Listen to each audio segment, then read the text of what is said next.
Chapter 346, Great Wizard. As Shifeng activated Fantasy World, a faint barrier of light formed around his body. Fantasy World. Immunity to all magic damage and 10% of magic damage received will be converted to healing to recover player's HP for 10 seconds. Cooldown 3 minutes. At this moment the players surrounding Shifeng had not yet noticed the mechanical slayer preparing its attack. They still foolishly charged at Shifeng. Before anyone could react, cracks started appearing on the stone-paved road as the land trembled. In the next moment, countless blades of air shot up from the cracks. Regardless of whether it was a player or an NPC, all those struck by the air blades died. After the turbulent storm ended, the street outside the teleportation hall was beyond recognition. At this moment, this small section of the city had become a ruin. The players observing the battle from a distance fell silent. This was the first time they had ever seen such frightening, destructive power. With a single attack, the mechanical slayer killed thousands of players. A large empty patch suddenly appeared on the previously crowded street. Even the level 150 guards had not survived the attack. How were they players supposed to deal with such a monster? Powerlessness bloomed in the hearts of the players who were originally intent on killing the slayer. No. At this moment, the guild leaders of the various guilds who had ordered their members to encircle Shifeng no longer possessed the calm they had before. Only regret and anger filled them right now. The mechanical slayer's storm domain had instantly obliterated thousands of their members. Moreover, a majority of these members were elite players. As unrated guilds, they did not possess many elites. At most, each guild would have 600 to 700 elite players. Hence, even the death of a few dozen elite players was a huge blow. Now, however, each of these unrated guilds had lost over 100 elites. That single attack had dealt a fatal blow. Guild leader Black Flame's tactic was awesome. Turtledove giggled as she observed the carnage from afar. Let's see if those guilds dare to bully others in the future. Standing beside Turtledove, Shadow Sword nodded in agreement. Although this matter appeared simple, in reality, it was extremely difficult to carry out such a feat. While directing the mechanical slayer's attacks, Shifeng also had to dodge the attacks from other players constantly. Shifeng also had to know where he could and could not run. If Shifeng did not have a perfect grasp of his surroundings, even the slightest mistake would result in his death. Following the disappearance of the storm domain, the momentary calm also shattered. When the mechanical slayer discovered that some people were still alive, especially Shifeng, it was humiliated. Suddenly, the mechanical slayer jerked its serrated greatsword from the ground. The mechanical slayer then started spinning, transforming into a bladed tornado. This was one of the mechanical slayer's skills, Blade Storm.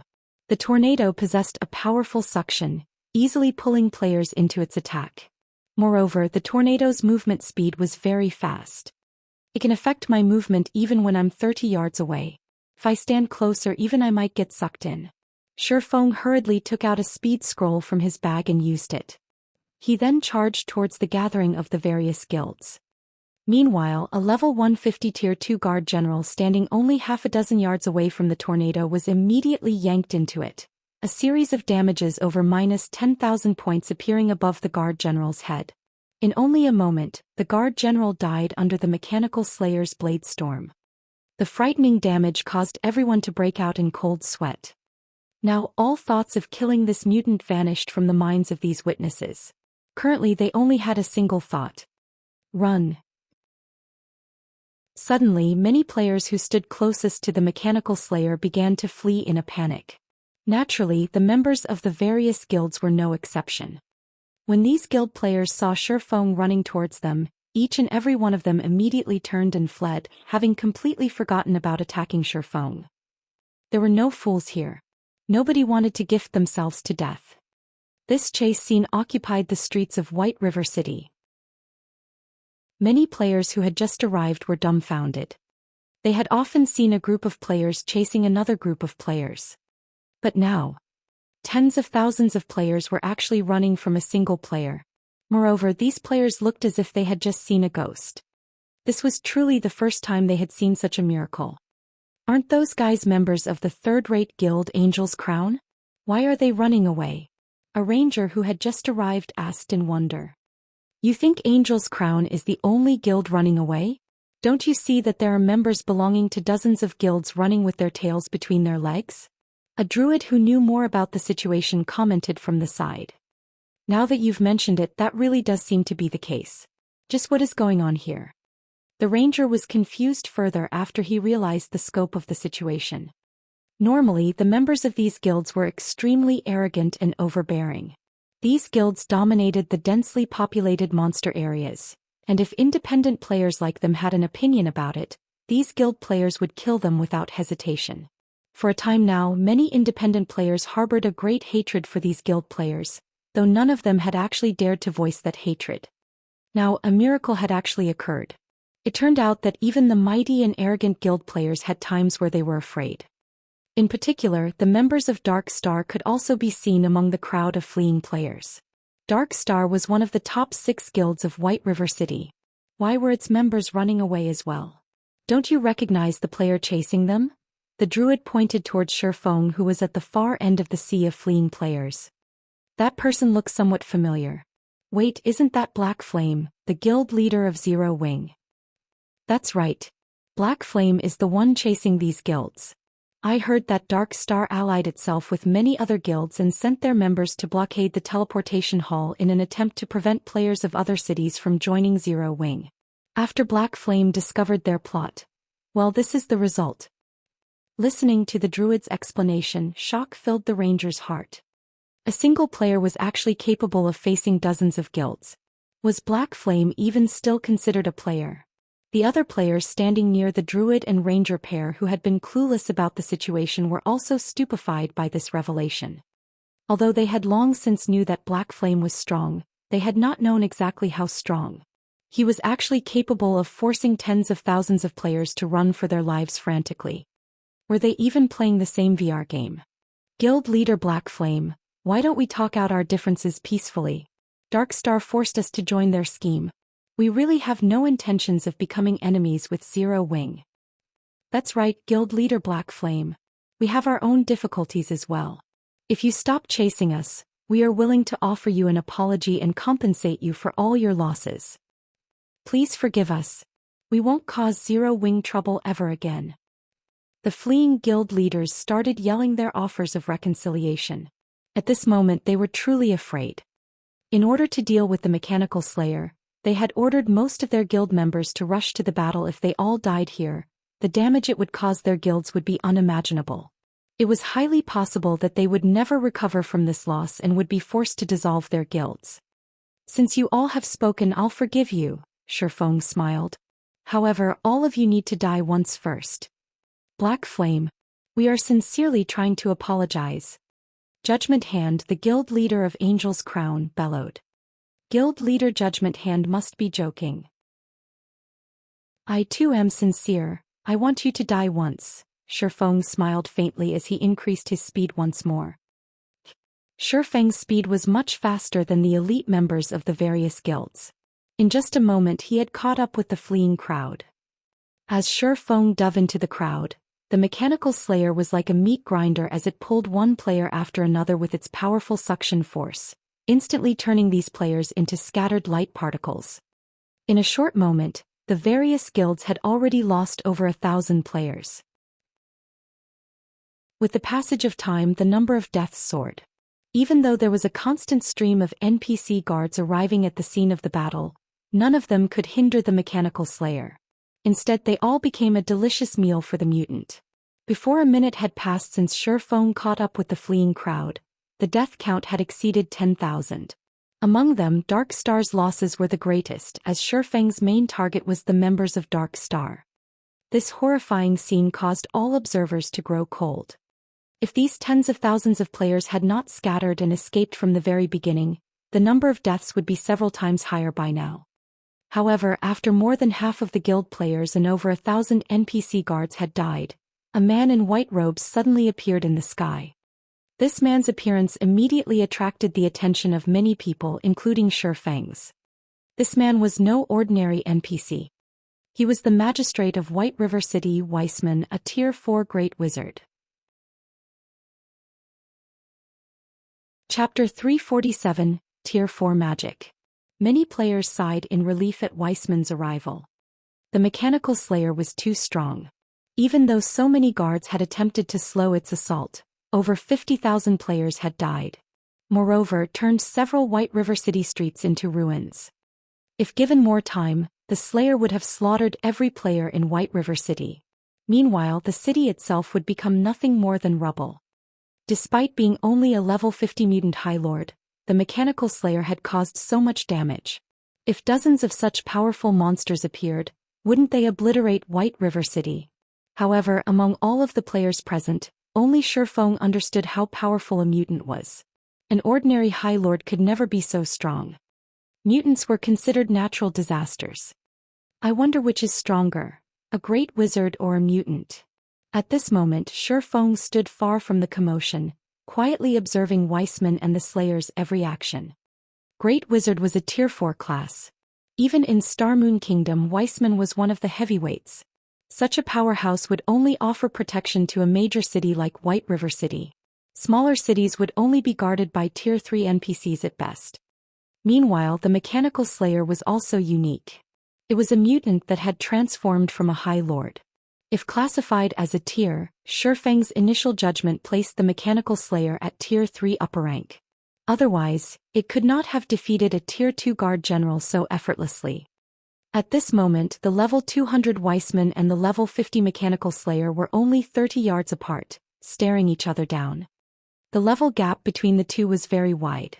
No matter how one looked at it, they were not equals.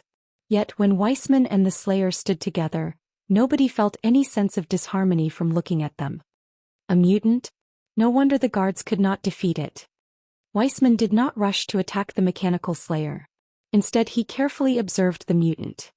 He then shifted his gaze towards his surroundings. The spacious streets around him no longer possessed the splendor they had in the past. There were collapsed buildings everywhere, and this caused Weissman's gentle gaze to chill with anger.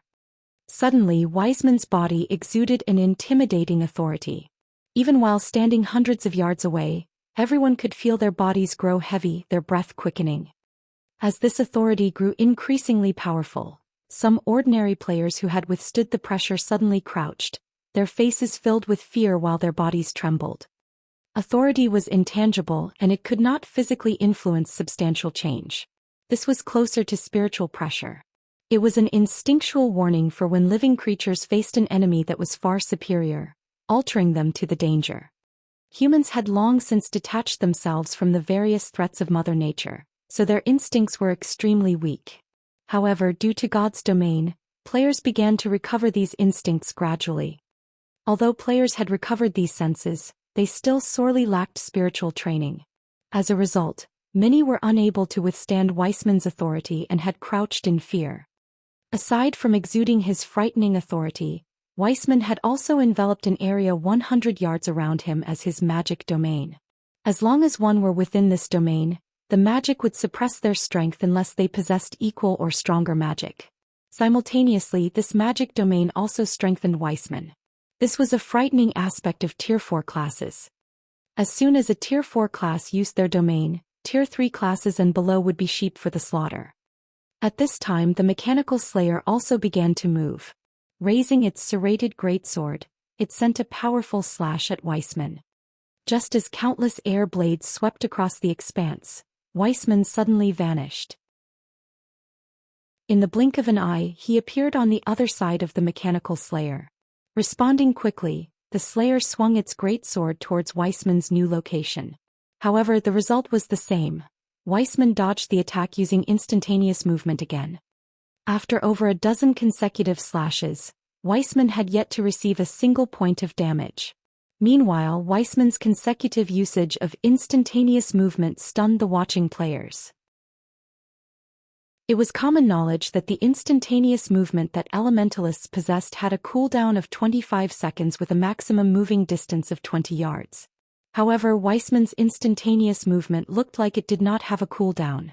Moreover, every time Weissman used instantaneous movement, he moved over 40 yards from his original position. It's as expected of a Tier 4 class. Even instantaneous movement has become far more powerful. If a Tier 4 assassin grasped this skill, the Slayer would have suffered over 100 attacks by now. Shi Feng had fought his fair share of Tier 4 classes in the past, so he knew just how powerful they were. Among the many Tier 4 classes he had fought, quite a few were great wizards. So, Shi Feng had a general understanding of great wizards. From his knowledge, Shi Feng knew that there were differences between Tier 4 great wizards. As for Weissman, a great wizard capable of using instantaneous movement effortlessly over a dozen times in quick succession, at the very least he should be an upper-rank great wizard. After a frenzied assault, scars around 4 meters deep and 40 meters long were visible throughout the street. However, no matter how the mechanical slayer attacked, it could not land a single hit on Weissman. The slayer had also started to panic. Gripping its serrated greatsword with both hands tightly, it stabbed its weapon into the ground. It was obvious that the mechanical slayer intended to use Storm Domain once more. However, Weissman, who had continuously dodged the slayer's attacks, had begun his attack. One of his hands currently held up his white jade staff, gathering a horrifying amount of magic power around it, while his mouth chanted complex incantations and his other hand swiftly traced lines of runes. Such quick writing in complex runes. The incantation for an ordinary Tier 3 spell normally only has around a dozen lines or so, yet Weissman has already written at least 20. At the very least he should be casting a Tier 4 spell. Shi Feng was shocked as he watched Weissman's casting. Ordinary, great wizards would need at least 6 to 7 seconds to write over 20 lines of runes. Meanwhile, Weissman had only needed 4 seconds. This is bad. This distance is still too dangerous. Shi Feng knew how powerful a Tier 4 spell was. Such a spell possessed the destructive force of a missile. With his distance of 150 yards he could easily be caught in the crossfire. Hence Shi Feng turned and ran. As the ground started to fragment, blades of air shot up from the ground. Weissman suddenly flew upward and hovered in mid-air. The air blades exploded forth, shooting towards Weissman. At this moment, Weissman had also finished chanting his spell. He pointed the finger he had used to write the runes with towards the sky, and in the next instant, a gigantic blue magic array appeared above the city. Tier 4 magic, Sky Piercer.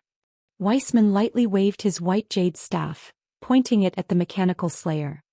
Blue-colored gas flowed out of the magic array, transforming into a sharp blue spear that came crashing down. When the air blades and blue spear collided, a violent shockwave swept through the area. Even houses over 100 yards away were blown away. Players who stood within a 200-yard radius died instantly, while players who stood 200 yards to 300 yards away suffered varying degrees of damage. After the brief collision between the two skills, blue spear pierced through the air blades and struck the mechanical slayer's body. The spear was like a meteorite crashing into the ground. In the wake of the impact, strong winds blew and dust rolled. A shockwave far more powerful than the one before also spread from the site of impact. It was as if a huge earthquake had just occurred. After the dust settled, everyone's gazes shifted towards where the Sky Piercer had fallen. Immediately, everyone's jaws dropped in shock. The spear's landing site had become a massive crater that was over 30 meters deep. Chapter 348, Stealing Food from the Tiger's Mouth. The Sky Piercer's destructive power had far surpassed everyone's imaginations. The entire street had been destroyed, and other than Weissman and the mechanical slayer, nothing remained. It was simply a spell, yet it carried the power to decimate the heaven and earth. Many of the players present even began to wonder whether they were still inside a game. The heavy air, the chilling wind, the pungent smell of blood, the vibrations from the ground, and the pain they felt were constant reminders of where they were. Suddenly, everyone realized that God's domain was completely different from the virtual reality games they had played in the past. In their opinion, a virtual reality game was merely an accumulation of numbers and data. Even if they grew powerful inside a game, at most they would deal higher amounts of damage. It wouldn't be surprising for a player to deal damage in the millions or tens of millions. After all, it was just a bunch of data. No matter how realistic God's domain was, at the end of the day, it was still only a virtual reality game. Nothing inside the game was real. At this day and age, this belief was well rooted in players' minds and they never strayed from it. However, they suddenly realized that they were wrong. So strong. Is this the strength of a Tier 4 class? If we can become Tier 4 classes, will we be that strong as well? Everyone gazed at Weissman, who was still hovering in midair. At this moment, excitement, fear, and longing filled their minds. There were no superheroes or espers in real life. No human was capable of flying freely in the sky. However, such feats could actually be achieved in this incomparably realistic world known as God's domain. It was as if everyone had arrived in a world of miracles. Considering the current situation, people no longer thought of God's domain as just another virtual reality game. Instead, God's domain was a world where they could start their second life. I have underestimated Weissman. To think he could actually cast Tier 4 magic with such ease. Relying on his astonishing speed, Shifeng had managed to escape the effective range of Weissman's Sky Piercer, so he had not received any damage from the resulting shockwave. Normally, high-tiered spells required a very long casting time. During this period, others could easily interrupt the caster and inflict significant amounts of damage. Normally, when one fought an opponent of the same tier, very rarely did they have the chance to cast high-tiered spells. Instead, they would use low-tiered spells with shorter cast times. It was extremely difficult to cast a Tier 4 spell in the midst of battle like Weissman had when faced with an equal opponent. Yet even when facing a mutant like the Mechanical Slayer, Weissman had still managed to cast a Tier 4 destructive spell effortlessly. It was apparent just how powerful Weissman was. While Shifeng had focused on Weissman, the Mechanical Slayer had flown out from the crater the Sky Piercer had created. What? It's still alive, even after taking a hit from a Tier 4 spell? Shifeng was slightly surprised when he saw the wounded Slayer. The effects of high-level magic weren't limited to HP damage alone. It could also damage the enemy's physical condition. In battles, HP only served as a reference. In certain cases, even when players only had 1 HP remaining, their combat power would not be affected in the slightest. They could still display 100% of their actual combat power. Yet sometimes, despite losing only a thread of their HP, players' combat power might be greatly affected, leaving them capable of displaying only 10%. High-tiered skills were so powerful was because not only could they cause a frightening amount of damage, but they could also greatly affect the enemy's combat power. At this moment, although the Mechanical Slayer looked like a mess with many wounds covering its body and less than 50% of its HP remaining, the spell had not significantly damaged its combat power. What an enviable physique. Shifeng had been a Tier 3 Sword King in his past life, so he understood how important a strong physique was to a player. Although the Mechanical Slayer had less than 50% HP remaining right now, its remaining HP was not much different than the HP Weissman possessed. With its combat power unaffected, the Mechanical Slayer could still challenge Weissman. However, the Mechanical Slayer's next action had completely surpassed Shifeng's imagination. After flying into the air instead of launching an attack at Weissman, the Mechanical Slayer turned tail and ran. This scene stupefied every player present.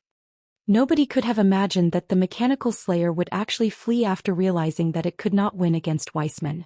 The Mechanical Slayer's intelligence far surpassed any ordinary monster. Unfortunately for the Mechanical Slayer, Weissman had no intention of letting it escape. Using instantaneous movement, Weissman teleported to the Mechanical Slayer's side and immediately used Snowy Explosion. Countless frost arrows pelted the Mechanical Slayer's body. In the blink of an eye, the Mechanical Slayer had frozen into an ice sculpture. The Mechanical Slayer's frozen body then plummeted towards the ground, the impact creating a massive hole in the ground. Following which, Weissman waved his staff. Suddenly, multiple aqua-blue magic arrays appeared around his body. Water dragons emerged from these magic arrays and shot towards the mutant. These water dragons wrapped around the Slayer and buried their vicious teeth in its flesh, restraining the Mechanical Slayer in a large ball of water. This was the Tier 2 spell Water Binding. When used, it restricted the target's movements. Now unable to move, the Mechanical Slayer immediately used Blade Storm. Not only did the skill increase its movement speed, but it also made the Mechanical Slayer immune to all magical control effects. After breaking out of Weissman's water binding, the Mechanical Slayer spun towards the Great Wizard. Reacting quickly, Weissman immediately started chanting the incantation of another spell, his hand having already written 3 lines of runes. A moment later, an ice shield appeared, covering his body.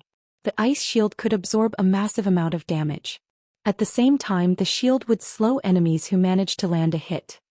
Even after the Mechanical Slayer's great sword repeatedly struck Weissman's ice shield for 3 full seconds, the ice shield remained in one piece.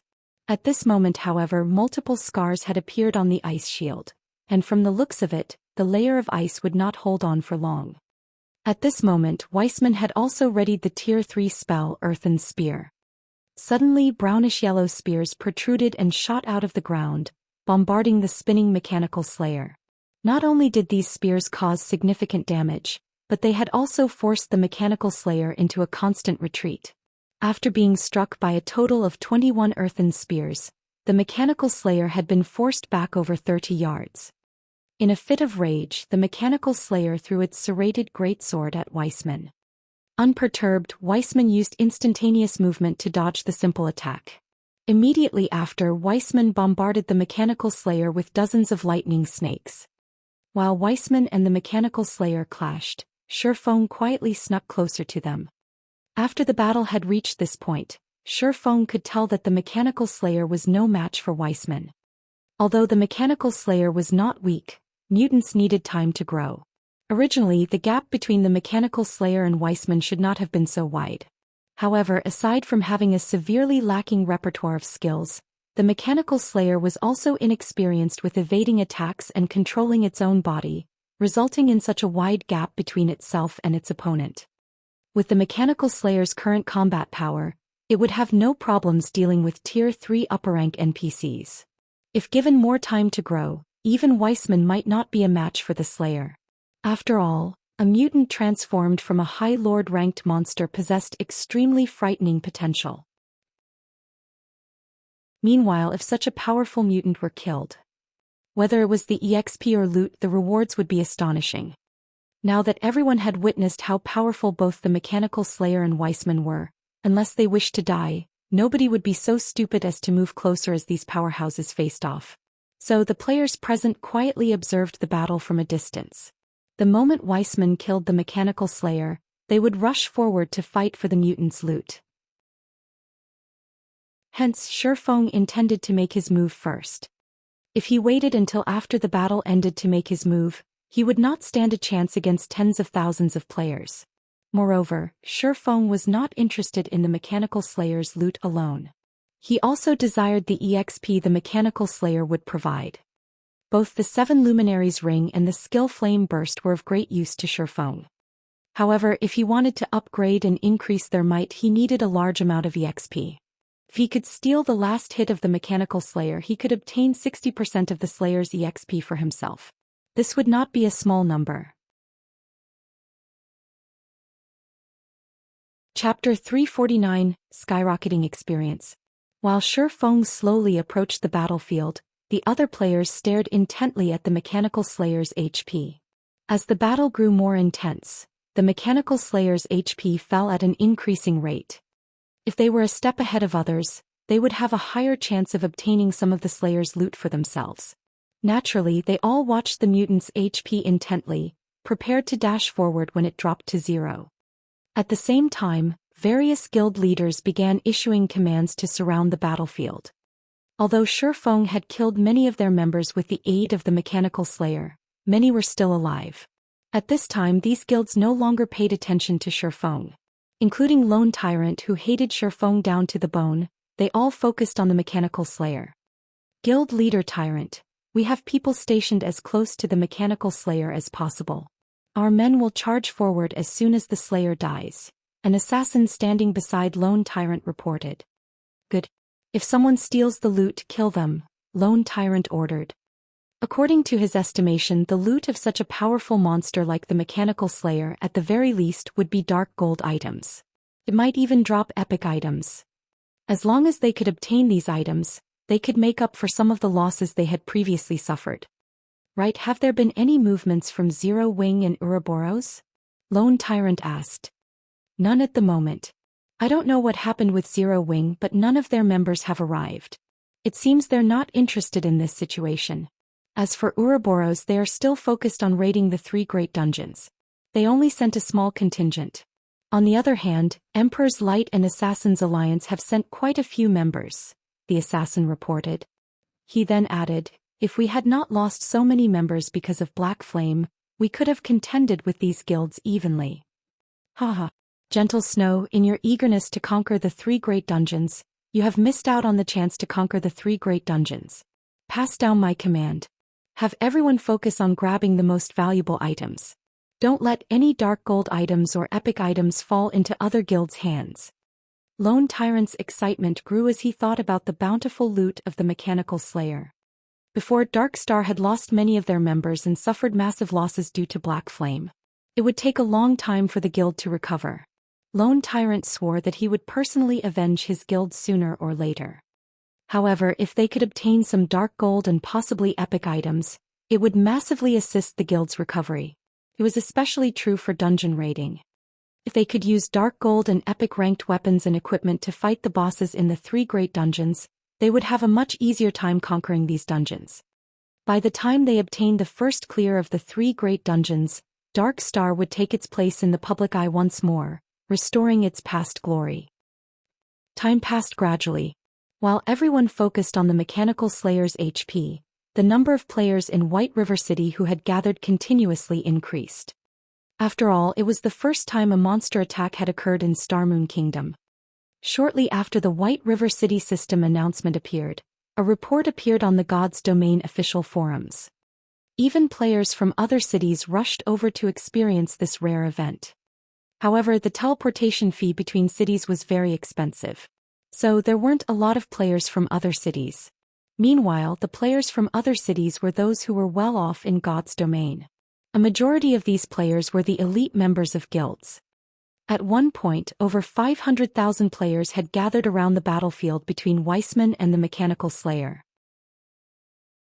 That was practically a third of the total population of White River City. I'm relieved. To see such a powerful monster, we have not wasted the trip. Only a few of us teleported here and we haven't occupied any strategic locations. In a moment, if any of you manage to snatch some loot, escape immediately, understood? Don't stay behind to throw away your lives, a handsome man in black robes told the people standing around him. If Feng could see this man's name, he would be shocked. This man was a famous expert in the virtual gaming world. His fame even surpassed Gentle Snow's. The man was also an individual ranked within the top 1,000 on the global experts list. This man was Red Feather and he was one of the elders of the first-rate guild, Star Alliance. Boss Red Feather, rest assured. You should know our strengths the best. Not in another 100 years could these noobs of White River City compete with us. A level 20 assassin with tanned skin said disdainfully as he observed the various guilds members of White River City. Big Brother Red, you're being overly cautious. We are the trump card of Star Alliance. Since we've arrived, how could we not walk away with all of the loot? Flourishing Willow, a female ranger with an enchanting body, chuckled. You guys. Red Feather helplessly shook his head, his companion's confident words. There are still plenty of experts in White River City. Although Gentle Snow is not participating, don't forget that there are still the branch leader of World Dominators, Blood Halberd, the guild leader of the Assassins Alliance, Cruel Sword, and the branch leader of Emperor's Light, 13th Swallow. There is also the expert that has recently appeared, Black Flame. In addition, experts from other cities have also come to take part in this event. No matter what, we have to act prudently. Unfortunately, Red Feather's reminder fell on deaf ears. None of his companions took his words to heart. After all, every one of them was above level 20, and a majority of the equipment they wore was secret silver rank. One of them even wore nothing but secret silver equipment. In addition, they were all veteran gamers who had fought in the virtual gaming industry for many years now. They were all top-tier experts. Their levels, techniques, and equipment were all first-rate. So how could they possibly lose to any other guild? Big Brother Red, that Mechanical Slayer's HP is about to bottom out. Should we rush over there? Flourishing Willow asked. In a moment. The more powerful a monster is, the more powerful its counterattack will be before it dies. You have all personally witnessed how powerful the Mechanical Slayer is for yourselves. Anywhere within a 200 yards is a danger zone. If we don't have any invulnerability skills, the splash damage will kill us before we get close. Red Feather stopped his companions. However, we can approach the 200-yard range. Just as Red Feather finished speaking, Suddenly, a black figure charged towards the mechanical slayer so fast that it left observers tongue-tied. Haha. What a fool. The mechanical slayer still has 2% of its HP left, yet he dares to rush ahead. Based on his speed, that person should be an expert. Unfortunately, his greed has overpowered his judgment. If he waited until the mechanical slayer died with his speed, he could have snatched 1 or 2 items. Many onlookers ridiculed the figure that had boldly charged into the fray. Nobody believed that the figure would survive to reach the slayer. However, there was also a small number of players who rushed after him. Meanwhile, the black figure leading the charge was none other than Shi Feng. At this moment, the mechanical slayer was already on the verge of death. Weissman only needed 2 or 3 more skills to finish it off. Naturally, Shi Feng would not wait any longer. However, when Shi Feng was 100 yards from the battlefield, the mechanical slayer erupted. The mechanical slayer's body suddenly turned crimson, shrinking by half. The serrated greatsword also transformed into a blood-red scythe. A pitch-black aura of death surrounded the blade. Tightly gripping the scythe with both hands, the slayer swung it at its surroundings. Suddenly, black streaks of light shot out in all directions. Why does it have the Tier 4 skill, Death Sigh? Shi Feng panicked at the sight of this skill. Hurriedly, he activated Fantasy World. The instant the black lights collided with the barrier of light formed by the fantasy world. Although Shi Feng had not lost any HP, he felt as if he had been struck by a sledgehammer. Shi Feng had even wondered if Fantasy World could hold up against this Tier 4 skill. The black lights illuminated the surroundings for 6 full seconds, covering a range 200 yards in all directions. The area looked like it had been enclosed by a black dome. Everything within this dome was pitch black, and nobody outside the dome could see anything within it. After Death's Sigh ended, everything in the space was dead. Aside from Shi Feng, who was safe inside his light barrier, every player who charged forward had died. Meanwhile, the ice guard Weissman had summoned also shattered. At this moment, Weissman had lost a significant amount of his HP.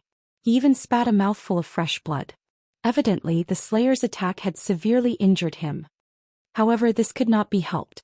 Nobody would have thought the mechanical Slayer would use such a frightening skill as its dying counterattack. When caught unaware, even a Tier 4 Great Wizard would receive heavy damage from such an attack. However, after using Death's Sigh, the mechanical Slayer was like an oil lamp exhausted of fuel. It only had a final thread of HP remaining. Weissman then used Ice Descent, a Tier 3 spell. Suddenly, ice and snow fell from the sky, landing on the mechanical Slayer. Wave after wave of icy air enveloped on the Slayer, devouring the last of its HP. Your head is mine. At this moment, seeing as the mechanical Slayer was about to die, Shi Feng had grown anxious. Immediately, he activated Windwalk and dashed at the mutant. The moment he was in range, he used Silent Steps to appear behind the mechanical Slayer. As Weissman's spell was not yet over, Shi Feng had to endure Weissman's Ice Descends as well. Shi Feng then retrieved an intermediate frost grenade from his bag. After accurately gauging the Slayer's HP, Shi Feng threw the intermediate frost grenade and dealt -500 damage to the mutant. The frost grenade destroyed the mechanical Slayer's remaining 300 HP before the next wave of icy air could. Shi Feng had pushed himself to his very limit to grasp the mechanical Slayer's HP, and he very nearly lost the last hit to Weissman. After the mechanical Slayer died, over 100 items burst forth from the mutant. Meanwhile, Shi Feng also received a series of system notifications. Before Shi Feng could check the notifications, his experience bar started to soar. In just a moment, Shi Feng's level 24 experience bar filled before breaking through to level 25. Even after reaching level 25, Shi Feng's experience bar did not stop. Level 26. Level 27. Level 28. Level 29.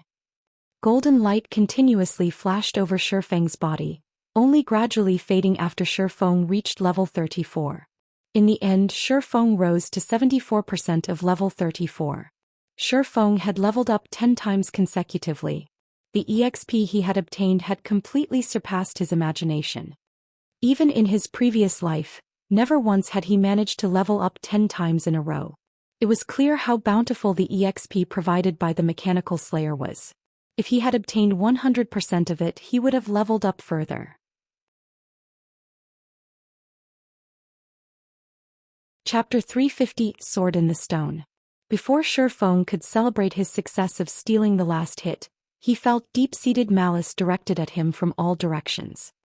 Although Shifeng was wearing the black cloak, and nobody had yet recognized Shifeng, the system notification that appeared after the Mechanical Slayer died had betrayed Shifeng. Starmoon Kingdom System Announcement. Congratulations to Black Flame for being the first player to kill a mutant. Rewarding 50 reputation points in Starmoon Kingdom, 30 free mastery points and 30 gold coins. White River City System Announcement.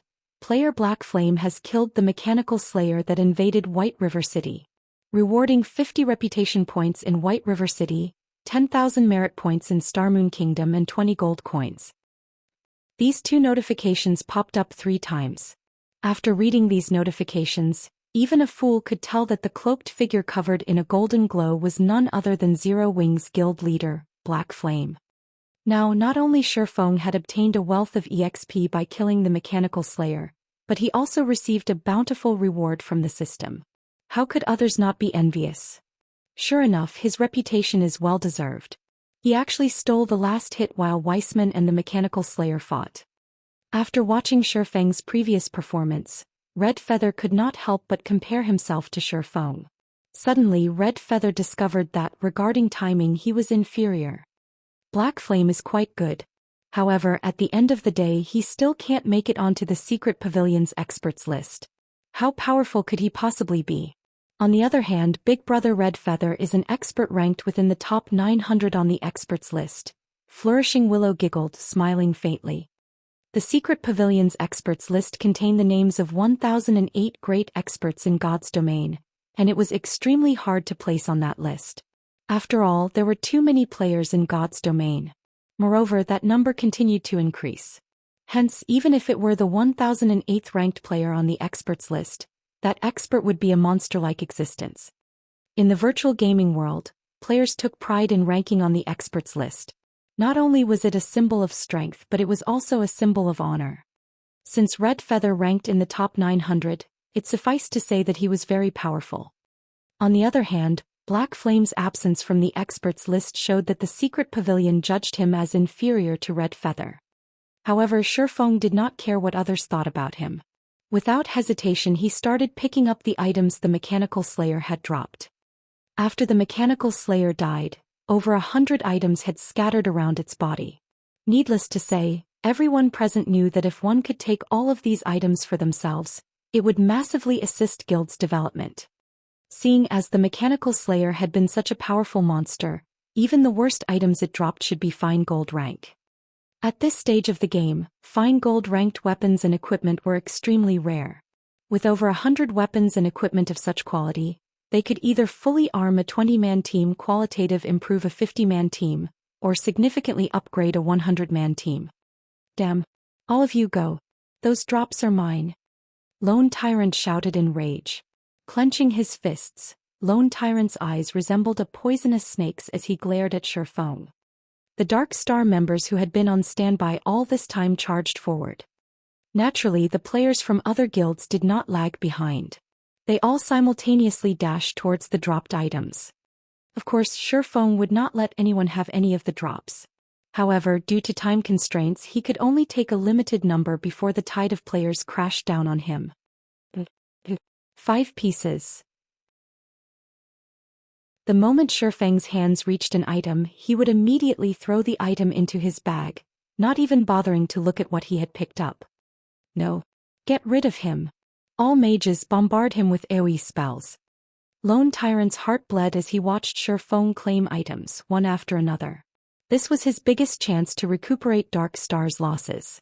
At this moment, however, Shifeng was destroying that chance right before his very eyes.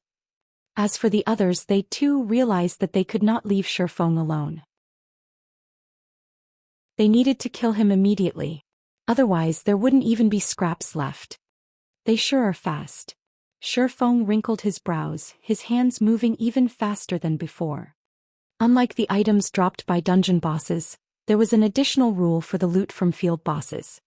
Even if a player obtained an item from field boss, if someone killed them within 2 hours, that item would drop from their dead body with 100% certainty. It was the same for players who picked up the item later on. Only after 2 hours would this item not fall from the player's bag.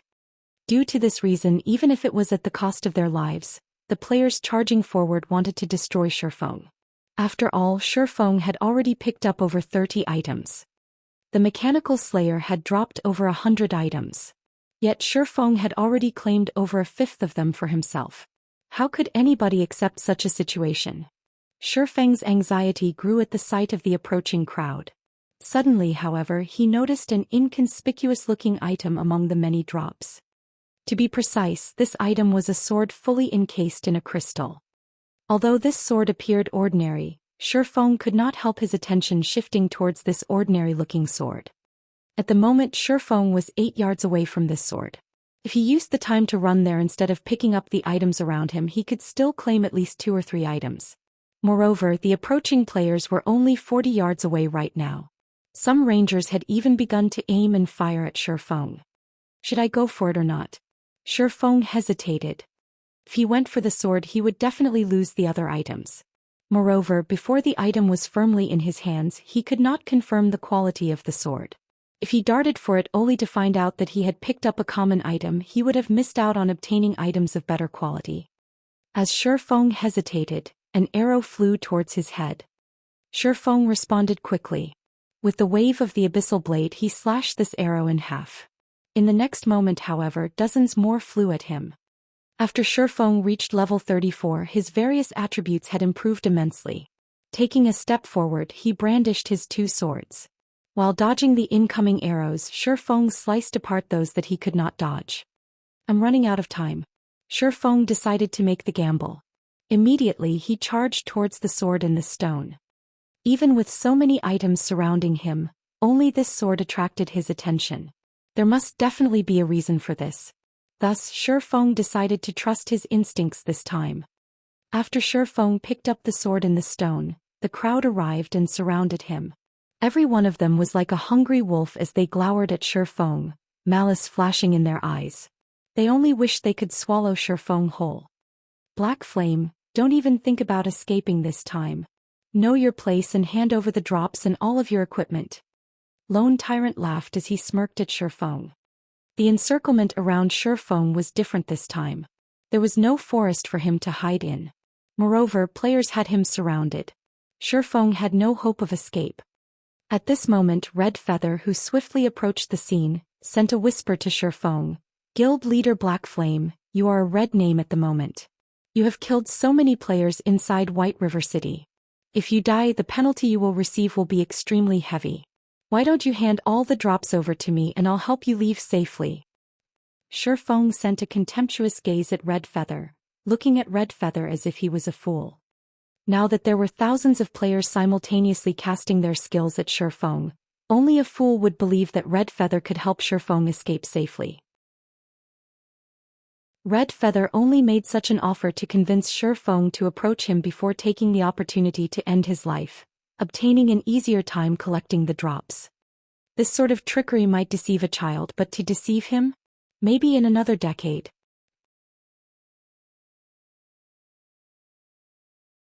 Chapter 351, Original Sin. He didn't fall for the bait? Red Feather was slightly surprised when he saw Shifeng's contemptuous gaze. Indeed, he had planned to trick Shifeng all along.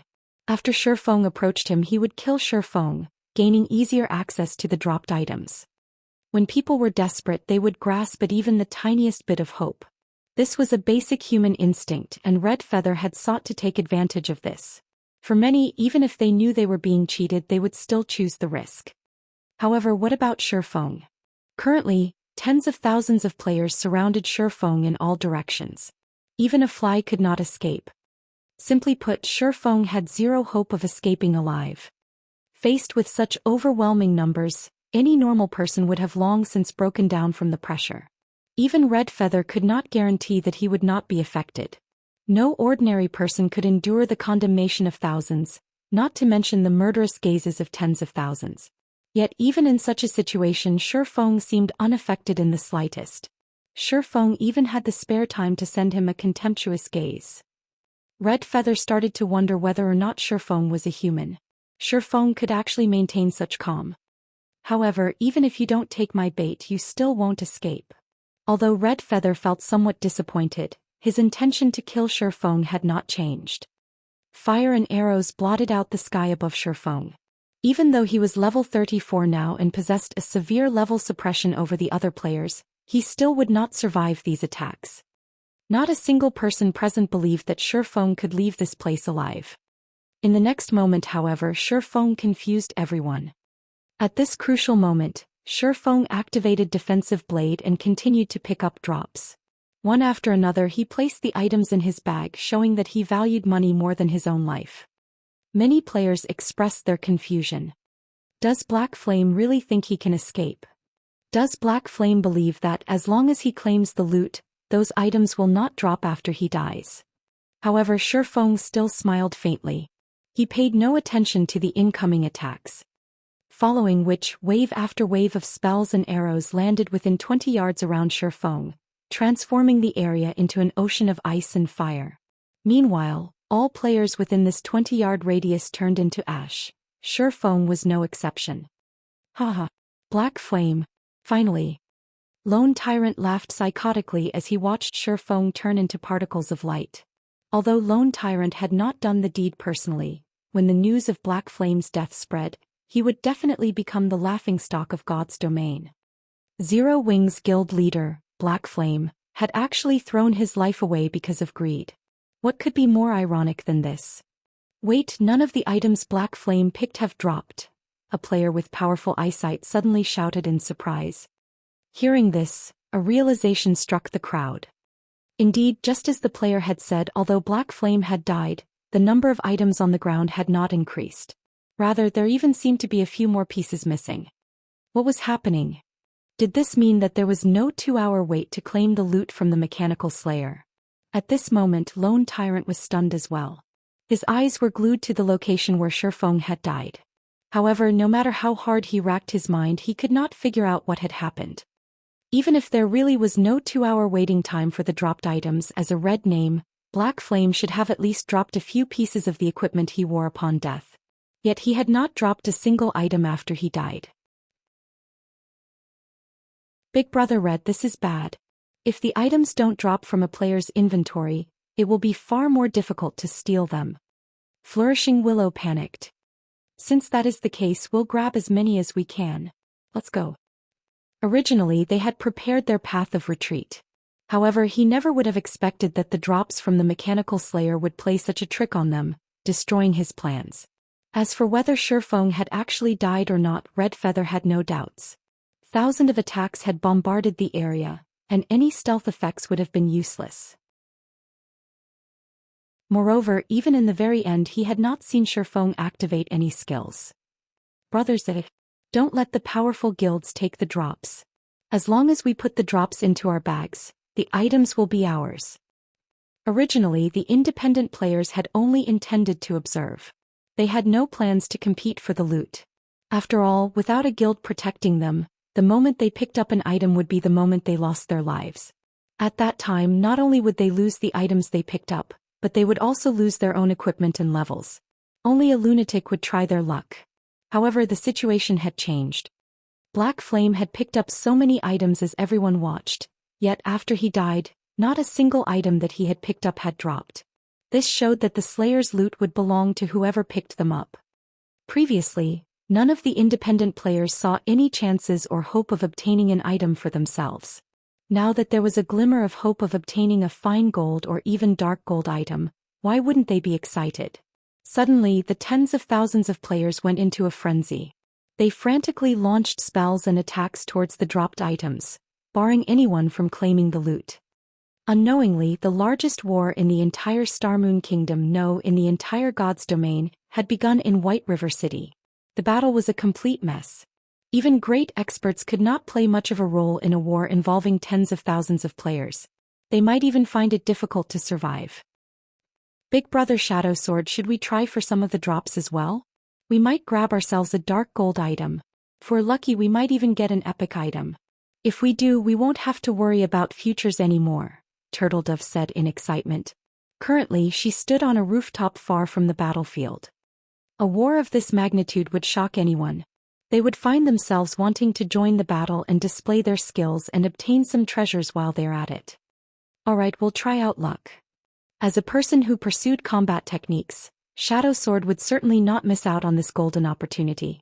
Although Shifeng had warned them not to involve themselves, Shadow Sword had to agree with Turtledove's suggestion. If they could be like Shifeng, grabbing 30 to 40 items for themselves, even if they died, it would be an admirable death. After all, facing the attacks of tens of thousands of players, even the top-ranking expert on the Secret Pavilion's experts list, the undefeated god, could not possibly survive. For your own good, I advise you to not to go. Even if you snatch an item, you won't get anything after you die. At this moment, a calm and indifferent voice reached Turtledove and Shadow Sword's ears. When the two heard this voice and promptly turned their heads towards the source, shock immediately appearing on their faces. How did you resurrect? Turtledove gaped at Shifeng with disbelief. Currently, Shifeng still wore his black cloak, a calm expression on his face. Resurrect? I never died, so why would I need to resurrect? Shifeng chuckled. Making one-way trips was not brave but stupid. Since he had charged into battle, naturally he had long since prepared an escape. Before Shifeng had charged towards the mechanical slayer, he had already activated Phantom Kill. He had then sent his doppelganger away from the battlefield while he forged ahead to steal both the last hit and the treasure.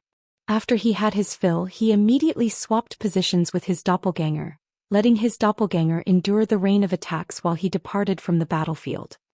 You didn't die? How is this possible? I saw countless spells hit before you turned into particles of light and disappeared. Turtledove walked up to Shifeng, her bright eyes scanning his body. After an extensive examination, she revealed a look that said, "You can't deceive me." Shifeng laughed and said, "That's only a doppelganger." Doppelganger. Originally, Turtledove had not believed Shifeng in the slightest. However, at the mention of the word doppelganger, she suddenly understood the gist of the situation, feeling slightly shocked. She never expected that Shifeng would have planned an escape. However, Shadow Sword was far more shocked by this revelation. With only the use of a doppelganger, Shifeng had managed to toy with the tens of thousands of players present, causing them to start a massacre. If Shadow Sword and Turtledove knew that Shifeng had come to this tall building to look for an opportunity to re-enter the battlefield. At this moment, Shifeng sat quietly before calling up the system interface for the 7 Luminaries ring. Finally, I can level these skills. Shifeng looked at the 7 great skills displayed on the 7 Luminaries ring interface, growing excited. Even at level 1, these 7 skills were immensely beneficial. If he could level these skills several times, his combat power would definitely reach the next level. It would also significantly assist with his class change quest.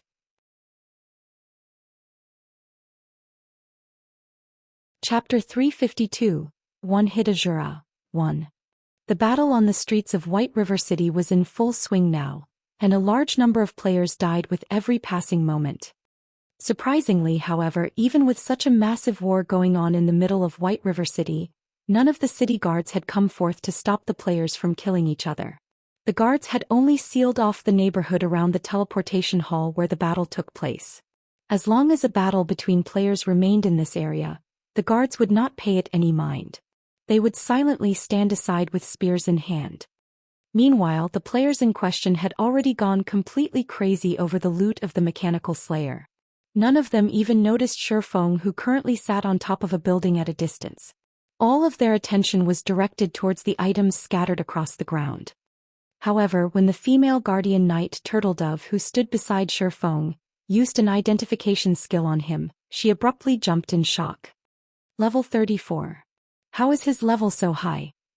Currently, a majority of the players in God's domain had yet to reach level 20, yet Shifeng was level 34.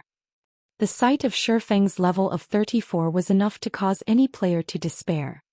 In God's domain, the suppression of 5 levels was detrimental, let alone a suppression of over 10 levels. However, Turtledove had quickly discovered Shifeng's level falling by 1. He was confused. Shifeng had obviously not died, yet his level had fallen. Turtledove did not know that at this moment, Shifeng had assigned a large amount of EXP to the 7 great skills of the 7 Luminaries ring. The amount of EXP that Shifeng possessed at level 34 was extremely abundant, and with the EXP of a single level, he had managed to upgrade all of the 7 great skills of the 7 Luminaries ring to level 3. Aura of Earth. Level 3 requires 6 million EXP to upgrade to level 4. Defense increased by 40%. Damage taken reduced by 25%. Activatable skill dash. Absolute defense. Provides immunity to 12 attacks. Cooldown, 1 minute 20 seconds. Aura of Water. Level 3, requires 6 million EXP to upgrade to level 4. Received healing increased by 40%. Cast consumption reduced by 20%. Activatable skill dash. Life Bloom, heals selected target for 15% HP every second for 30 seconds. Cooldown, 1 minute 30 seconds. Aura of Wind. Level 3, requires 6 million EXP to upgrade to level 4. Movement speed increased by 30%. Attack speed increased by 30%. Agility increased by 20%. Activatable skill dash. Wind Rider. Enables temporary flight and movement speed increase of 120% for 15 seconds. Cooldown, 2 minutes. Aura of Fire. Level 3, requires 6 million EXP to upgrade to level 4.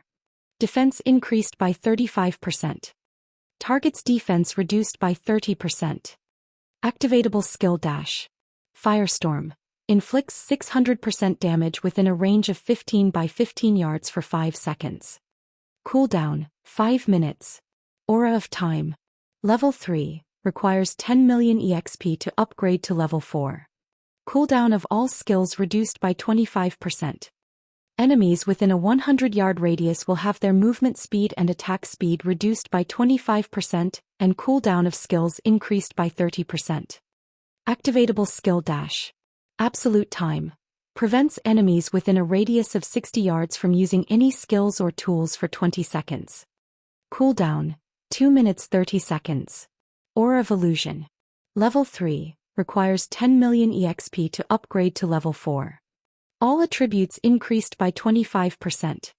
Enemies within a 100-yard radius will have all their attributes reduced by 30%. Activatable skill dash. Fantasy World. Immunity to all magic damage and 15% of magic damage received will be converted to healing to recover player's HP for 15 seconds. Cooldown 3 minutes. Aura of Space. Level 3, requires 10 million EXP to upgrade to level 4. Immunity to all control and restricting effects. Activatable skill dash. Space Movement. Instantly move to any location within a radius of 360,000 yards. Cooldown, 8 minutes. As expected, the EXP required becomes increasingly abundant at the further levels. However, the skills have indeed significantly improved. I wonder how far I can upgrade them to if I dump in all the EXP I have. Once again, Shifeng started assigning EXP to the 7 Luminaries ring. This time, Shifeng had upgraded all of the skills to level 5, reducing his level to 26. Aura of Earth. Level 5 requires 12 million EXP to upgrade to level 6. Defense increased by 45%. Damage taken reduced by 35%. Activatable skill dash. Absolute Defense. Provides immunity to 16 attacks. Cooldown, 1 minute 20 seconds. Aura of Water. Level 5 requires 12 million EXP to upgrade to level 6. Received healing increased by 60%. Cast consumption reduced by 30%. Activatable skill dash. Life Bloom, heals selected target for 20% HP every second for 40 seconds. Cooldown, 1 minute 30 seconds. Aura of Wind. Level 5 requires 12 million EXP to upgrade to level 6. Movement speed increased by 40%. Attack speed increased by 40%. Agility increased by 30%. Activatable skill dash. Wind Rider. Enables temporary flight and movement speed increase of 150% for 20 seconds. Cooldown, 2 minutes. Aura of Fire. Level 5 requires 12 million EXP to upgrade to level 6. Defense increased by 40%. Target's defense reduced by 40%. Activatable skill dash. Firestorm. Inflicts 800% damage within a range of 25 by 25 yards for 5 seconds. Cooldown, 5 minutes. Aura of Time. Level 5, requires 20 million EXP to upgrade to level 6. Cooldown of all skills reduced by 30%. Enemies within a 150-yard radius will have their movement speed and attack speed reduced by 30% and cooldown of skills increased by 40%. Activatable skill dash. Absolute Time. Prevents enemies within a radius of 75 yards from using any skills or tools for 24 seconds. Cooldown, 2 minutes 30 seconds. Aura of Illusion. Level 5, requires 20 million EXP to upgrade to level 6. All attributes increased by 30%. Enemies within a 150-yard radius will have all their attributes reduced by 30%. Activatable skill dash. Fantasy World. Immunity to all magic damage and 15% of magic damage received will be converted to healing to recover players' HP for 20 seconds. Cooldown 3 minutes. Aura of Space. Level 5, requires 20 million EXP to upgrade to level 6. Immunity to all control and restricting effects. Activatable skill dash. Space Movement. Instantly move to any location within a radius of 400,000 yards. Cooldown, 6 minutes. After Shifeng examined the attributes of the level 5-7 Luminary's ring, his calm heart inadvertently grew excited. In the legends, the 7 Luminary's ring was said to be a godly relic. Even if it were just an epic-ranked replica of the item, its strength far surpassed any player's imagination.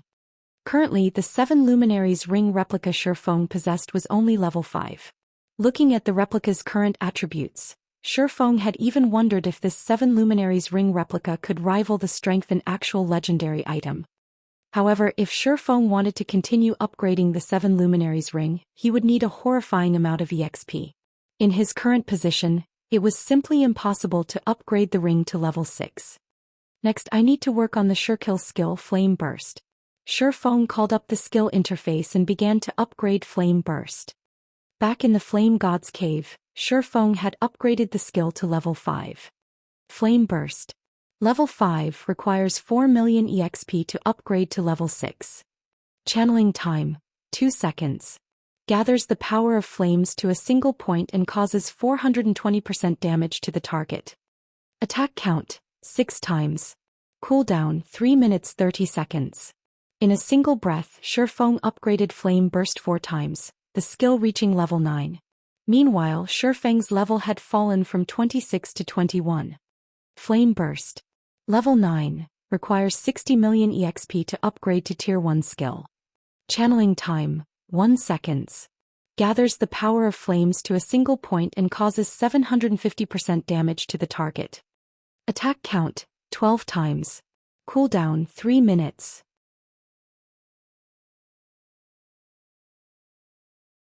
Chapter 353, One Hit Asura, 2. I never really have enough EXP. However, I can only leave it for now. Even if I fall back to level 0, I won't have enough EXP to upgrade the skill. Shifeng laughed bitterly as he looked at his own level. Level 21. His current level was even lower than before he had returned to White River City. However, his combat power was much higher than any ordinary level 34 player. Meanwhile, Turtledove and Shadow Sword were completely stupefied right now. Within minutes, a level 34 player had fallen to level 21. Turtledove and Shadow Sword had even wondered if their eyes were playing tricks on them. How could a player's level decrease by itself? Although they both eagerly wanted to ask Shifeng about his level, they felt embarrassed to do so. After all, they had yet to join Zero Wing officially. As the leader of a guild, how could they presume to ask for Shifeng's secrets?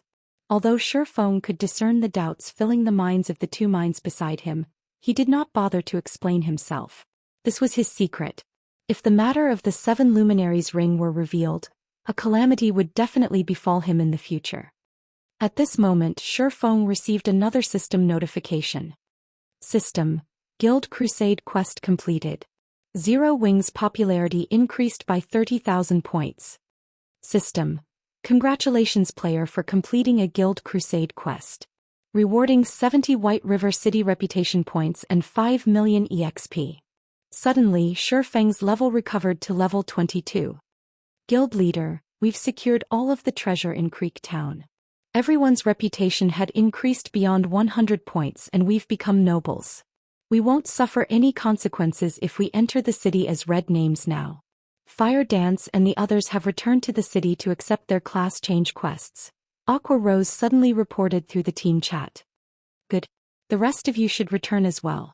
While you're at it, summon all members of Zero Wing to the teleportation hall, Shifeng said, smiling faintly as he watched the current stalemate on the battlefield.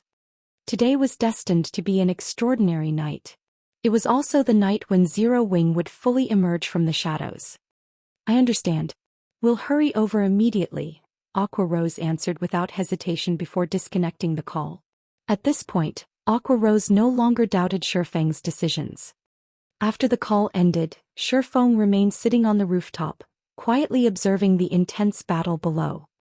After another hour had passed, the number of players still alive on the battlefield had dwindled down from the initial 500,000 to less than 100,000.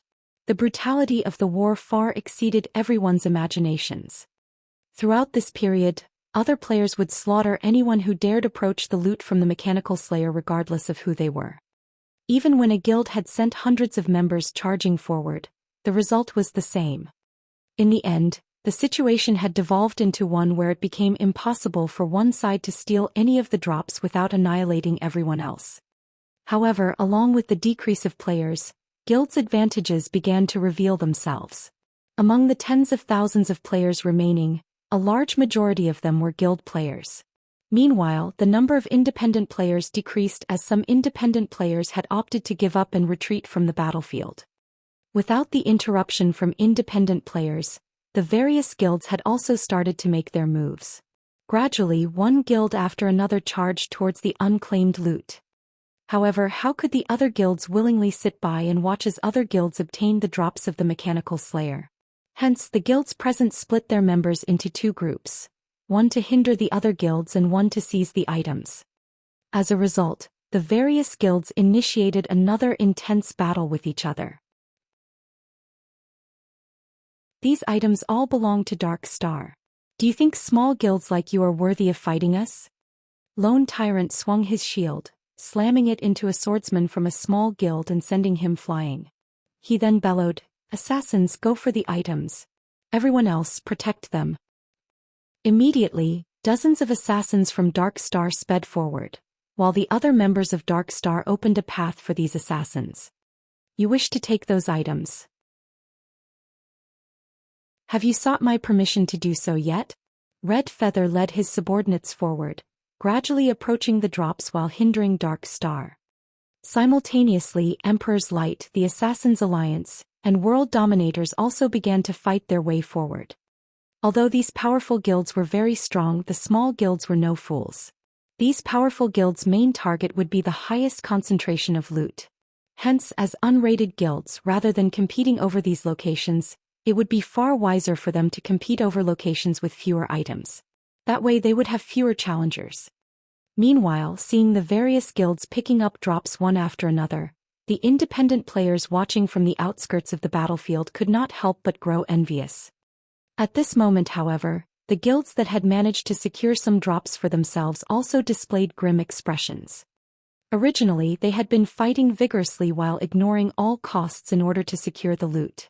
After all, as long as they put these items into their bag, even if they died, these items would not drop. However, now that they had gotten their hands on these items, the result was completely different from what they expected. Any players holding the dropped items had to stay alive and hold said items for 2 hours. If killed during this time, the dropped items would automatically fall from the player's bag. What the hell is going on here? Lone Tyrant looked at the dropped item inside his bag, his brows wrinkled. To secure the dropped items, they had not held anything back while slaughtering their way forward. even at the expense of sacrificing their own companions. Meanwhile, the only reason Lone Tyrant Willing made such a huge sacrifice was because he knew that they could take ownership of the dropped items the moment they got their hands on them. At this moment, out of the 10,000 plus Dark Star members who had arrived, less than 1,000 remained. Yet, Lone Tyrant had made all those sacrifices only to find out that the battle was not over yet. The dropped items they had obtained could switch ownership at any given moment. At this moment, all those who managed to obtain a dropped item felt their blood rush to their heads. Due to this sudden change, another change also swept through the battlefield. The various guilds immediately started relocating their members who had managed to obtain a drop. Simultaneously, they had also sent more people to kill the members of other guilds who held items. Suddenly, the battlefield became even more fierce than before. At this point, the more members a guild possessed, the greater the advantage it had. Meanwhile, as the guild with the most members remaining at this moment, Dark Star was also the guild that had looted the most items. Very quickly, Dark Star looted another dozen or so items. In addition to the ones they had previously obtained, the number of dropped items now in Dark Star's possession totaled 24. At this moment, aside from Shifeng, Dark Star had the largest harvest. Just as the escort Lone Tyrant personally led was about to enter White River City's safe zone. Suddenly, a black figure appeared before Lone Tyrant. Black Flame, should I commend you for your bravery or stupidity? Despite managing to escape rather than going into hiding with the items you obtained, you actually dare appear before me once again. Very well. Today I will finish you off. As for the items in your possession, they will all belong to Dark Star. Lone Tyrant recognized Shifeng almost instantly. With a sneer, he waved his hand. Over 100 melee players surrounded Shifeng, while the mages at the rear line started chanting their spells. The healers also began to back off. This time, however, they stood sparsely apart from each other. Obviously, they had done so to avoid getting caught by Shifeng's large-scale AoE magic and that silencing field which prevented them from using any of their skills or tools. Black Flame, you must feel so helpless when you see this formation, no? You will definitely die this time. If you have to blame someone, blame yourself for showing up in front of me, Lone Tyrant boasted. Shifeng simply smiled at Dark Star's formation. If this had happened before he had upgraded the 7 Luminaries ring, this formation would have caused him a headache. With several hundred people standing so sparsely, the effective range of Firestorm and Absolute Time would indeed be insufficient to deal with all of them. Without the silencing field as the battle drew on, he would have no choice but to escape. However, circumstances had changed. Looking at the hundreds of level 16 and level 17 melee players charging at him from all directions, Shifeng activated Absolute Time. At level 5, Absolute Time had an effective radius of 75 yards, so it covered a large majority of the scattered players. As for those that were outside the range of Absolute Time, they were no threat to Shifeng. Following which, Shifeng switched out the Aura of Time for the Aura of Fire on the 7 Luminaries ring, increasing his damage dealt by 40%, while reducing his target's defense by 40%. However, Shifeng was not done yet. Shifeng then activated the additional skill of Purgatory's Shadow, Purgatory Power, increasing his attack speed by 100% and damage by 30% for 15 seconds. Immediately after, Shifeng used Windwalk and advanced, abruptly charging towards the members of Dark Star. Shifeng's first target was a level 17 Shield Warrior. Raising the Abyssal Blade, Shifeng lightly slashed at the Shield Warrior. The silvery gray Abyssal Blade transformed into a streak of silvery gray light. Before the Shield Warrior could lift his shield against Shifeng's attack, a deep slash appeared on his mysterious iron-ranked breastplate. A critical damage of -3,216 appeared above the Shield Warrior's head. Following which, this level 17 Shield Warrior, which possessed slightly more than 2,600 HP, died. Before this Shield Warrior's body hit the ground, Shifeng had already arrived in front of a berserker. Similarly, Shifeng struck once before leaving behind an afterimage and charging towards the next swordsman. From an outsider's point of view, they could only see a dark shadow passing by the members of Dark Star. Then, for reasons unknown, those Dark Star members suddenly fell to the ground, their HP bars completely depleted. Meanwhile, this dark shadow was so fast that it only took around 6 seconds to move through every single member of Dark Star. By the time this shadow stopped moving, the several hundred Dark Star members had become corpses. Only silence and hundreds of dropped items accompanied these corpses. The players watching this scene play out from afar were completely stupefied. This was too horrifying. Are you a ghost or a human? Lone Tyrant gaped at the hundreds of dead Dark Star elites in front of him in disbelief. Before he could make sense of what was happening, all of his companions had died. The word fear was no longer sufficient to describe what Lone Tyrant currently felt. What do you think? Shifeng said, smiling faintly as he shifted his gaze to Lone Tyrant. Lone Tyrant's heart jumped when he saw the ridiculing smile on Shifeng's face. At this moment he no longer thought of retaliating. He even doubted that the person before him was Black Flame, but an evil Rakshasa of God's domain instead. Otherwise, how could he possibly explain the unbelievable sight before him? How was it even possible for a player to be so powerful? At this moment, escape was Lone Tyrant's only hope. Even if he had 10 lives, they wouldn't be enough against such an evil Rakshasa. However, as soon as Lone Tyrant turned around, he discovered that Shifeng had already appeared in front of him. Immediately after, he saw the abyssal blade in Shifeng's hand give off a dazzling light. He also felt himself melt at the immense temperature radiating from Shifeng's sword. This skill was none other than Shifeng's recently upgraded level 9 flame burst. Before Lone Tyrant could react, the scorching abyssal blade had run through his heart. The hell-like flames incinerated his body. At the same time, a massive damage of over -10,000 appeared above Lone Tyrant's head. Following which, as if struck by a meteorite, Lone Tyrant was sent flying backward. However, before his body made contact with a solid surface, he had become nothing more than ash in the wind.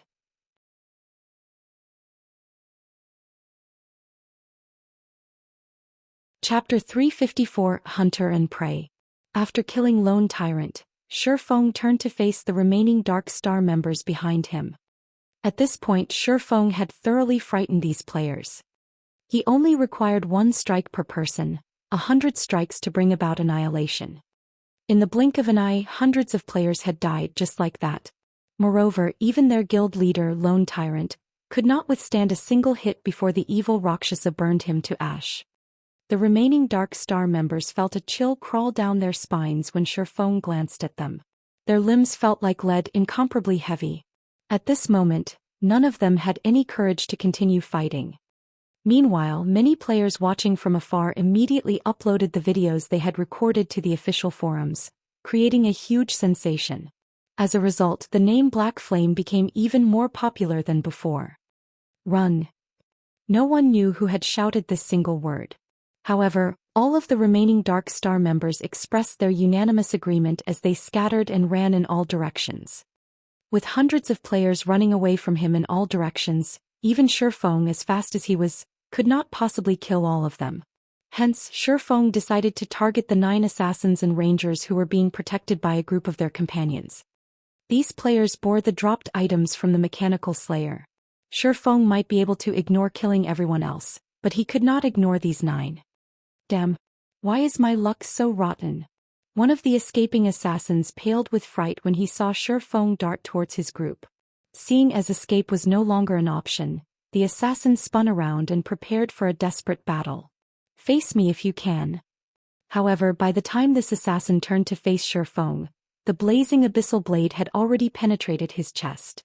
The assassin's HP quickly bottomed out, and 3 items dropped from his lifeless body. Among them, 2 were items dropped by the Mechanical Slayer. Shifeng immediately grabbed the loot from the Mechanical Slayer and tossed them into his bag. He then charged towards his next target. By the time everyone from Dark Star had run out of absolute time's effective radius, Shifeng had killed 6 people in quick succession, obtaining a total of 15 dropped items. As for the remaining 3, they had escaped. Not a bad harvest. Shifeng smiled satisfactorily as he looked at the new additions to his bag. Including these 15 items, he had obtained a total of 52 dropped items. That was practically half of the Mechanical Slayer's drops. Just as Shifeng prepared to leave, he suddenly discovered the players from other guilds all barreling towards him. Meanwhile, Every one of these players wore greedy expressions, and they all thought of Shifeng as a fat sheep. If Shifeng had only taken a handful of the loot, they would not have dared strike at Shifeng even if someone put a gun to their heads. However, the number of dropped items Shifeng obtained was simply too shocking. Hence, their greed had overtaken their fear. Although the strength Shifeng displayed defied all reason, everyone had the courage to charge at Shifeng because they knew that his explosive strength could only last for a short time. Moreover, large-scale silencing skills like the one Shifeng used would definitely have a very long cooldown. Knowing that the situation had become unfavorable, Shifeng immediately turned and ran. He had only recently used absolute time, so the skill was still on cooldown at that moment. Without the skill, he stood absolutely no chance against thousands of players. Boss Red Feather Black Flame is trying to flee. It will be difficult to deal with him if we allow him to escape into White River City's safe zone.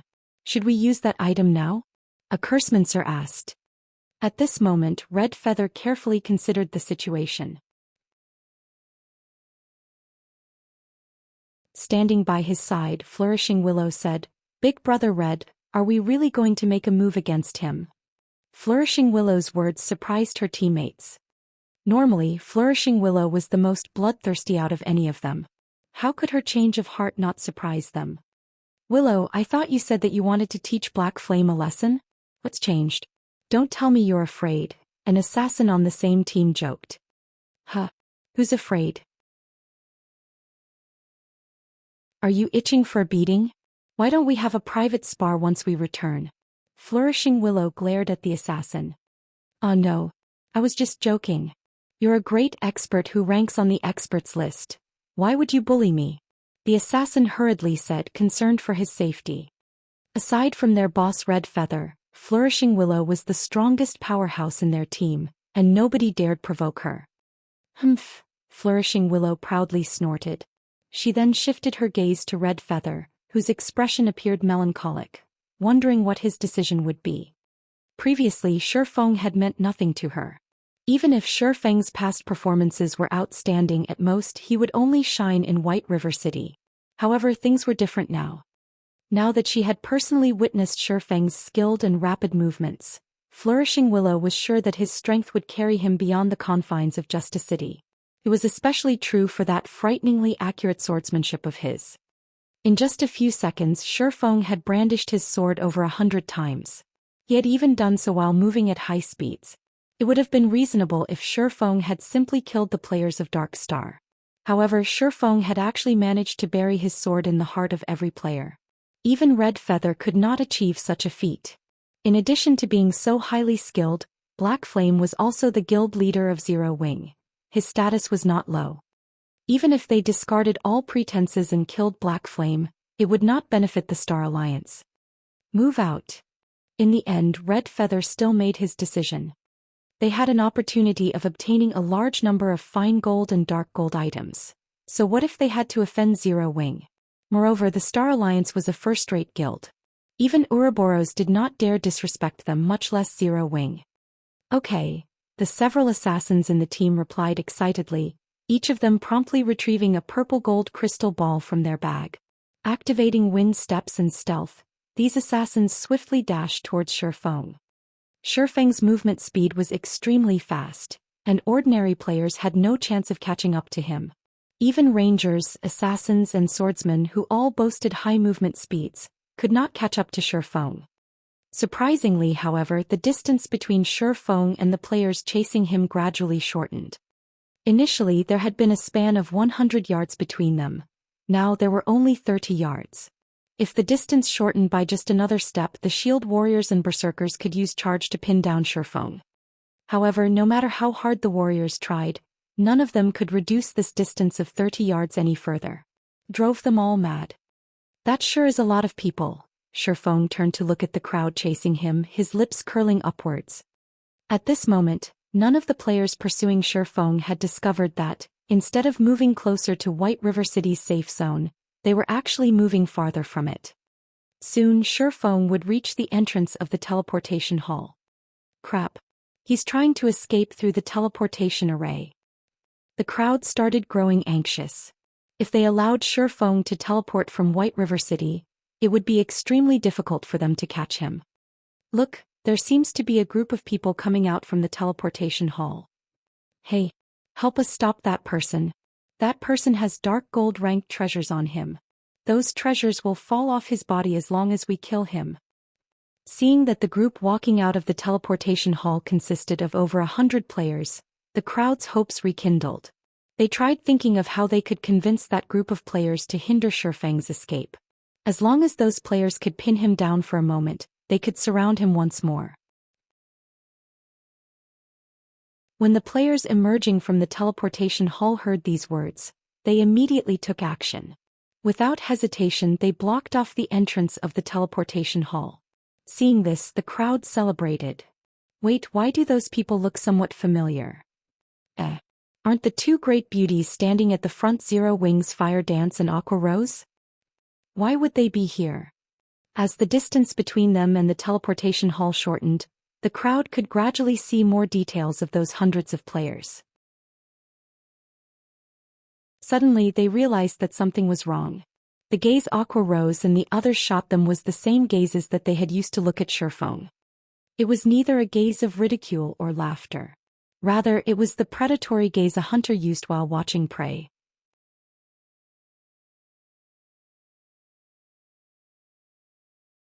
Chapter 355, Biggest Winner. We've been had. This black flame is too cunning. He wasn't trying to run away at all. Instead, he was luring us over here.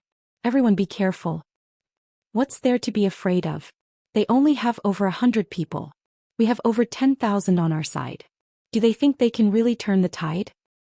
Although the crowd had discovered that something was wrong, they couldn't care less. An arrow fitted on the bowstring couldn't avoid being fired. Shifeng had simply obtained too many dropped items. They might not get another opportunity to find such a fat sheep in the future. Right now, the total number of drops all of their guilds obtained was nowhere near what Shifeng carried. Hence, they would not hesitate even if they had to start a war with these hundreds of players from Zero Wing. Haha, excellent. We could only play the role of side characters back in Creek Town. Now I can finally exercise my hands. Blackie said joyfully as he watched the incoming crowd. Blackie, don't kill too many. Let the others get some practice as well. It isn't very often we get to participate in such a large-scale battle. Fire Dance smiled faintly as she unsheathed her daggers and entered stealth. Black and Fire Dance's excitement left their teammates speechless. In Zero Wing, it was common knowledge that Blackie and Fire Dance were the two gods of slaughter in the guild.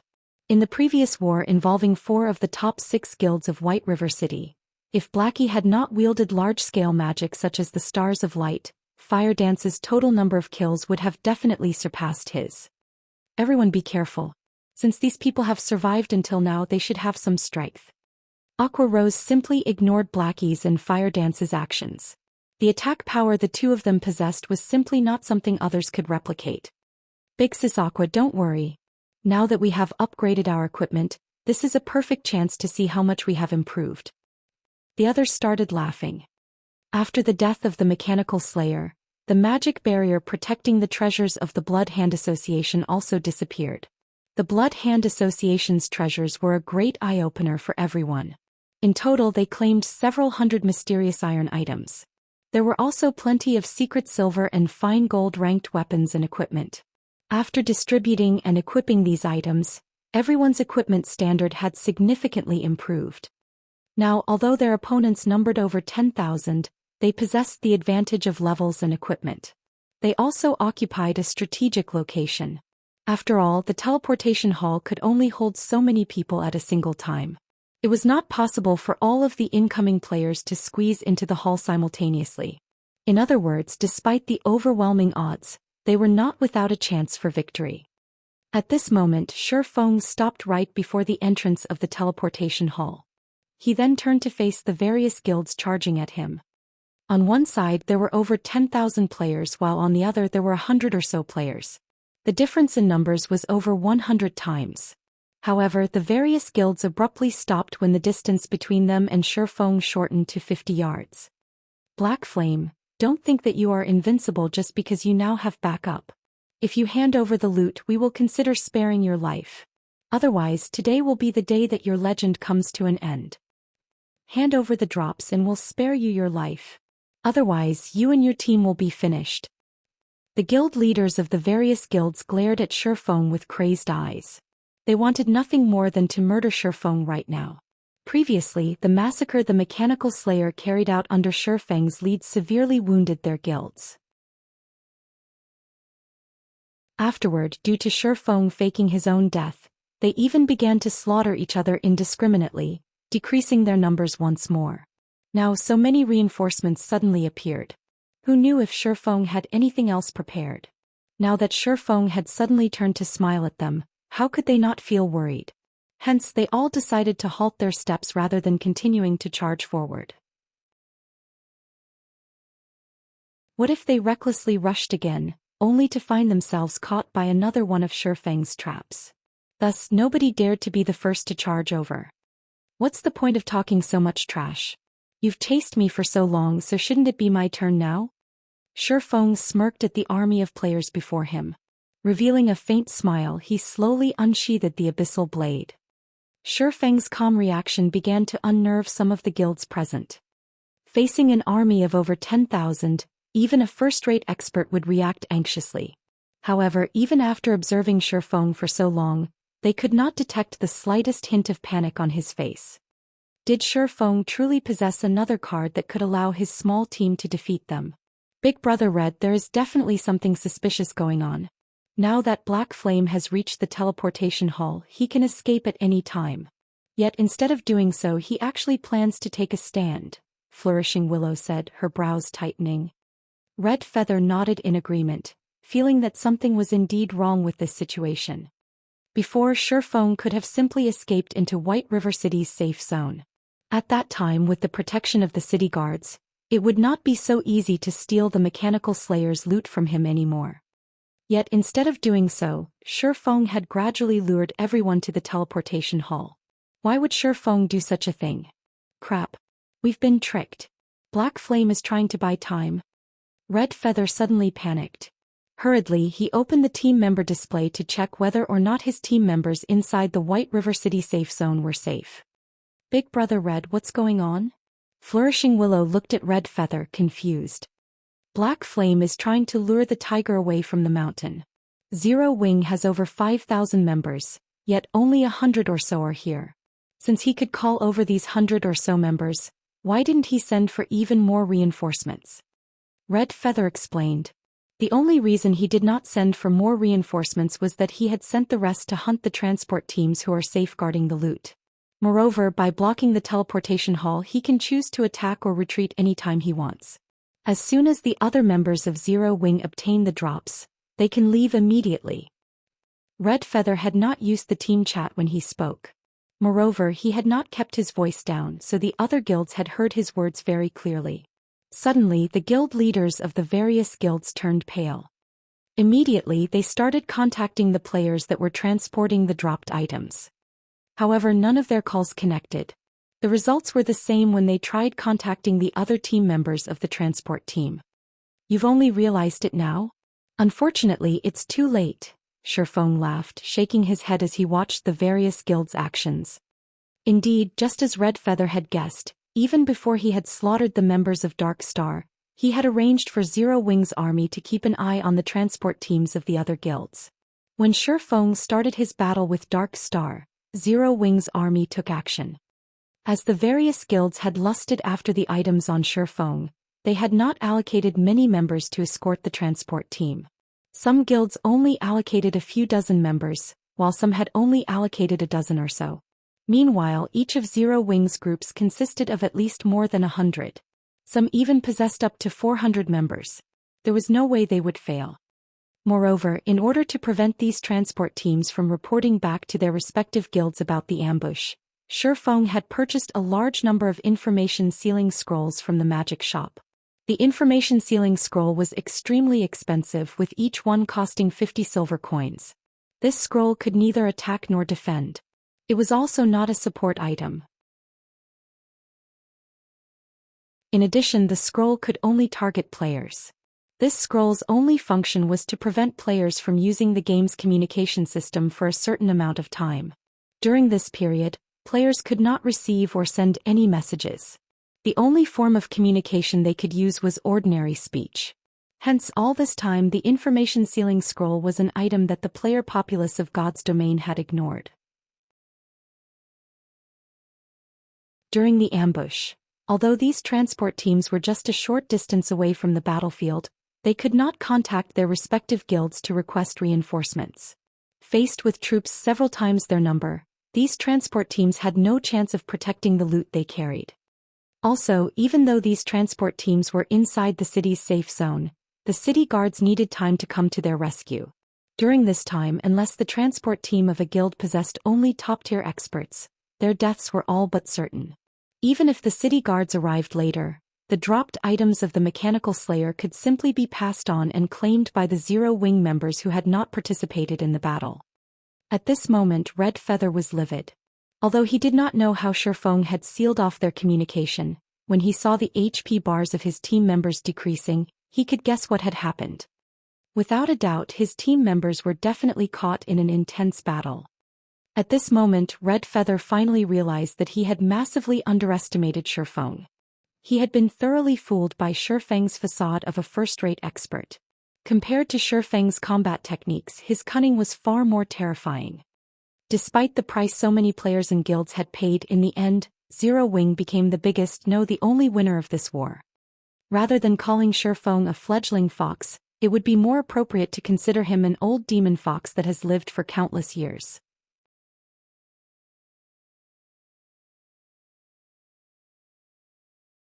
Chapter 356. One man holding out against 10,000. Big Brother Red, their HPs aren't declining that rapidly. They should have started fighting not that long ago. Also, they're only a short distance away from us. If we run back there right now we might still be able to save them, Flourishing Willow said hurriedly. However, the moment Flourishing Willow finished speaking, one of the members on their transport team suddenly died. What? Flourishing Willow looked at one of the HP bars on the list of team members in disbelief. The dark HP bar proved that this player was already dead. She was very clear on the strength of the team transporting the dropped items. They were all elites of the Star Alliance. Yet just shortly after the battle started, one of these elites had already died. How could she not be shocked by this situation? It's too late. At this point we can only kill Black Flame to make up for our losses. Red Feather shook his head. He then looked at Shifeng, rage burning in his eyes. In reality, Red Feather was not the only person present who was angry. The other guilds were similarly enraged. Shifeng had so easily taken away the dropped items they had paid such a large price to obtain. This also meant that, at this moment, Shifeng had obtained all the drops of the Mechanical Slayer. So how could they not feel angry? They had far underestimated Shifeng's ambitions. From the moment the Mechanical Slayer attacked the city, Shifeng never had any intention of letting anyone obtain a share of the loot. Now they finally realized how naive they had been. They had lost the battle from the very beginning. The battle between their transport teams and the members of Zero Wing had been going on for some time now. It would be too late even if they tried to rescue the transport teams. The only thing they could do now was to get rid of Shifeng. In any case, the number of drops Shifeng had on him was almost the same as the number of drops of the guilds combined. Kill him. Kill him right this instant. Black Flame, today will be your funeral. None of the guilds present could care less anymore. All of them started charging at Shifeng one after another, not caring whether or not Shifeng had set up any traps for them. However, when the various guilds started charging at him, Shifeng and the others of Zero Wing also retreated into the teleportation hall. Facing death with a smile, the various guilds rushed into the building without a moment's hesitation. Seeing the large number of players swarming into the teleportation hall, Shifeng said in the team chat, "Start." Blackie, who had been eagerly waiting for this moment, immediately cast stars of light. The entrance and hallway of the teleportation hall was not very spacious, with a capacity of only around 100 players or so. Meanwhile, the range of the stars of light just happened to completely cover this area. One after another, stars of sacred light shot down from the sky, rocking the entire teleportation hall. Even with the preparations the guilds made, the might of the stars of light was simply too overwhelming. Despite the healers at the rear trying their best to save their companions, Blackie's stars of light destroyed even the MTs, who possessed the highest HP and defense, in just 2 to 3 rounds. After the duration of stars of light ended, many members of the various guilds had died. Shifeng estimated the death toll for Blackie's skill at over 500. At this moment, Blackie's name looked more black than red. If not for the guards of White River City temporarily halting their management over the vicinity of the teleportation hall, the guards would have killed Blackie dozens of times by now. Meanwhile, Blackie's skill had thoroughly shocked the various guilds.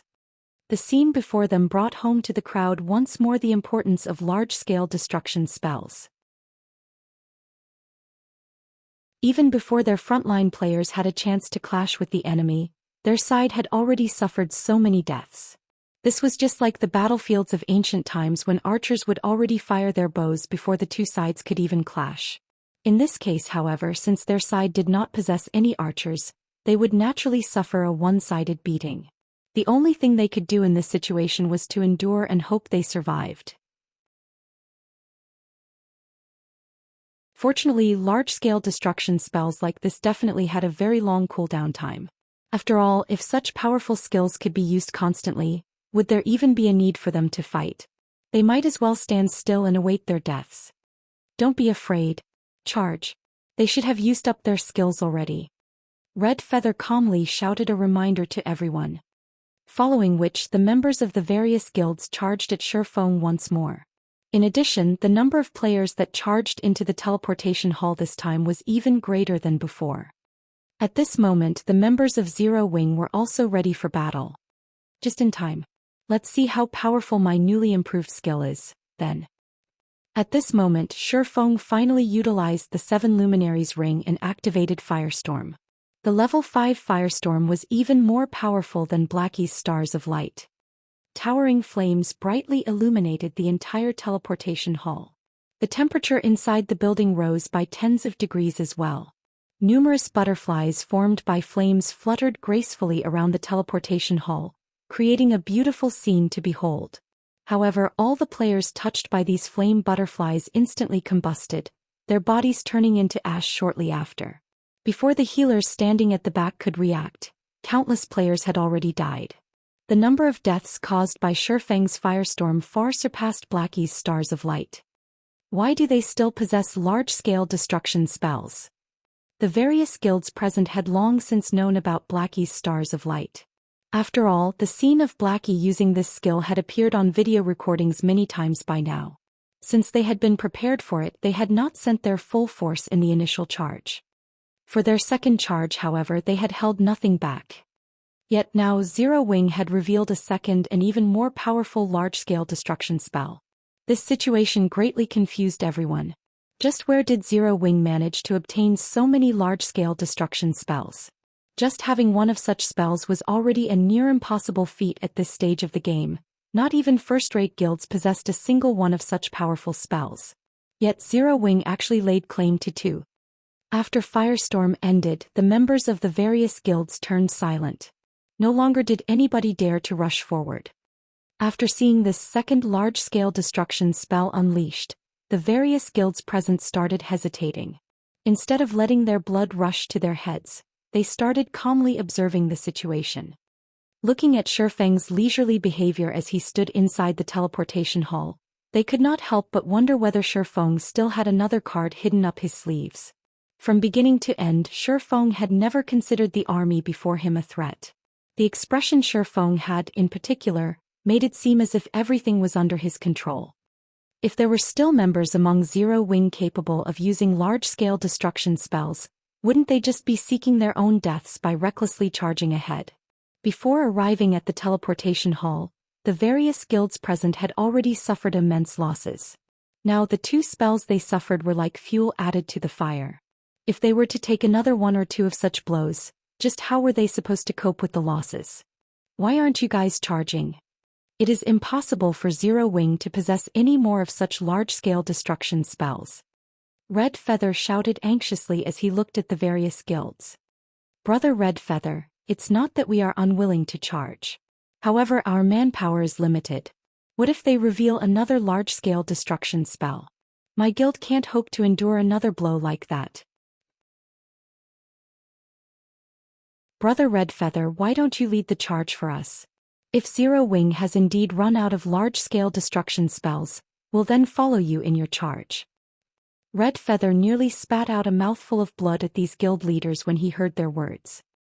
He had brought only a small number of members with him on this expedition to White River City. After going through the 2 great wars earlier, he had lost over half the members he had brought. Just moments ago, Zero Wing had also killed his transport team. In the end, the only thing he gained from this trip was losses. If he were to send his few remaining members at Zero Wing right now, wouldn't he just be seeking his own death? At this time, the various guild leaders present were also unwilling to let their own subordinates act as cannon fodder. Every death was a loss of money to them. As of this moment, they had yet to gain a single thing, so how would they be willing to continue throwing lives away? Previously, they had gotten caught in Shifeng's plots one after another. Now Zero Wing's performance had even surpassed their expectations. After suffering successive blows, they were truly afraid now. What? Not gonna charge at us anymore? If you guys aren't coming, then we'll be leaving. Shifeng stood at the stairs of the teleportation hall, looking at the various guilds that did not dare to enter the building. The calm and easygoing smile Shifeng wore made it impossible for anyone to guess at his thoughts. Looking at Shifeng's relaxed and indifferent attitude as well as the low-grade provocation he used, the various guilds present became even more certain that Shifeng still possessed a hidden trump card. As long as they dared to charge at him, what awaited them would be an even greater loss. At this moment, the independent players observing from afar were completely stupefied by this scene. An army of tens of thousands. Shifeng actually intimidated such a force all by himself, such that they didn't dare to set even a single foot inside the teleportation hall. This scene was truly one man holding out against 10,000. Before today, nobody present would have believed such a nonsensical feat was actually possible. Now, however, they believed it. After all, Shifeng was the best proof. It would be an honor to die to such a player. After a stalemate of more than 10 seconds, Redfeather suddenly stepped forward. Everyone, don't be fooled by Black Flame. Do you think large-scale destruction spells can be obtained so easily? He is simply buying time. As long as we charge at him once more, the drops Black Flame obtained will be ours. Redfeather did not believe that Shifeng still possessed a third large-scale destruction spell. Shifeng was definitely tricking them. Emphatically, Redfeather advised, if anyone doesn't believe me, then our Star Alliance will compensate you with 5 times the losses you will suffer.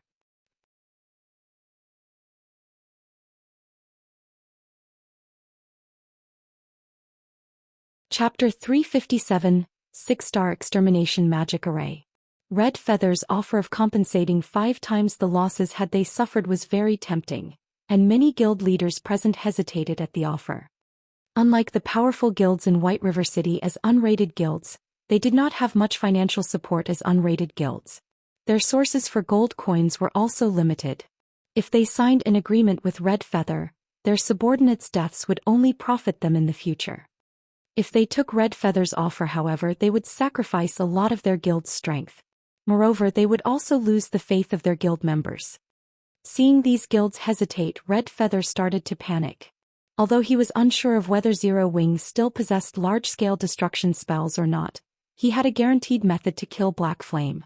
As long as he could approach the man, Black Flame would die even if he were an expert ranked on the God's Domain experts list. Once Black Flame died, the dropped items he carried would fall from his bag. Meanwhile, Redfeather would be the first person to grab those items. Afterward, he could simply use the teleportation array to leave White River City. Now that the dropped items his team had previously obtained were no more, if he could not snatch the items on Black Flame's body, how could he walk away with satisfaction? Don't tell me that none of you want the loot from the Mechanical Slayer. That was a monster that even a Tier 4 Great Wizard struggled to kill. Not to mention dark gold items, it would not be odd to find epic items among the drops. Don't you want the power of an epic item? Redfeather's comments excited the various guild players. None of them had even seen a dark gold item before, let alone an epic item. If a guild obtained an epic item, it would instantly become a hot topic throughout the entire God's Domain. At that time, even an unknown guild would become famous, attracting the attention of many guildless players. Although it would still be no match for a truly powerful guild, it could still become an overlord of a city. The might of an epic item was unimaginable. In God's domain, dungeons were one of the main sources for players to obtain weapons and equipment. As only a limited number of players could enter a dungeon, if one wanted an easier time raiding, they could only do so by upgrading the combat power of a limited number of players. Hence, not only were epic items significant symbols to a guild, but they also played a very large role in the guild. At this stage of the game, if a guild could obtain an epic item, the strength of the guild would instantly soar to the next level. The mechanical slayer's loot needed to be appraised before anyone could discern quality and attributes. Hence, nobody knew the exact quality of the slayer's loot. However, seeing as the mechanical slayer had been such a powerful monster, it would not be surprising even to find epic items among its loot. As long as there was the slightest possibility, nobody among the crowd would easily give up on this chance. Charge. For the epic items. Black Flame, hand over the epic items and we'll spare your life. The various guilds charged at Shurfeng once more with passion. Setting aside Red Feather's offer, the lure of an epic item alone was worth any price. At this moment, Aqua Rose walked up to Shurfeng's side, suggesting, "Guild leader, they're charging at us once more. We've bought enough time now. Should we depart?" Although they had the absolute advantage of levels, equipment, and terrain, if they had to face so many players, death and injury would be inevitable. Since they have already achieved their goals, it was not necessary to continue fighting. "Okay, let's withdraw," Shurfeng nodded. "Pass me the Tier 3 magic scroll that you obtained from Creek Town. I'll stall for time and leave them with a memento. Take this chance to activate the teleportation array." Indeed, just as Red Feather had guessed, large-scale destruction spells were not so easy to come by. At this moment, only he and Blackie possessed such spells.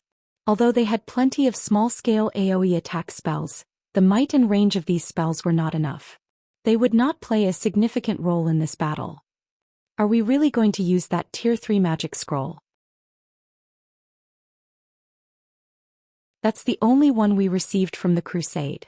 Why don't we just have everyone hold those players off for a bit? In any case, we only need to stall for a moment. If we don't have to fight for that long, we should not incur any casualties. Aqua Rose's heart ached when she heard Shurfeng's intentions. The value of a Tier 3 magic scroll far surpassed a single dark gold item. It doesn't matter. Now is the best time to use it. Shurfeng waved his hand. Aqua Rose simply sighed in response to Shurfeng's decision. With a heavy heart, she handed the Tier 3 magic scroll over. She only had herself to blame for working under such a guild leader. Normally, Shurfeng spent his money lavishly, not bothering with a budget. However, it was also a fact that the results of his spendthrift actions would always pay off. "Go. Leave this to me." The Tier 3 magic scroll Aqua Rose had handed Shurfeng was deep blue with gold inlaid around its edges. Upon receiving the scroll, Shurfeng unrolled it and clicked Use. The Tier 3 magic scroll they had obtained from the Blood Hand Association's hidden warehouse was entitled Water Dragon's Flurry. This magic scroll contained a very rare large-scale destruction spell with a 2-second cast time. As water-type mana began to gather around Shurfeng, a large-scale deep blue magic array formed beneath his feet. Crap. It's another large-scale destruction spell. The Tier 3 spell's generated momentum was so immense that the incoming tide of players quickly discovered its appearance. The crowd immediately panicked and tried to withdraw. At this moment, Red Feather's face turned ashen. He would never have thought that Shurfeng still possessed another large-scale destruction spell. Although the crowd retreated quickly, it was too late as Shurfeng had already unleashed the magic of the Tier 3 magic scroll in his hands. Water gushed down from the sky like a massive waterfall, rolling into a tidal wave that was over a dozen meters high. The wave smashed across all of the guild players within the teleportation hall, and in the blink of an eye, the violent tidal wave devoured hundreds of players. Following which, the turbulent water flooded from the building's entrance. It was like a tsunami. The massive wave devoured many of the players outside the hall, and every victim of the spell became nothing more than an icy corpse. As to how many players had died, even Shurfeng himself was not sure. However, what Shurfeng did know was that the Water Dragon's Flurry had killed more players than both Stars of Light and Firestorm combined. It's about time for me to leave as well. Shifeng examined his surroundings, satisfied. The teleportation hall was void of any members of the various guilds. Oh, that's not right. Someone's still here. Shifeng suddenly sensed danger. Shifeng was very familiar with this feeling, so he knew to keep his guard up. Such a feeling only occurred when he encountered life-threatening danger. Hence, Shifeng immediately activated Omniscient Eyes. Since he had not seen anyone inside the hall, the only possibility left was assassins. Omniscient Eyes allowed Shifeng to perceive any invisible or stealth units within 100 yards. After activating the skill, a golden glow enveloped both of his eyes. He then observed his surroundings. Like a god overlooking all life forms, nothing could hide from his vision. 6 people, is it? Shifeng quickly discovered 6 obscure figures slowly approaching him from 30 yards away. These 6 assassins felt a chill down their backs the moment Shifeng's gaze landed on them. Damn it. We've been discovered. Forget about it. This distances should be enough. We can't disappoint Boss Red Feather. The 6 assassins were all experts. Hence, they immediately decided to reveal themselves and take out the purple gold crystal balls. That's the 6-star Extermination magic array. How could they have it? Shifeng was abruptly shocked when he saw the purple gold crystal balls in the hands of the 6 assassins. These items were no less rare than a Tier 3 magic scroll. Though they were far more powerful than a Tier 3 magic scroll, the requirements and limitations were also far more troublesome than a Tier 3 magic scroll.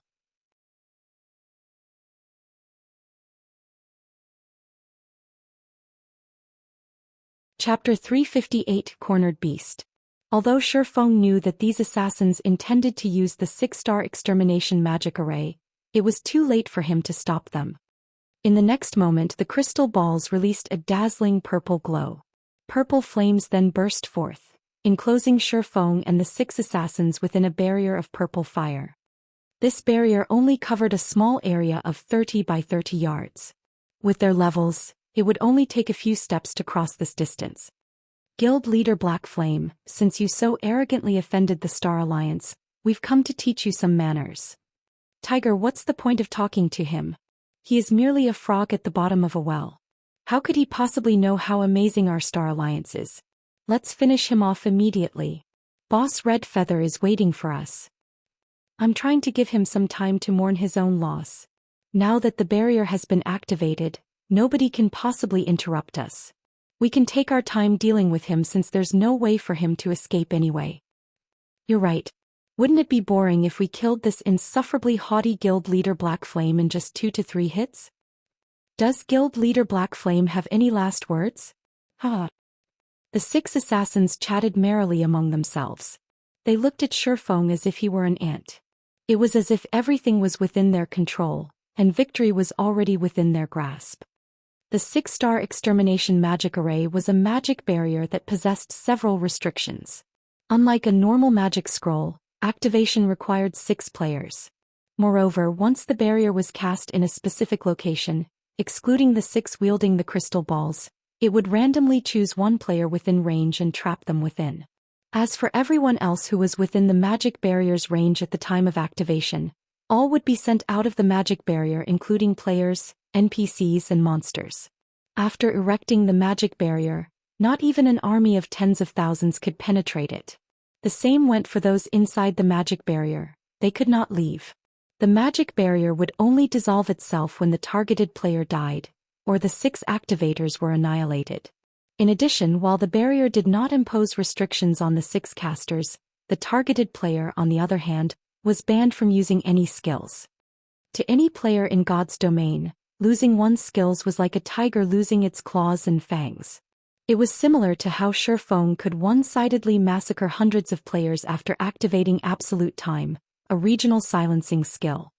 Although part of the reason Shifeng could achieve such a feat was due to his frightening combat power, the regional silencing skill Absolute Time played a similarly large role. Currently, Shifeng had to face 6 level 20 assassins who were capable of using all their skills. He was also trapped in this barrier until he defeated these 6 elite players. One could just imagine how dire the situation was. What a pity. Shifeng sighed as he looked at the purple flames surrounding him before shifting his gaze towards the 6 assassins. Normally, the 6-star Extermination magic array was used to deal with high-tiered mage-type bosses.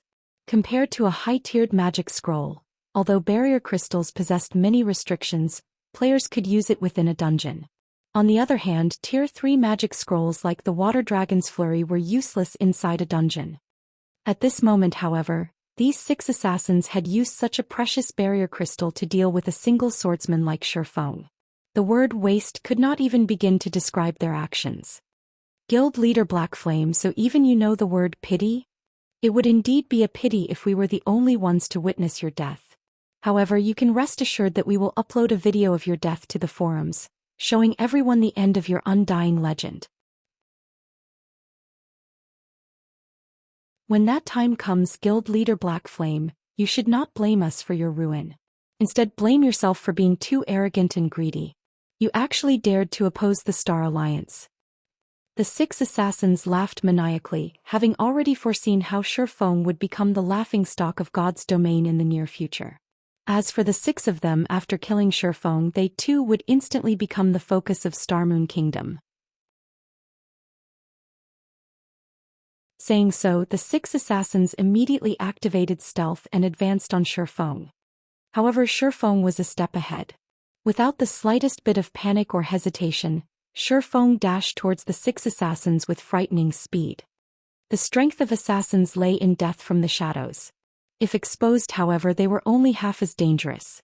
Knowing this, Shifeng darted forward without hesitation and sliced up the 6 assassins. Dang! Dang!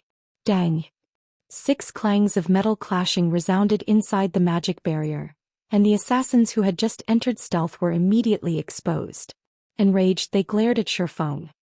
Black Flame, no matter how much you struggle, the result will be the same. Since you want to die in early, let me fulfill your wish. A tanned and short assassin named Grey Squirrel tightened his grip around one of his daggers and jabbed it at Shifeng's abdomen.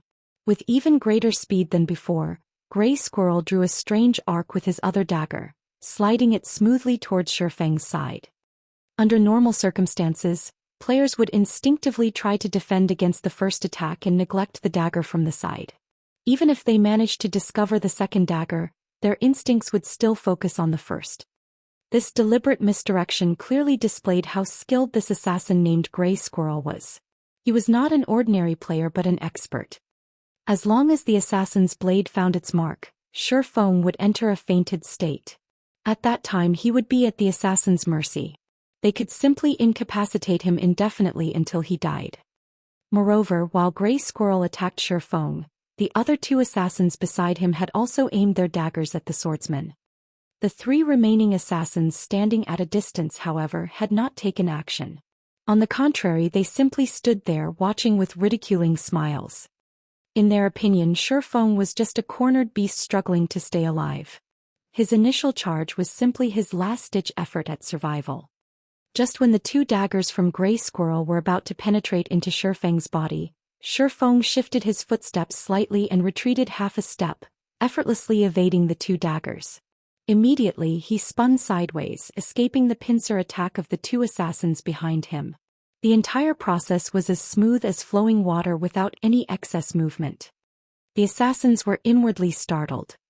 Shifeng had actually evaded their perfect joint attack with such simple motions. Shifeng's quick-witted response left the 6 assassins shivering slightly. However, he couldn't care less about his enemy's thoughts. Without a pause, Shifeng brandished the abyssal blade and the Purgatory's shadow, sending over a dozen afterimages slashing at the 3 assassins.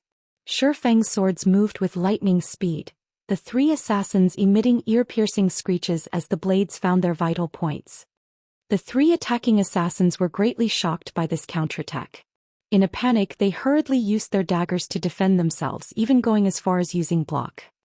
Although all 3 of them managed to defend against the afterimages sent at them, Shifeng's superhuman strength forced them into a retreat, the clash leaving their hands numb. Such speed and strength. At this moment, these 3 no longer dared to underestimate Shifeng.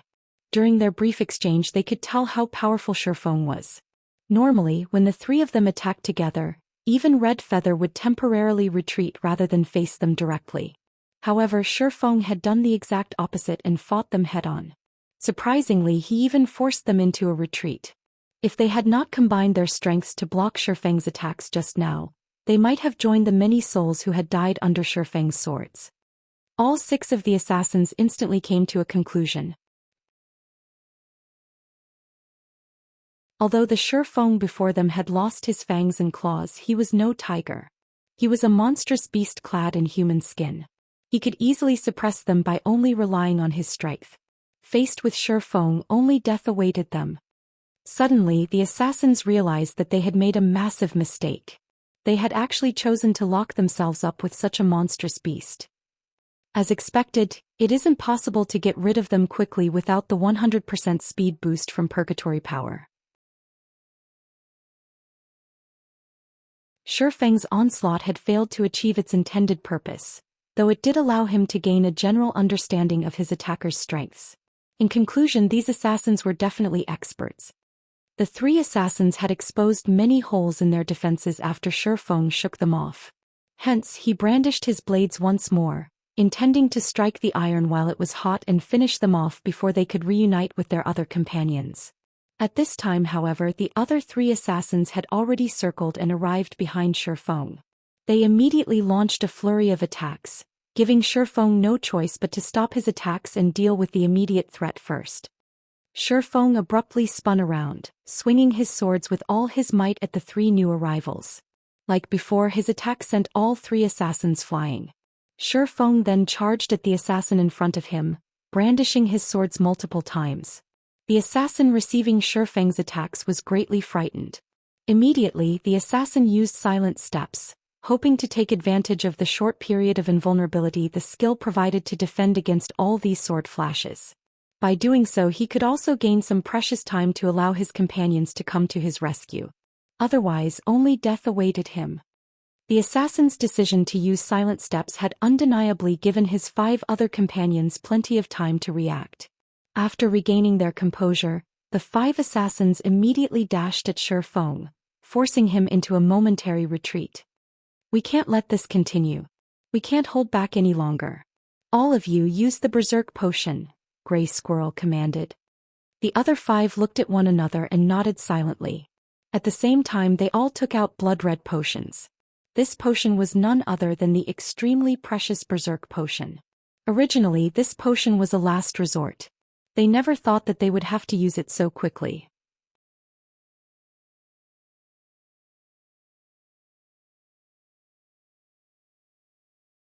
Chapter 359, Breaking Through the Limit. First, they used the 6-star Extermination magic array. Now they're even Berserk potions. Red Feather really is wealthy. Shifeng immediately recognized the blood-red potions in the 6 assassins' hands. At this stage of the game, there were no players capable producing a Berserk potion. Moreover, the recipe was not easily obtainable. The only way to obtain these potions was through killing the bosses of a team dungeon. However, the drop rate was very low. Statistically, it was only 0.2%. In other words, one could only obtain 2 bottles after killing 1,000 team dungeon bosses. Hence, without sufficient strength, it was impossible for a guild to obtain 6 Berserk potions. When consumed, the Berserk potion would stimulate a player's physical potential, increasing their strength and agility. The player's physique would also exceed its limits, allowing the player to carry out actions that they normally couldn't do. To put it simply, the Berserk potion was a very overbearing potion. Black Flame, we admit that you are impressive. However, playtime is over. After the assassin named Gray Squirrel drank the Berserk potion, his skin began to turn red. The blood vessels all over his body bulged and his body started emitting waves of heat. His aura had also completely changed. The moment Gray Squirrel finished speaking, his body flickered and the ground under his feet cracked. Leaving behind an afterimage, Gray Squirrel instantly appeared behind Shifeng. His bright snowy dagger transformed into a white flash that flew towards Shifeng's back, his speed reaching far beyond that of his previous attacks. Startled, Shifeng hurriedly spun and used the abyssal blade to meet Gray Squirrel's dagger. Ping! Sparks flew in all directions as metal clashed. The collision forced Shifeng back by half a step. Gray Squirrel, on the other hand, was forced to take a full step backward. In terms of strength, Shifeng was still obviously superior. However, this single exchange forced Shifeng to take things seriously. From this single exchange, Shifeng could feel that the assassin's attributes were not far below his own. Facing Gray Squirrel and his team, Shifeng's small advantage of attributes was almost non-existent without the use of his skills. Even in a one-on-one battle, it would be very difficult to achieve victory, let alone a 1-on-6 battle. Compared to Shifeng's astonishment, Gray Squirrel and the others were even more shocked by their brief confrontation. After drinking the Berserk Potion, they understood just how amazing the potion's effects were. Yet even with the effects of the Berserk Potion, their attributes were still inferior to Shifeng's. Shifeng's strength completely surpassed their imaginations. This revelation was astonishing. Just how excellent is Black Flame's equipment? Gray Squirrel kept focused on Shifeng, his expression becoming serious. He then said to his 5 companions, "We'll attack him together." The other 5 nodded. If they only relied on Gray Squirrel to deal with Shifeng, the final victor of the battle would most likely be Shifeng. Seeing all 6 opponents approaching simultaneously, Shifeng dared not underestimate them. Shifeng took out a basic frost grenade from his bag, tossing it at the assassins. Although he could not use skills, there was no restriction on the items inside his bag. Compared to absolute time of the 7 luminaries ring, the 6-star Extermination magic array was inferior. When the frost grenade exploded, the 6 assassins charging at Shifeng failed to react in time and froze on the spot. The 6 of them knew the dangers of being restrained. Hence they all used Vanish to dispel the freezing effect. Originally they had intended to continue their charge. However, the 6 of them suddenly saw Shifeng remove an extremely familiar item from his bag. Berserk Potion. How do you have one as well? Gray Squirrel's eyes widened, intense fear appearing on his face. What? Your Star Alliance can obtain this item, but our Zero Wing can't? Don't forget that I am also the leader of a guild. There should be a limit to how much you look down on us. Shifeng revealed a faint smile as he held the blood-red Berserk Potion before emptying the contents of the bottle. In the next moment, Shifeng's skill turned blood-red. His entire body shone with a faint blue shimmer as well. Following which, his body emitted a violent heat wave, and even the 6 assassins who were over 7 yards away felt it. The effects displayed after Shifeng drank the Berserk Potion were far stronger than theirs. Clearly, the increase Shifeng received was much greater than theirs. The Berserk Potion would display strength corresponding to the potential of the consumer's existing physique. Shifeng was superior to the 6 assassins in every aspect. Hence, after drinking the Berserk Potion, the resulting upgrade was far more impressive. Let's start the second round, shall we? Shifeng cracked his knuckles. He could feel his entire body brimming with strength. Despite the fact that he stood still, cracks already began to form beneath his feet. His strength now far surpassed the strength he possessed after activating Purgatory Power. He then smiled at the 6 terrified assassins. The assassins stared at Shifeng as if he were the demon god, and they couldn't help but gulp. Taking a step forward, Shifeng suddenly disappeared. Before the 6 could react, Shifeng appeared before Gray Squirrel. The silvery gray abyssal blade descended. Gray Squirrel tried to raise his daggers to block the attack. However, he suddenly discovered that his speed could not keep up with Shifeng. As he had already used his life-saving skill, Vanish, Gray Squirrel could only stare helplessly as the abyssal blade cleaved down into his body. A damage of -2,641 points appeared above his head, decimating his HP that was barely over 2,000. Moreover, the strike had not been a critical hit. The other 5 broke down at this sight. The speed of that strike was far too fast. Today they had finally witnessed what the words in the world of martial arts, "There are no impregnable defenses. Only swiftness is invincible" meant. Before Shifeng drank the Berserk Potion, they could cope with his speed and strength. After he drank the potion, however, they had no chance. If they had known, they would never have chosen to drink the Berserk Potions. However, it was already too late.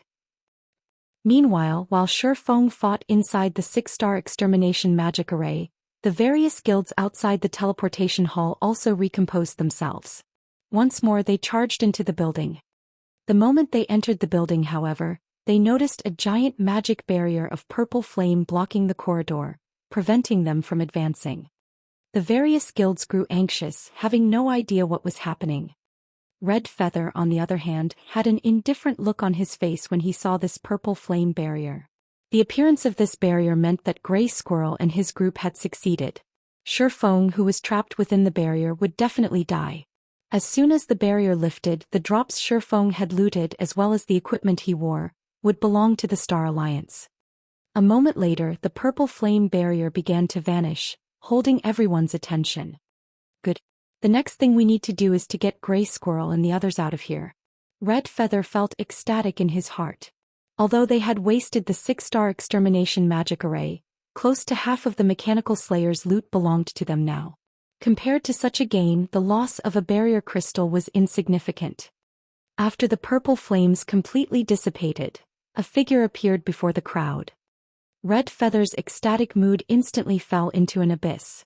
Following which, his face turned pale as he glared hatefully at the lone figure that had appeared. Gnashing his teeth, Red Feather bellowed, "Black Flame." Red Feather could not believe that Shifeng had actually defeated 6 expert assassins. Moreover, Shifeng had done so without the use of his skills. As a precaution, Red Feather had even given each of the 6 assassins a berserk potion. Yet the result was still a resounding defeat.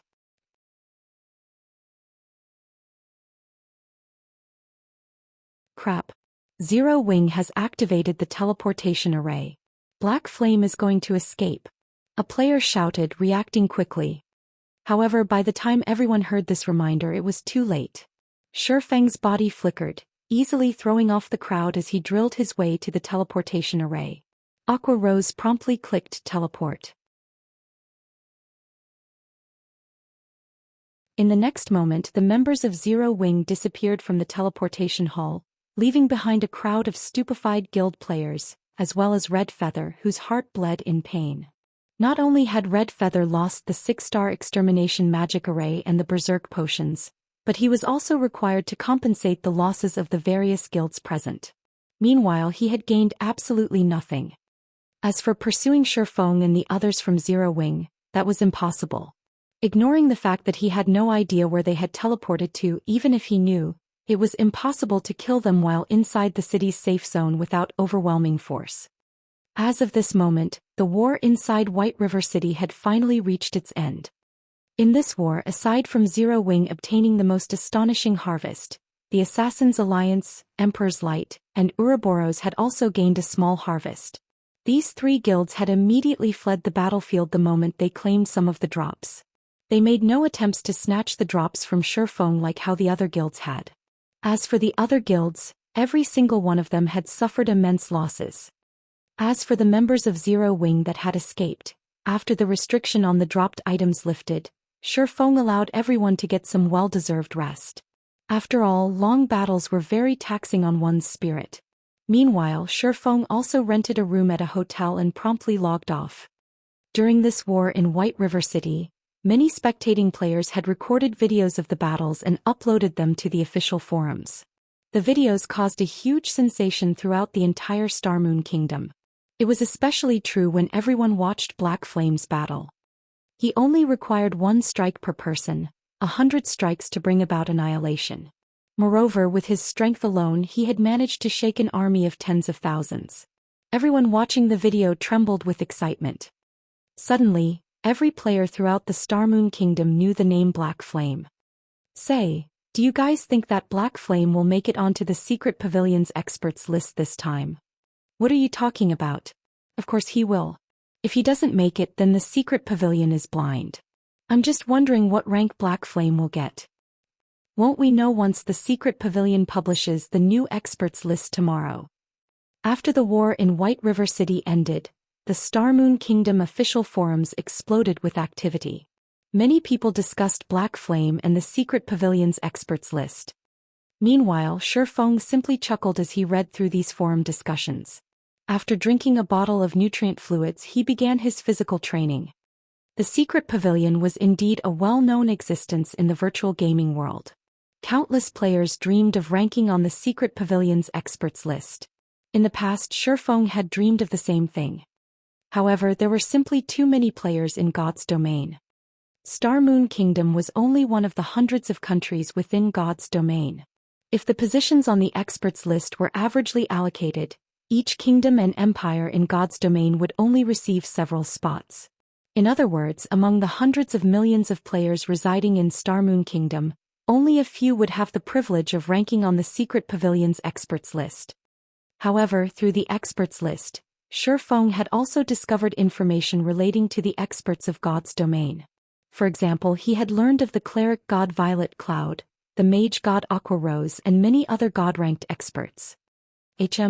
What's going on today? Why have I suddenly become stronger?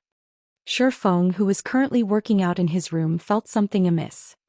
In the past, after completing a set of exercises, he would lay paralyzed on the floor for quite some time. Today, however, he could stand and move with ease. He could feel that his body was still far from reaching its limit. Normally, physical improvement occurred gradually. It was impossible to significantly improve within a short time. Yet such a situation had actually occurred. So how could Shifeng not be surprised? It seems that I'll have to head to the Big Dipper Training Center to take a test. Unable to figure out the reason for his sudden improvement, Shifeng had no choice but to have himself examined. He might even learn some secrets to improving his physical fitness.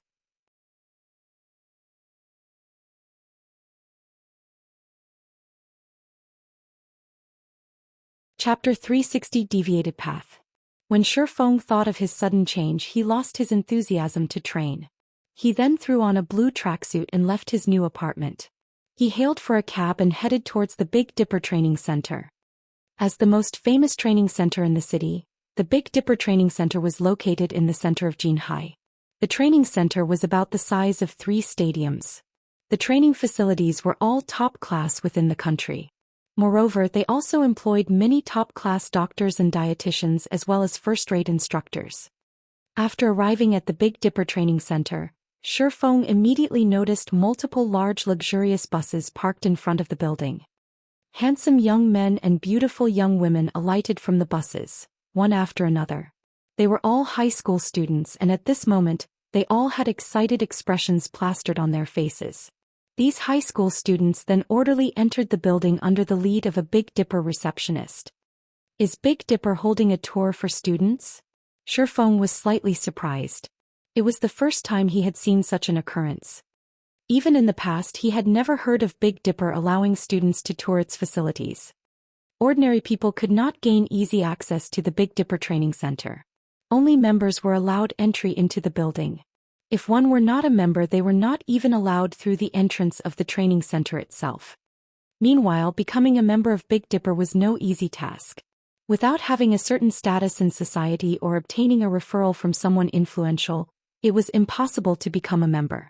If Zhou Yuhu had not entered the top 10 in Jinhai University's fighting competition, he would not have obtained a Big Dipper membership card. Now that hundreds of high school students suddenly entered the training center, no matter how one looked at it, something must have changed. However, this was no concern to Shifeng. He had only come here for a physical checkup. Fortunately, the Big Dipper Training Center possessed inspection equipment and other facilities that even the hospitals envied. Following which, Shifeng had also followed the crowd into the building. "Excuse me, sir, only members can enter," a robust security guard said as he blocked Shifeng's path. "Here is my membership card." Shifeng swiped his Big Dipper member card at the electronic lock. The red display on the machine promptly changed to green, signifying that Shifeng was allowed to pass. The tempered glass doors then parted. Seeing that there were no problems, the bodyguard promptly turned and left. The 15th floor of the Big Dipper Training Center contained equipment for testing punching power, grip strength, speed, reaction, and much more. At this moment, many people crowded around the equipment. Shortly after arriving on the 15th floor, Shifeng discovered a familiar figure currently testing her reaction time. Why is she here? Shifeng was very surprised. It was none other than his female class monitor, Zhou Ruoxi. At this moment, Zhou Ruoxi had her hair pulled back into a ponytail. She wore a black sports vest and a pair of tight capris. Zhou Ruoxi's perfect figure, which she normally hid, was vividly displayed at this moment, and she looked completely different from when she was at school. The reaction machine would fire varying amounts of special rubber bullets at the examinee. One could test their reaction time by dodging these special rubber bullets. Faced with the flying bullets, Zhou Ruoxi danced like an elegant butterfly and effortlessly dodged the rubber bullets one after another. Many of the men present were mesmerized by her fluid movements, and they only wished they could approach and strike up a conversation with her. However, this wasn't unusual. Zhou Ruoxi was already an alluring beauty. In addition to her elegant and noble demeanor, ordinary girls were simply no match for her. When the test ended and Zhou Ruoxi exited the reaction testing room, many were startled. The result displayed on the testing machine was actually intermediate perfection. Who is this beauty? She can't possibly be a professional fighter, right? Many people inside the hall started a discussion among themselves. At this moment, even the handsome men who had intended to talk to Zhou Ruoxi hesitated. As frequent customers of the Big Dipper Training Center, they had an acute understanding of that result's significance. The reaction test was categorized into 4 ranks: basic, intermediate, advanced, and special. Meanwhile, every rank had the subcategories of unqualified, qualified, excellent, and perfection. In the city, even professional fighters could only obtain intermediate qualified on the reaction test, while only well-known fighters could achieve intermediate perfection. Shifeng, why are you here? Zhou Ruoxi immediately discovered Shifeng a short distance away and walked over to him quickly. I just came here to test myself. What about you? Why are you here? If the others in the class to find out about this, they will be shocked to think that the normally gentle and elegant class monitor actually has such a side to her, Shifeng said, a grin plastered across his face. When Zhou Ruoxi realized that Shifeng has watched as she tested, not knowing why, her cheeks burned slightly and a small shred of happiness filled her heart. Immediately after, she waved her little fist at Shifeng, softly saying, "You are not allowed to tell anybody about this. If you do, I'll get very angry and you'll have to suffer dire consequences." Class monitor, since you have ordered it, I will naturally keep my lips sealed, Shifeng laughed, failing to detect the minor changes to Zhou Ruoxi's expression. He only felt that Zhou Ruoxi was far more approachable than he previously thought. That's more like it. At least you have some conscience left in you, Zhou Ruoxi nodded with satisfaction. The testing machines here are somewhat complicated to operate. Seeing as this is your first time coming to this place, as your reward for helping me keep my secret, I'll introduce to you how the machines work. Originally, Shifeng had intended to tell her that he already knew how to operate these machines. After all, he had frequently visited the Big Dipper Training Center after becoming the guild leader of Shadow in his previous life. However, to avoid suspicion, Shifeng had no choice but to nod in agreement. Following which, Zhou Ruoxi led Shifeng, touring the facility and introducing to him the various testing machines. Many of the men in the hall looked at each other in confusion, their hearts filled with envy and hatred for Shifeng.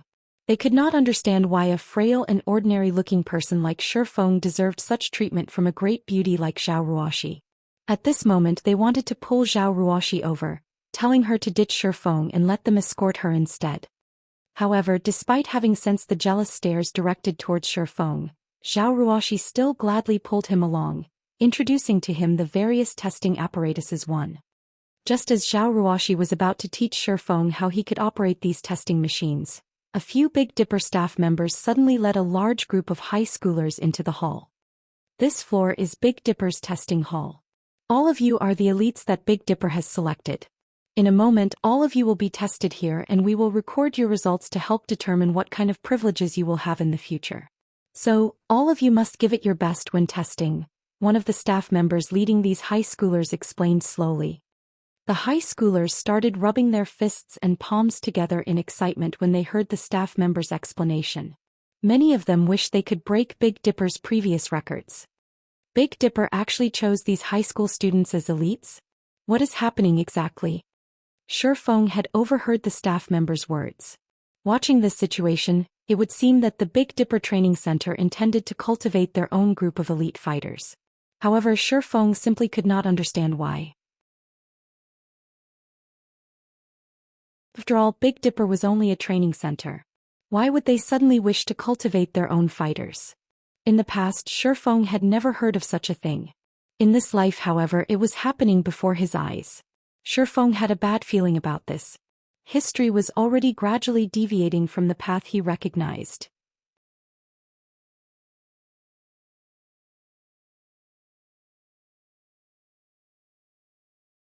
Chapter 361.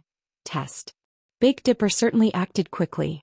It's only been a few days now and they've already recruited so many students.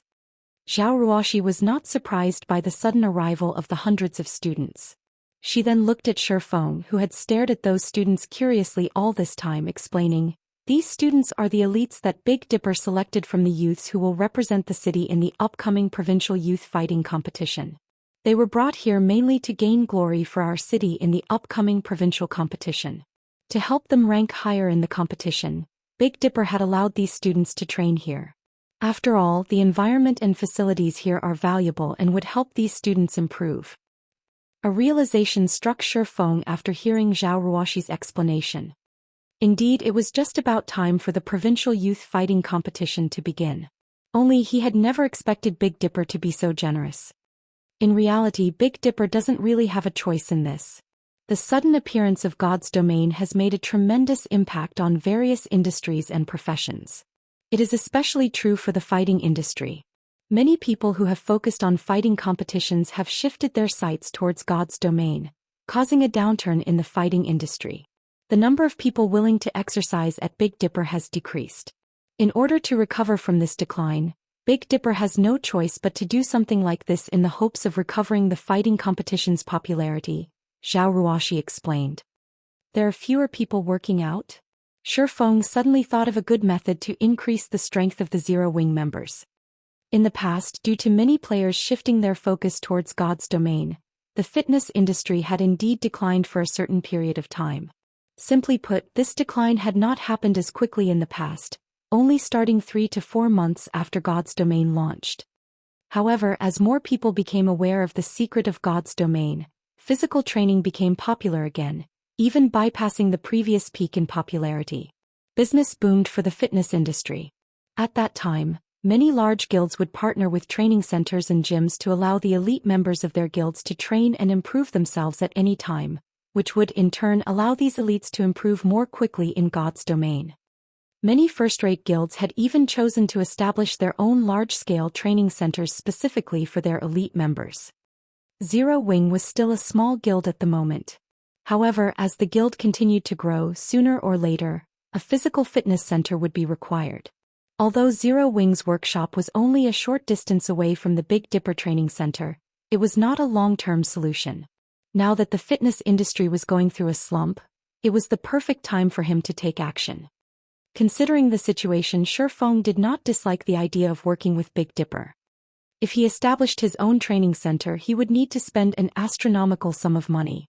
He certainly did not possess that kind of money at the moment. By partnering with Big Dipper, not only could he encourage his guild members to train ahead of everyone else, but he could also obtain the best training environment at a significantly lower cost. While Shifeng pondered about how he could gain Big Dipper's cooperation, a few more people had arrived at the testing hall. As soon as these people arrived, the staff members rushed to greet these newcomers, displaying respect. "Manager Xiao, the students chosen are all here. Following your instructions, we have already begun testing," one of the Big Dipper staff members said respectfully as he looked at a middle-aged man wearing black robes. "Good. Have them continue. I've simply come to observe their conditions." This year's provincial youth fighting competition will affect Big Dipper's future development, so we must not be careless, the man surnamed Xiao instructed. "Yes." The staff members promptly retreated and led the students to their tests. Due to the arrival of this manager Xiao, the students' fighting spirit soared. They were all eager to perform well and attract more of Manager Xiao's attention. That way they could receive even more training resources in the future.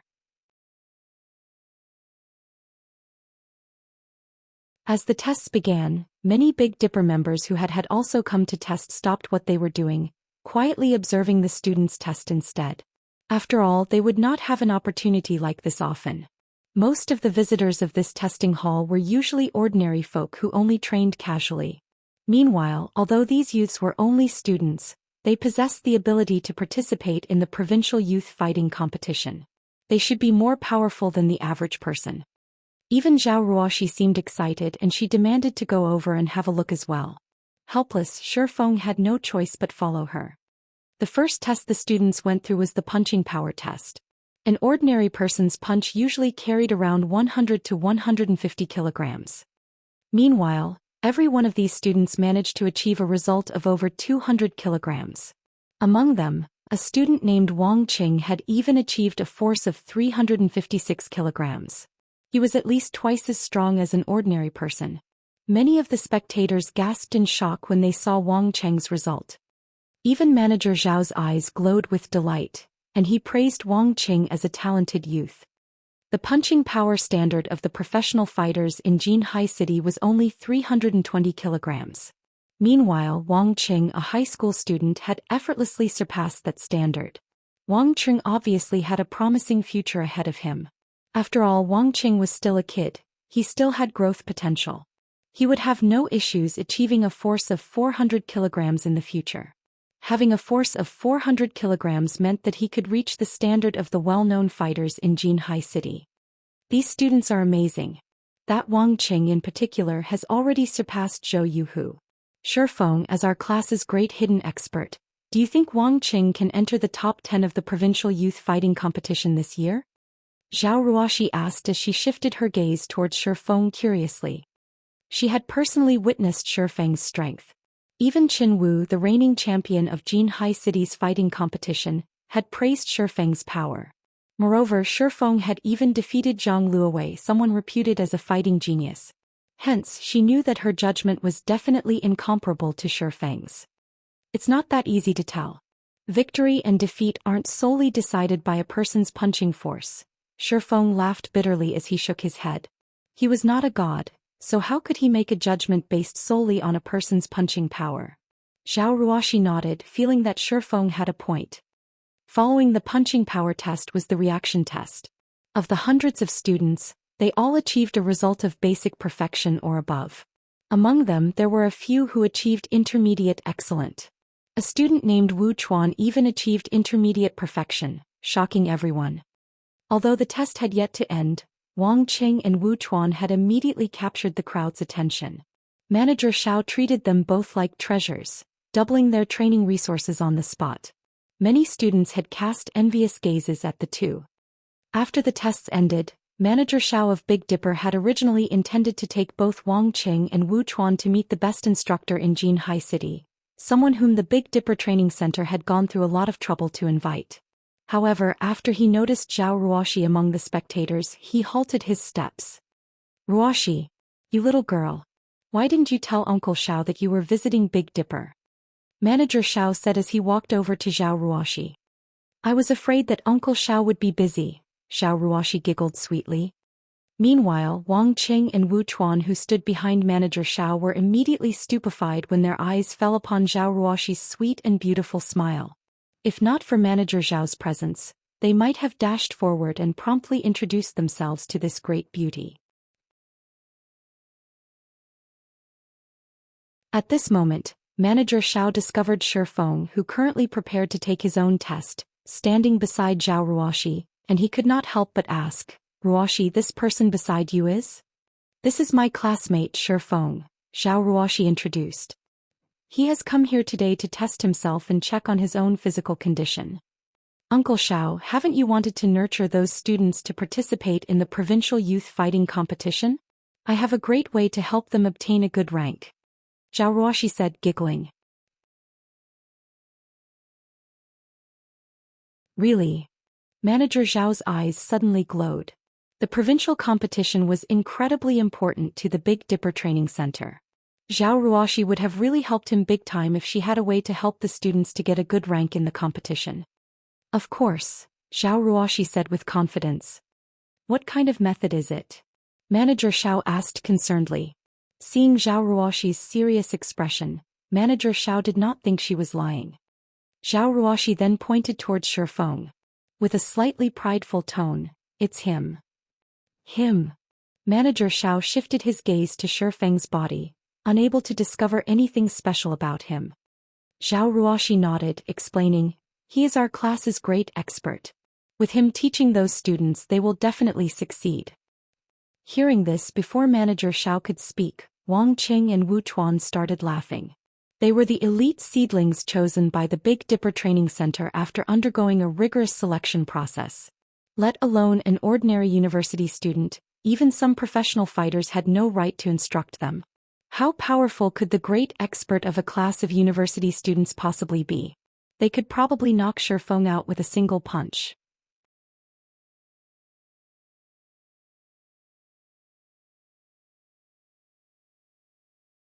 Chapter 362, Rank. Although Wang Qing and Wu Chuan had not voiced their opinions, their expressions exposed the disdain they felt.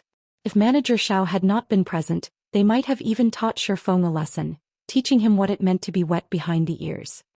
As to why the two would not dare take action in front of Manager Xiao, it was not because of Manager Zhao's position in the Big Dipper Training Center. Rather, they feared Manager Zhao's personal strength. Because Manager Zhao's strength frightened Wang Qing and Wu Chuan, they would not make any casual remarks in front of him. Why else would geniuses like them remain silent at such a ridiculous statement? Manager Zhao's full name was Xiao Yan, and he was well known in Jinhai City. He had also been a professional fighter during his youth.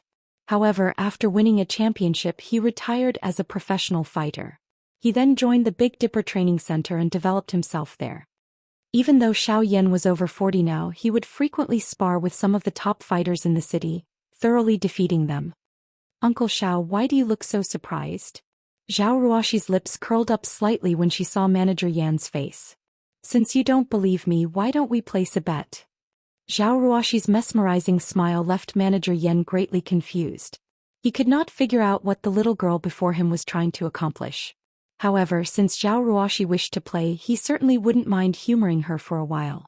When all was said and done, her father was a good brother of his, and he had pampered her like a little princess since she was a child. "It seems that you have a lot of confidence in your classmate Shifeng, Ruoxi. In any case, since you've already made the offer, I'm guessing that you won't let your uncle say no. What do you wish to bet, then? However, I'll tell you this in advance. Your Uncle Xiao cannot get you the secret pavilion's information viewing rights." Manager Xiao laughed, having already prepared to lose. Hearing the words, secret pavilion, both Wang Qing and Wu Chuan behind Manager Xiao were shocked. What was the secret pavilion? Anyone who played virtual reality games definitely knew about the secret pavilion.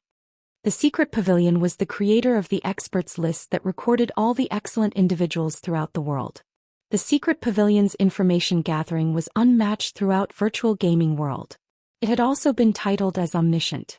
In the virtual gaming world, it was an exalted existence. Other than the experts list, one could also search for various information relating to the virtual gaming world through the secret pavilion's official website. However, depending on the type of information, the price varied. If one had a strong relationship with the secret pavilion, they could obtain different levels of information viewing rights. To those who played virtual reality games, that kind of access was a dream. Even Shifeng, who taken aback by Manager Zhao's words. He had not thought that the Big Dipper Training Center would have a relationship with the secret pavilion. "I know. I never said I wanted to bet the viewing rights anyway." Although Zhao Ruoxi made that claim, inwardly she was somewhat disappointed. She then smiled and said, "Let's bet 3 bottles of S-rank nutrient fluids. I know that you have recently received some." Manager Xiao laughed bitterly when he heard her offer. "Little girl, you are always thinking about taking what little family fortune I have left.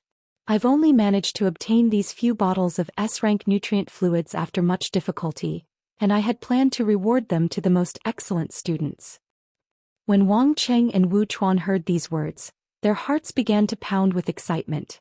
They had even thought that they had heard wrong for a second there. Even C-rank nutrient fluids were considered a luxury, let alone S-rank nutrient fluids.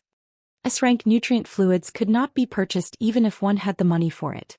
When consumed, S-rank nutrient fluids provided notable physical recovery and enhancements. It even played a role in delaying the body's aging process and was known as the water of life. Moreover, even if one found the opportunity to purchase these S-rank nutrient fluids, each bottle cost 1 million credits.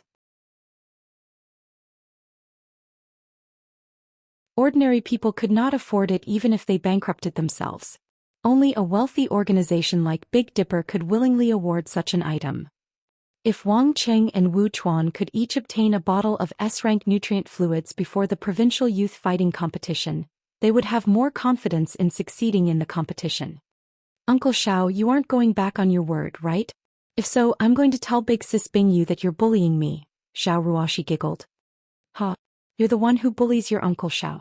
Since I've already agreed to your bet, I won't go back on my word. Say it then. What are the terms? Manager Xiao agreed without hesitation upon hearing the name Bingyu, his actions stupefying both Wang Qing and Wu Chuan. After giving it some thought, Xiao Ruoxi shifted her gaze towards Wang Qing and Wu Chuan. She then smiled faintly as she pointed towards the two, saying, "The two of them then. What do you want the two of them to do? Don't tell me you want them to fight your classmate. Ruoxi, you should consider this carefully. Although Wang Cheng and Wu Chuan are not professional fighters, an ordinary university student is no match for them," Manager Xiao kindly explained. Wang Cheng and Wu Chuan both proudly raised their heads upon hearing Manager Xiao's words, expressing their agreement. After all, they were the most excellent candidates selected by Big Dipper. Of course not. It would be too unfair to them if we let them fight Shifeng, Xiao Ruoxi said righteously. For a second there, even Manager Xiao almost believed her. So, let's compete using the punching power test and reaction test results. That way they can't complain when they lose. Xiao Ruoxi's words left both high schoolers utterly speechless. The two of them promptly shot a glare at Shifeng, provocation filling their eyes as if saying, "A brat like you thinks you're fit to compete with us? You'll pay for this." Ha! Little girl, what goes through your mind all day long? You better not blame me when you lose, Manager Xiao sighed. He then looked at Wang Cheng and Wu Chuan asking, "What do you think? If you two lose, your S-rank nutrient fluid rewards will be gone. If you win, I will double the rewards. We don't have any problems. However, we wish to retake the test and use the new results. Will that be fine?" Wang Cheng and Wu Chuan had long since discussed the bet among themselves. Hence they quickly put forward their request. This surprised many of the silently spectating crowd. They could not understand why the two students would request for a retest. After all, their previous test results were the best out of 3 tries. If they retook the test, they might not get better numbers. Only Manager Xiao understood the two students' intentions. Nodding his head, he said with a smile, "Okay. I knew you two little brats were holding back just now." The realization struck the spectators upon hearing Manager Xiao's words. They managed to get such high test results even while holding back? Are those two really high school students? Those two are simply too frightening. Many among the crowd expressed their shocks at this revelation. However, Shifeng was not the slightest bit surprised at this news. Only he was very surprised by Xiao Ruoxi's actions. He could not figure out just what she was trying to do. "I've earned you the chance to obtain 3 bottles of S-rank nutrient fluids. The rest is up to you now. Also, I prohibit you from losing." Xiao Ruoxi walked up to Shifeng and smiled, not giving him a chance to say no. After Xiao Ruoxi issued her command, Shifeng finally realized what she wanted to accomplish. It turned out that she had played this little game just to gain him 3 bottles of S-rank nutrient fluids. Before Shifeng could utter a word of gratitude, Xiao Ruoxi with slightly red cheeks cut him off, saying, "Don't think too much about it.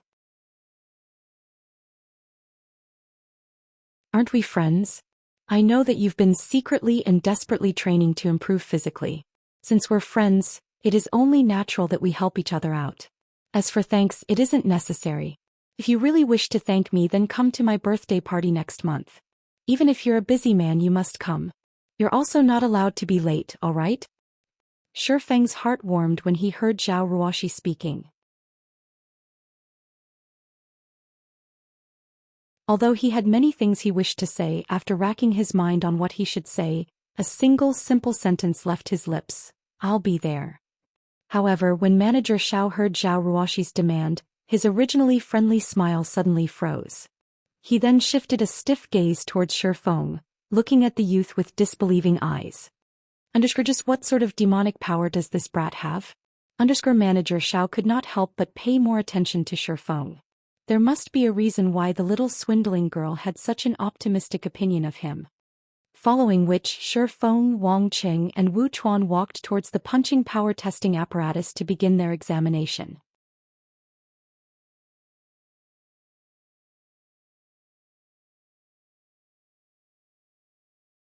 Chapter 363. Breaking the Record. Is this really happening? They're going to compete with each other? Both Wang Qing and Wu Chuan are the most excellent among these students. Their results were so impressive despite their age. Calling them geniuses wouldn't be an exaggeration. That guy called Shifeng is only going to humiliate himself.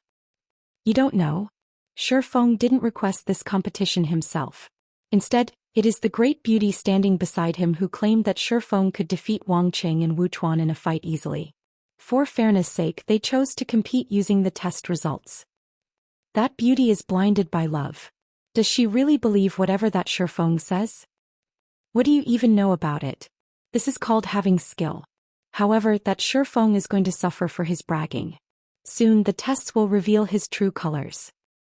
The testing hall had originally been very lively. Now, because of the competition between Shifeng and the two students, everyone immediately crowded around the trio. The spectators present had already witnessed Wang Qing's and Wu Chuan's strengths, though none of them had ever seen Shifeng before. However, nobody among the crowd felt optimistic about Shifeng's chances. Shifeng possessed neither a strong and sturdy frame, nor a giant muscular body. Shifeng's appearance was simply too ordinary. Shifeng was overestimating himself by challenging Wang Qing and Wu Chuan's punching force and reaction time. Let's start with the punching test first. Each one of you will have 3 tries. Wu Chuan, you'll go first, Manager Xiao said from beside the testing apparatus. Although Wu Chuan's test results before had not been as eye-catching as Wang Qing's, his strength was still over 320 kilograms. He was already at the standard of a professional fighter. Wu Chuan nodded before stepping up to the testing apparatus. Holding up and clenching his fists, his arms abruptly burst with strength as he sent 3 accurate strikes towards the leather target. Ping, ping, ping. 3 deep, muffled noises resounded simultaneously.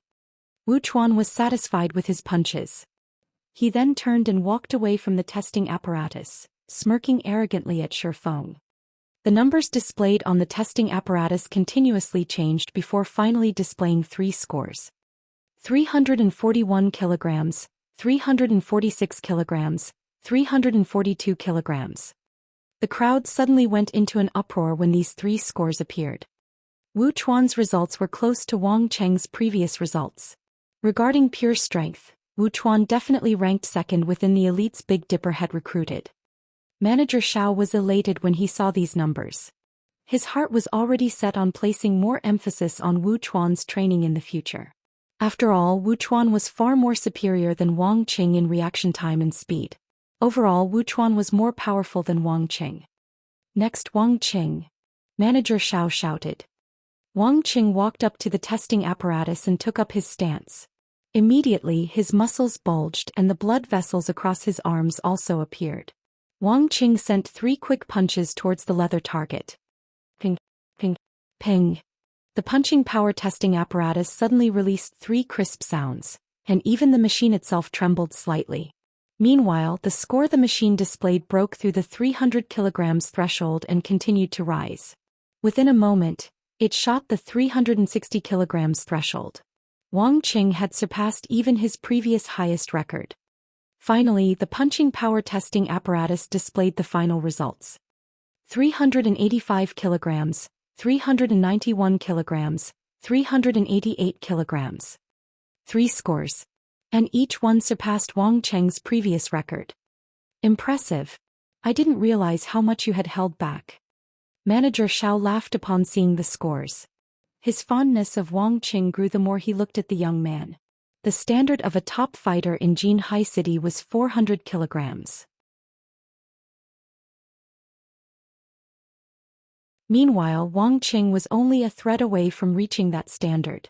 Based on the youth's potential, After Big Dipper nurtured him, he should have no problems entering the top 10 in the provincial youth fighting competition. Zhao Ruoxi's confidence wavered when she saw the results. Wang Cheng's punching force had surpassed even Zhang Luo's.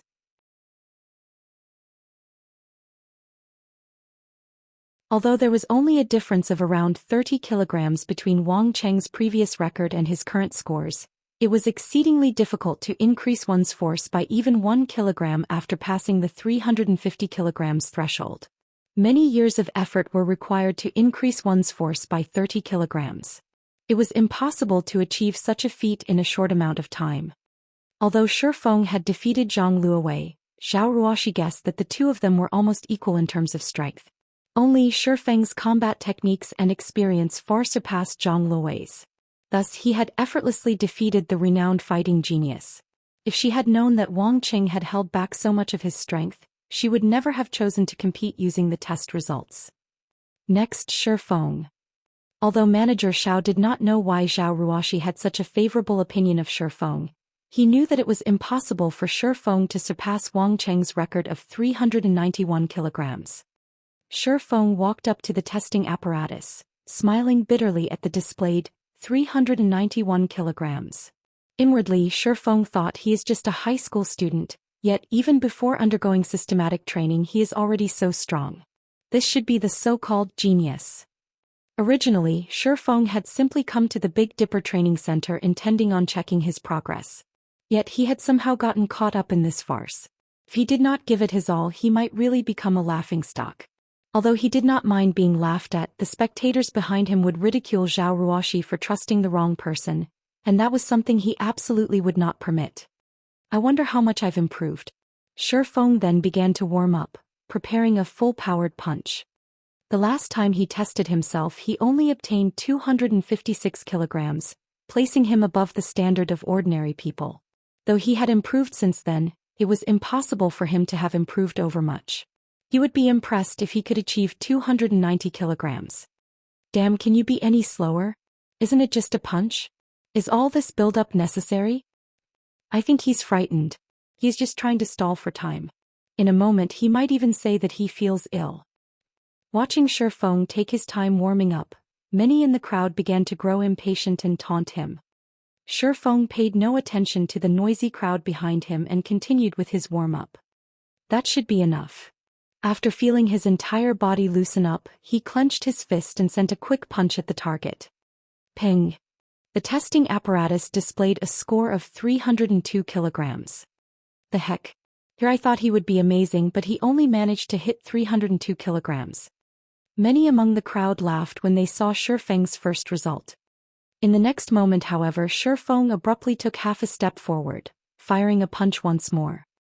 This time the crowd could faintly hear the joints all over Shi Feng's body crack. Pa, pa, pa. A series of 8 pops resounded. In addition to the sounds, some of the spectators with sharp eyesight noticed that, while Shi Feng launched his second punch, the hairs all over his body had stood on end. Following which, Shi Feng's punch landed on the target. Boom! This time, instead of a normal punch, Shi Feng had used the 1-inch punch. This move concentrated the power of his entire body into a single burst. It was an advanced technique that required a certain degree of control over their own body. The testing apparatus trembled slightly from Shi Feng's strike, and the score promptly changed to 437 kilograms. However, he was not done. In the next moment, Shi Feng whirled his body around and threw out a punch, his fist striking the target. Suddenly, the testing target bent inwards and the entire apparatus rocked back slightly. Meanwhile, as if struck by a sledgehammer, web-like cracks appeared on the marble floor where Shi Feng's foot landed. At the same time, the testing apparatus complained loudly, the machine's display revealing a frightening score of 576 kilograms. Shi Feng's punch had broken the punching power test record of the Big Dipper Training Center. What the? Wang Cheng's eyes nearly popped out of their sockets after seeing this score. What the hell? Wuchuan was greatly shocked as well. Shi Feng's final results stupefied every witness in the testing hall, every one of them falling silent.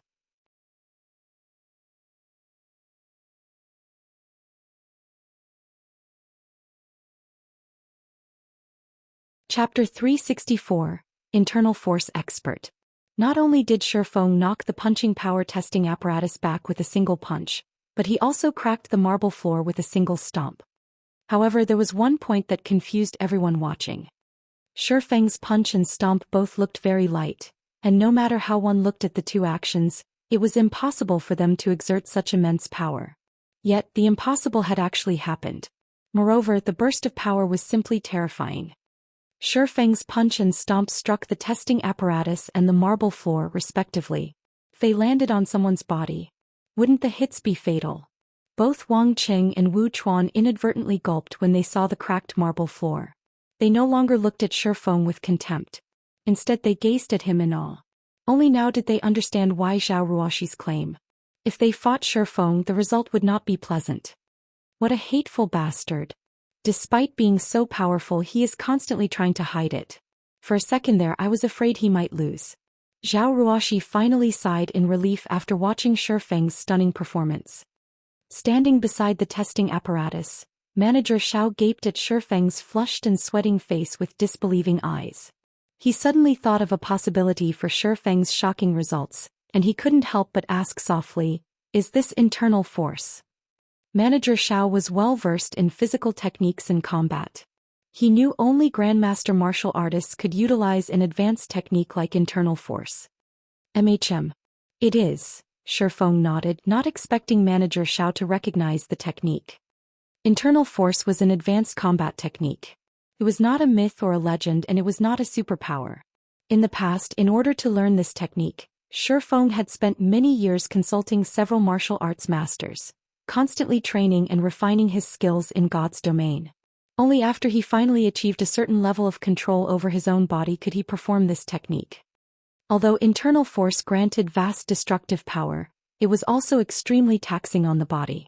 A single strike fatigued him. Right now he began to show signs of collapsing. If he launched another strike using internal force, he would most likely fall flat to the floor. "Mr. Shi, I represent Big Dipper to thank you for breaking our all-time punching power record.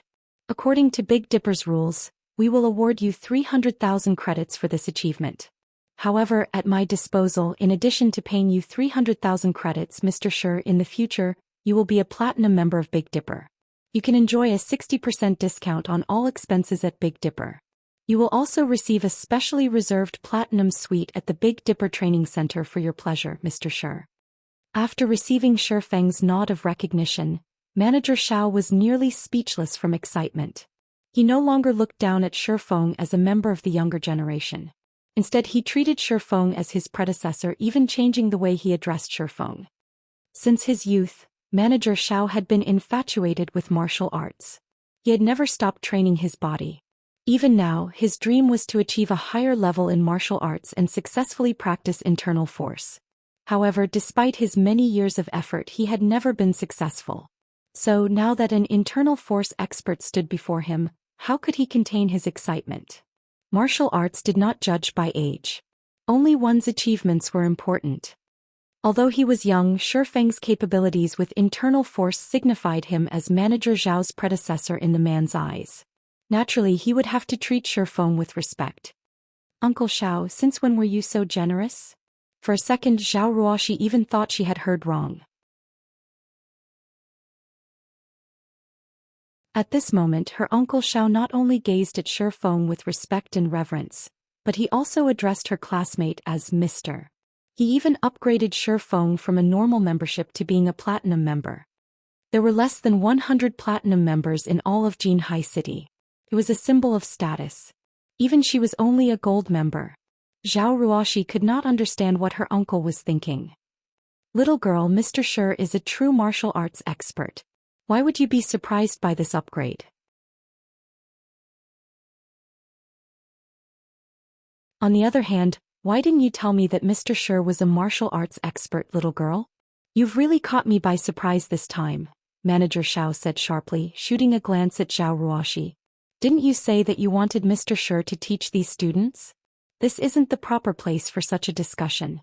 Why don't we go to a meeting room and have a proper chat? Uncle Xiao, what about the results of the competition? Zhao Ruoshi pointed at the score on the testing apparatus. Of course Mr. Shi won this bet. There's no need to employ the reaction test anymore. I'll have the 3 bottles of S-rank nutrient fluids delivered to you later, Manager Zhou said. He then shifted his gaze to Wang Qing and Wu Chuan, asking, "Do you two have any concerns?" Both Wang Qing and Wu Chuan hurriedly shook their heads. Even a person as skilled as Manager Zhou treated Shi Feng with great respect. Shi Feng's strength and skill were obvious. If they continued to compete with him, they would only humiliate themselves. "Mr. Shi, now that this competition is over, let's go to a meeting room upstairs and talk. I have many things I would like to ask you," Manager Zhou said. Zhao Ruoxi's heart fluttered with joy when she saw her uncle Zhao's respectful attitude towards Shi Feng. She also felt a little prideful, as if Shi Feng's success were her own. After the crowd in the testing hall dispersed, Manager Zhao led Shi Feng and Zhao Ruoxi to a meeting room on the 21st floor. "Mr. Shi, would you be interested in becoming the head instructor of Big Dipper?" Manager Zhao asked seriously. "As long as Mr. Shi is interested, you can state any conditions you want." It was extremely rare to meet an internal force expert. After all, every one of these experts was a master of the martial arts world. Their statuses and positions were all extremely impressive. Manager Zhao could not meet such a master even if he wanted to. Employing such a master to Big Dipper was an even more impossible task. The Big Dipper Training Center was famous in Jinhai City and possessed a certain amount of influence. Outside of Jinhai City, however, it was unknown and insignificant. Big Dipper had no way to compete with the training or fitness centers commanded by martial arts masters. If Big Dipper had an internal force expert like Shi Feng in command, their long-time goal of becoming famous beyond Jinhai City might soon become a reality. "Uncle Zhao, are you joking?" Zhao Ruoxi was stunned. The position of Big Dipper's head instructor was no laughing matter. At that time, the rights Shi Feng would possess would surpass even Manager Zhao's. In her opinion, Shi Feng was only a university student slightly skilled in martial arts.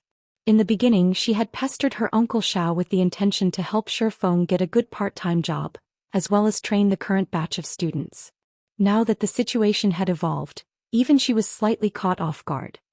"Since when has your uncle Zhao joked around before? I'm very serious. I am only afraid that Mr. Shi Feng is unwilling to accept my offer." Manager Zhao did not know what to say to Zhao Ruoxi. Despite clearly having an internal force expert by her side, she had not realized the true value of an internal force expert. Manager Zhao's anxiety was overbearing. He was deeply afraid that Shi Feng would just stand up and leave, taking Big Dipper's dream of growing out of Jinhai City with him. Big Dipper's head instructor? Shi Feng thought for a moment before saying, "It isn't impossible, but I have 2 conditions." "Mr. Shi, please speak your mind," Manager Zhao hurriedly said. "I want to become a member of Big Dipper's board of directors and establish a specialized training area. Meanwhile, I want full responsibility over this training area," Shi Feng demanded earnestly.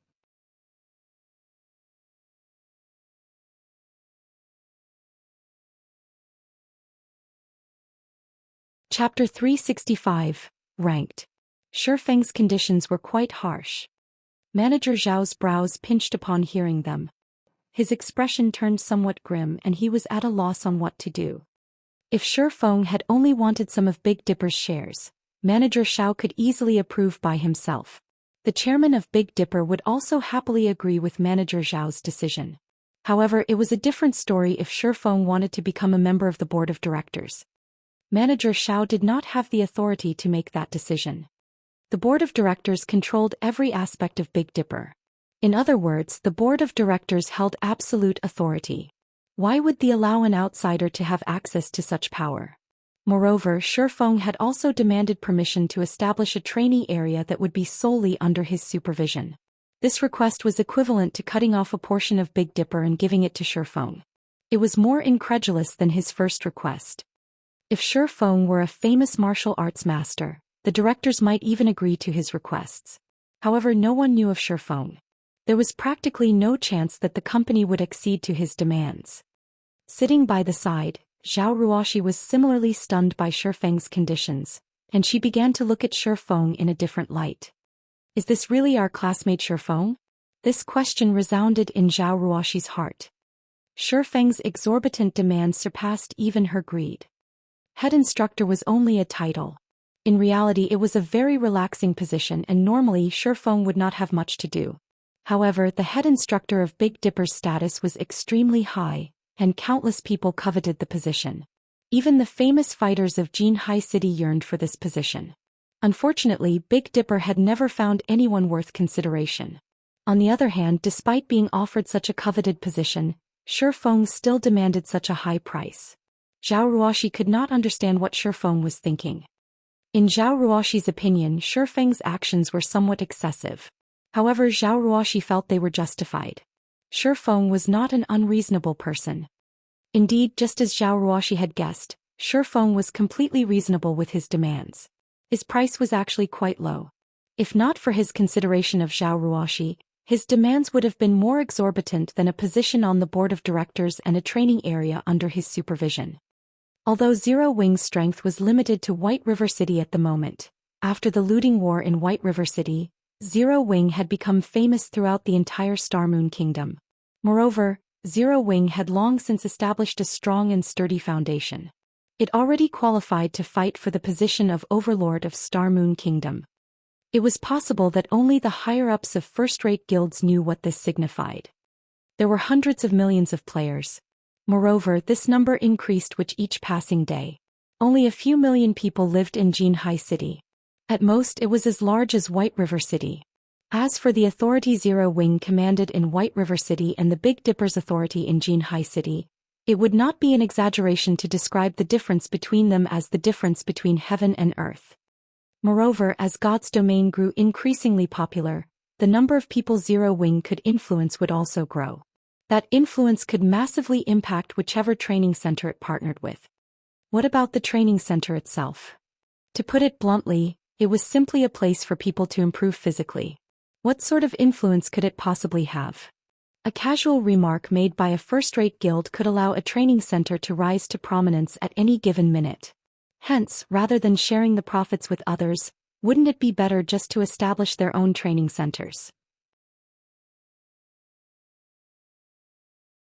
What is your opinion on this, Manager Xiao? Feng looked at Manager Xiao and asked. Mr. Shi, your conditions are a little harsh. How about 5% of Big Dipper's shares? Manager Xiao could tell that Feng was not some random knowledgeable person, and Feng most definitely knew the value of an internal force expert. Hence, after giving it some thought, he offered the highest possible benefit that he could authorize by himself.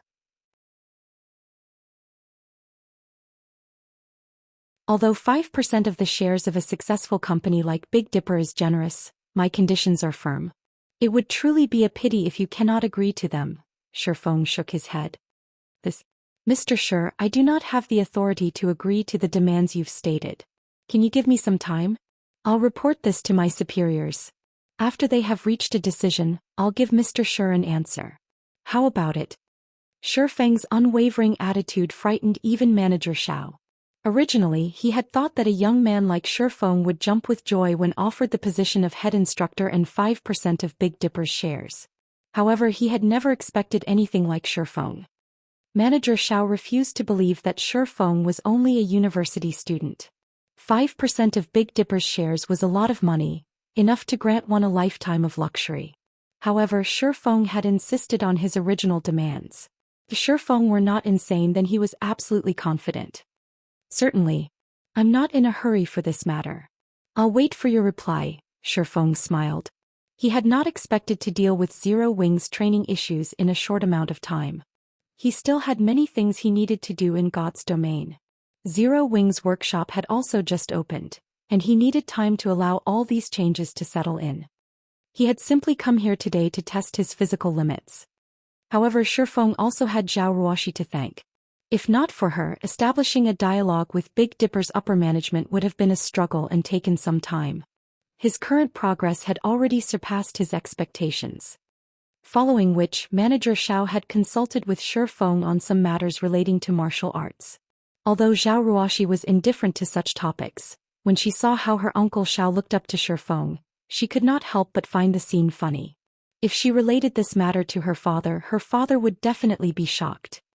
After roughly 3 hours of lengthy conversation, Manager Zhao's admiration towards Shifeng had grown by leaps and bounds. If not for the lack of time, Manager Zhao would have continued the conversation for 3 days and 3 nights. After Shifeng left the Big Dipper training center, Zhao Ruoxi drove him back to his rented apartment. Meanwhile, Manager Zhao immediately contacted Big Dipper's chairman, his elder brother, Zhao Yu. Manager Zhao was prepared to discuss Shifeng's demands in detail. As the sun set, a bright red luxury sports car stopped in front of Shifeng's apartment complex. Shifeng, you must store these 3 bottles of S-rank nutrient fluids properly. Unlike other nutrient fluids, S-ranks need to be kept below freezing. Otherwise, their effects will gradually weaken and after 2 or 3 days they will lose their effects completely. Also, you can only consume them once every 5 days. It would be detrimental to your body if you drink them more often. You must keep this in mind, alright? Zhao Ruoxi said, carefully handing over the metal briefcase containing the S-rank nutrient fluids.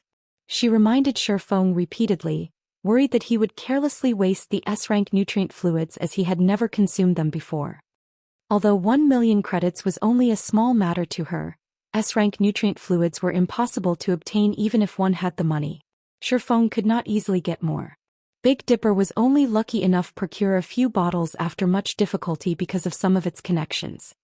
I understand, Shifeng said, a bitter smile on his face. In reality, this was not his first time consuming an S-rank nutrient fluid. However, Zhao Ruoxi did not know about that. I'll take off then. Don't forget about my birthday party next month. I know where you live now, so if you're not there I won't let you off lightly. Zhao Ruoxi brandished her little fist through the car's window. She then sped away in her hovering red sports car. At this moment Shifeng finally reacted. It turned out that Zhao Ruoxi had actually sent him home with such intentions. Although he was almost never on time, he shouldn't be that unreliable of a person, right? When Shifeng turned around and was about to enter the apartment complex, he suddenly discovered someone squatting by the building's entrance. That person stared at Shifeng with a wretched smile on his face. It was none other than Blackie. Brother Feng, you're simply too amazing.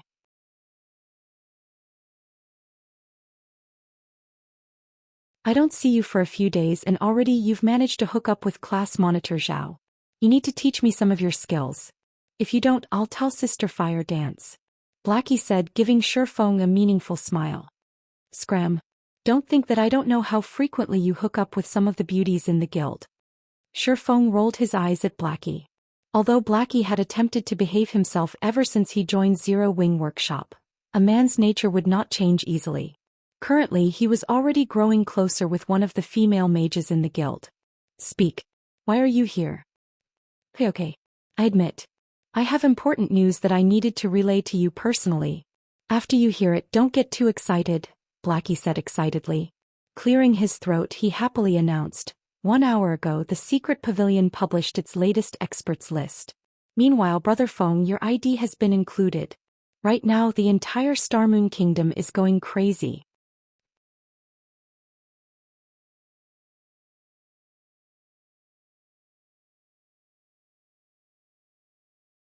Chapter 366, Virtual Gaming Cabin. Listening to Blackie's excited report, Shifeng was speechless. Even if Blackie hadn't told him the news, he would have discovered it after he entered God's domain. It was not necessary for Blackie to hunt him down. Did you run all the way here just to tell me this? Shifeng asked. Of course not. Sister Aqua said that using the advanced virtual gaming helmet constantly would affect your strength and growth in game. After all, the helmet only has a synchronization rate of 90%. The cabin, however, has a synchronization rate of 97%.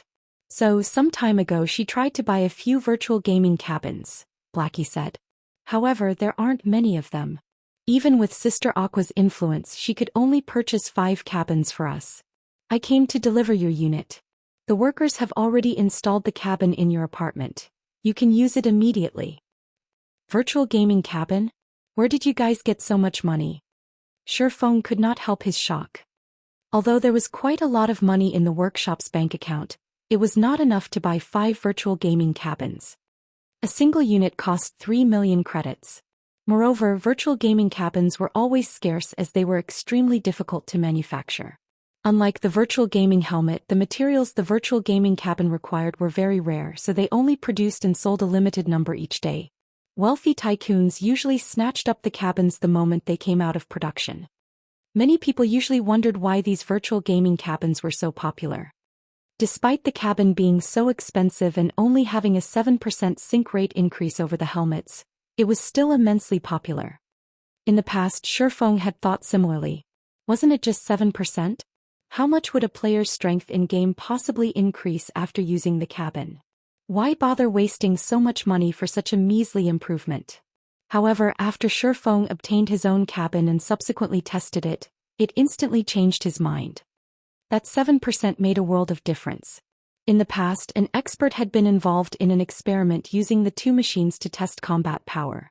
In the end, the expert exhibited 71% of his combat power while using the virtual gaming helmet. However, when using the virtual gaming cabin, the expert managed 75%. Furthermore, not only could the gaming cabins allow a player to raise their combat power, but they could also allow a player to improve their techniques at a quicker rate. The cabins could also develop the potential of a player's brain, as well as restore and enhance their physical fitness. In the past, if Shifeng had purchased a virtual gaming cabin earlier on, he would not have stagnated at the peak of Tier 3. He had poured his heart and soul into God's domain to build his own legacy. In the process of doing so, he had neglected his physical fitness, which deteriorated with each passing year. By the time he realized the problem, it was already too late. Sister Aqua paid for them with her own money. She said that, as the #1 workshop in Jinhai City and the sensational guild of White River City, if others discovered that the guild leader of Zero Wing still used a virtual gaming helmet, Zero Wing would become a laughingstock. Hence we needed to buy the cabins no matter what, and you, Brother Feng, must use one. This concerns Zero Wing's reputation, Blackie said eloquently, leaving Shifeng with no room to refute. Alright then. I'll accept the cabin. However, we must pay Aqua back for all of the money she spent. There's still around 2 million left over from the White River City guidebook sales. Send that to Aqua for now. I'll think of a way to gather the rest. Shifeng agreed that he needed a virtual gaming cabin. However, he couldn't have purchased one before because he lacked the proper channels. Since Aqua Rose had already bought one for him, he would gladly accept this favor, but there was no room for negotiation regarding money. However, he did not possess a lot of credits right now. Although he had previously earned quite a bit and received the 50 million compensation from Twilight Echo, he had already spent most of it purchasing the real estate and all of the necessary equipment for the workshop. He now had very little credits on hand. Coins, on the other hand, he had a lot of.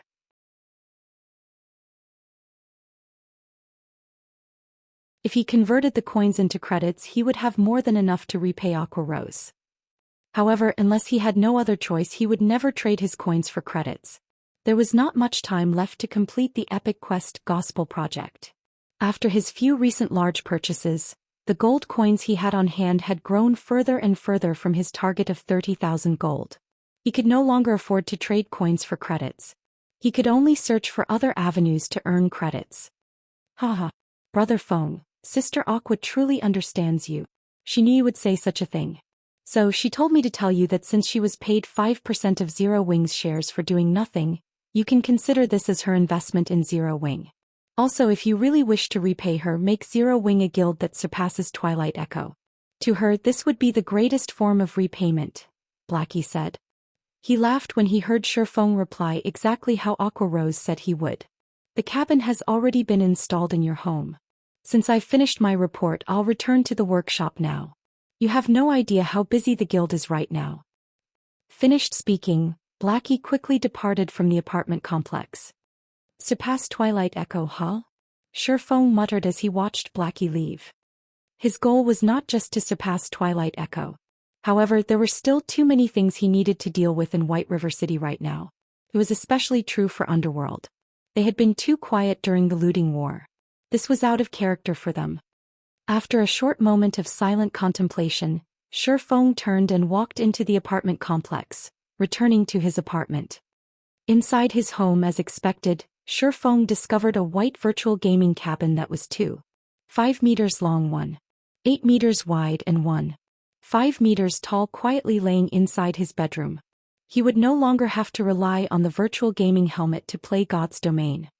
There were nutrient fluids as well as various health monitoring devices implemented in the cabin. Players would not have to worry about hunger or physical discomfort for extended periods of time while inside.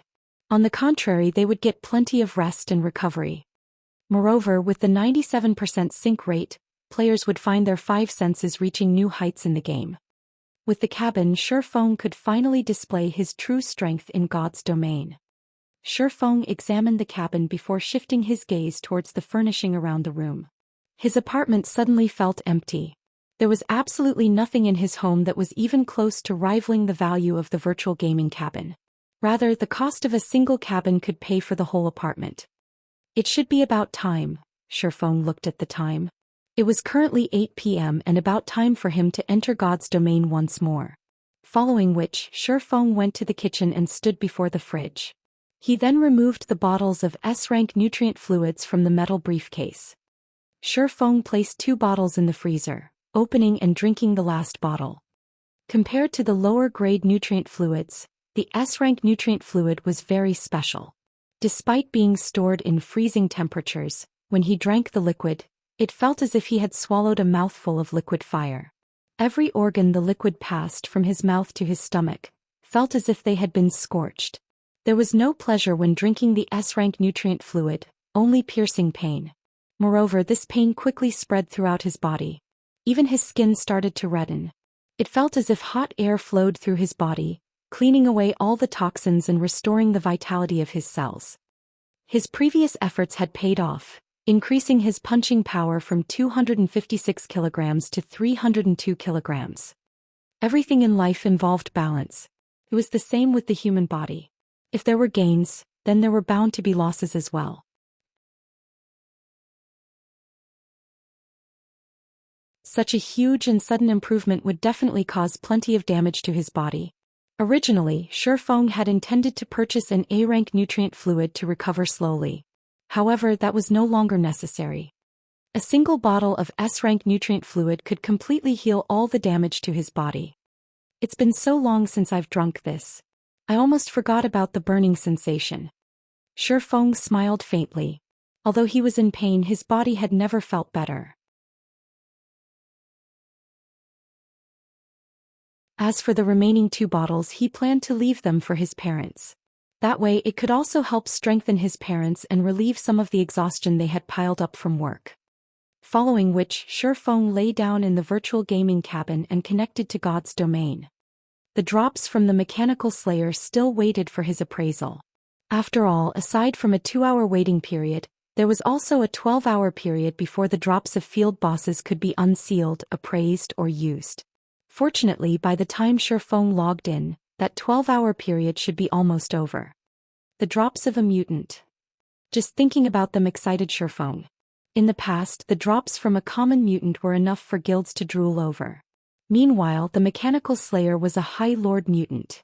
Shifeng couldn't even begin to guess just how amazing its drops would be.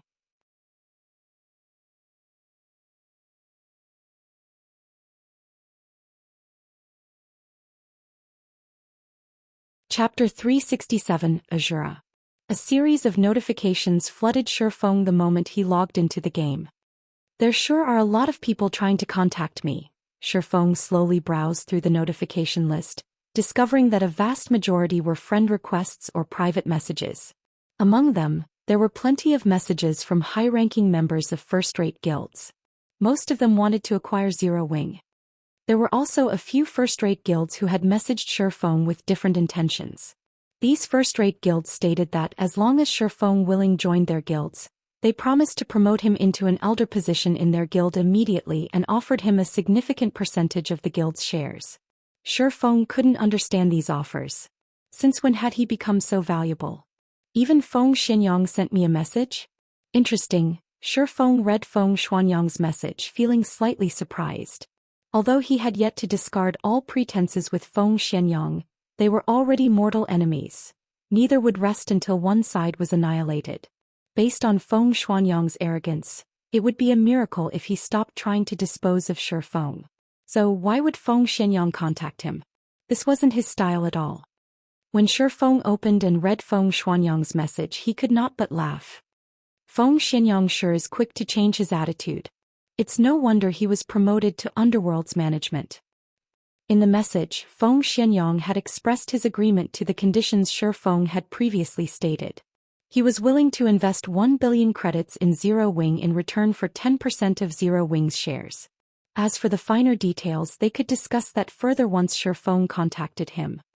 What the hell happened while I was away? Everything had happened too suddenly and Shi Feng was at a loss. The looting war in White River City should not have warranted such a change in Feng Xianyang. There must be some other reason. Although Zero Wing had become a major force in the end, it was limited to White River City. There are over 100 cities in the kingdom. To first-rate guilds, the gain or loss of a single city was insignificant. As for Underworld, they surpassed even first-rate guilds.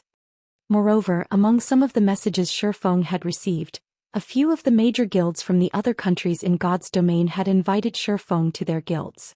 They even offered very enticing salaries. No matter how Shi Feng looked at it, there was definitely something wrong with this situation. However, even after a long moment of contemplation, he still couldn't figure it out. Hence, he logged onto the official forums to get a better understanding of the situation. The moment he logged in, however, he was stunned. Under the Starmoon Kingdom's forum section, posts about Black Flame and the God's Domain experts list flooded the page. Starmoon Kingdom's top player, Black Flame.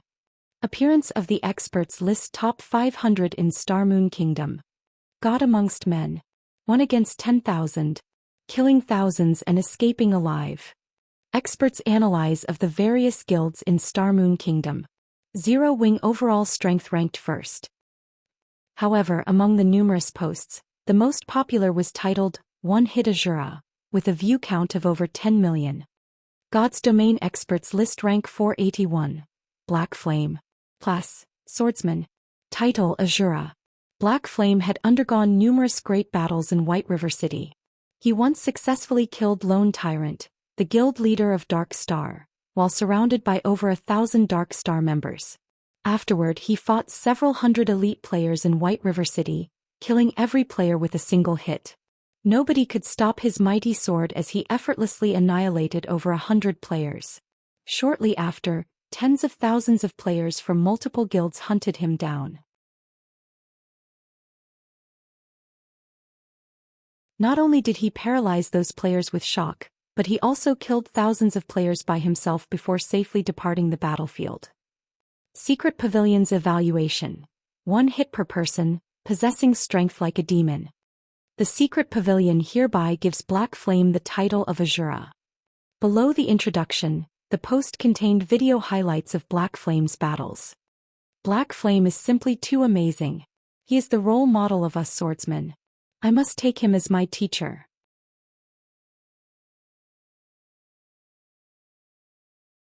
I heard that the Secret Pavilion doesn't give out titles casually. It's a pity that Black Flame has been in so few battles. Otherwise, he would definitely get a higher ranking on the experts list. You don't say? 1 hit per person. Black Flame even killed a level 19 shield warrior with a single hit, and he only took a few seconds to kill over 100 players. With such godlike strength and techniques, no matter how you look at it, he should not rank at just 481. In my opinion, first place should be just about right. The Secret Pavilion is definitely pulling some strings, so they're using the title of Asura to divert people's attention. I had hesitated about joining Zero Wing before. Now, however, I've decided to head straight for White River City. I must join Zero Wing no matter what. I've long since arrived at White River City.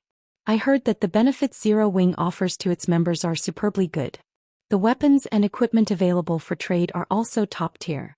In particular, the core members' equipment is a feast for the eyes. You'll just be ashamed if you wear secret silver equipment in front of them. The lowest quality equipment is at least of fine gold rank. Moreover, Zero Wing also has a guild residence. I hear that there are private rooms in the guild residence, and even normal members can rent these rooms. After I join Zero Wing, it will only be a matter of time before my equipment surpasses a major guild leader's. Many players had begun discussing Shifeng's title of Asura and the revelation of the various benefits that Zero Wing offered its members. At this moment, Black Flame and Zero Wing had become the most popular existences in Star Moon Kingdom, and their fame far exceeded first-rate guilds like the Star Alliance and Ouroboros. As Zero Wing did not recruit players outside of the city, White River City had become Zero Wing's recruitment center. Many players throughout the Star Moon Kingdom began pouring into White River City, causing the population to rise suddenly. Unknowingly, Zero Wing had become the most dominant force in White River City. While the reputation of one-hit Asura spread, many players also cursed Shifeng as a shameless villain. Shifeng had lured the Mechanical Slayer to kill countless innocent players, dragging many players into the fray. These players claimed that Shifeng should compensate them by handing over all the drops from the Mechanical Slayer. Meanwhile, these players cursing Shifeng were all the subordinates of Lone Tyrant and the guild leaders of the various guilds in White River City who had joined to take down Shifeng. After the looting war, their hatred for Shifeng was higher than the sky and deeper than the ocean. Any players who the Slayer had killed had lost 2 levels. They also had to wait 1 natural day before they could revive. Moreover, after reviving, they suffered a weakened state for 2 natural days. During this time, all of their attributes had reduced by 30%, and their EXP gain reduced by 50%. Dark Star had already suffered severe losses during the looting war. However, Lone Tyrant had never imagined that it was only the start of his nightmare. With this penalty, how Dark Star ever catch up to the other guilds in the future? The other guilds were in a similar situation as well. At this moment, their eyes had turned bloody red with rage. Just why had they so foolishly sent their members after Shifeng? Thinking up to this point, their hearts crumbled. However, regardless of how much regret filled their hearts or how many curses they spewed at Shifeng's despicable behavior, at this moment, nobody paid them any attention. Rather, they had set themselves up to become the joke that served to uplift Zero Wing's fame even further. So that's why. Rank 481 and a title. It's no wonder why even first-rate guilds from other kingdoms and empires have made such grand offers.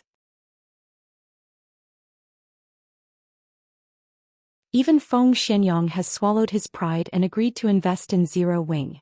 Reading up to this point, Shifeng finally understood the reason behind all those messages. There were countless experts in God's domain. However, there could only be 1,008 players on the experts list at a single time. These players were at the apex in God's domain. Players capable of placing on the experts list were also symbols of strength and status for guilds.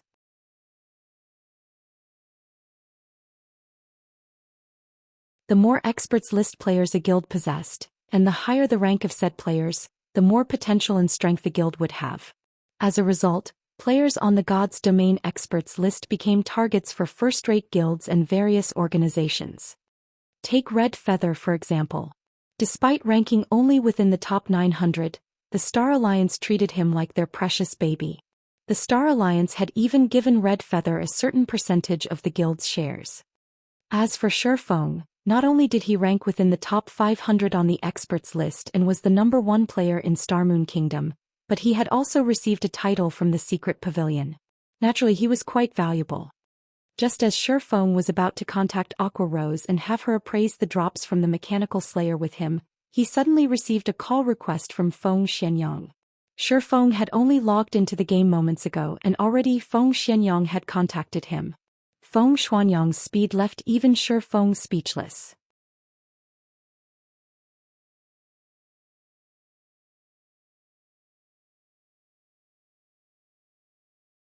Chapter 368, Lunatic against Lunatic. Maple City was one of the major cities in Star Moon Kingdom's eastern region. Although its population was no match for White River City, it was not too far off.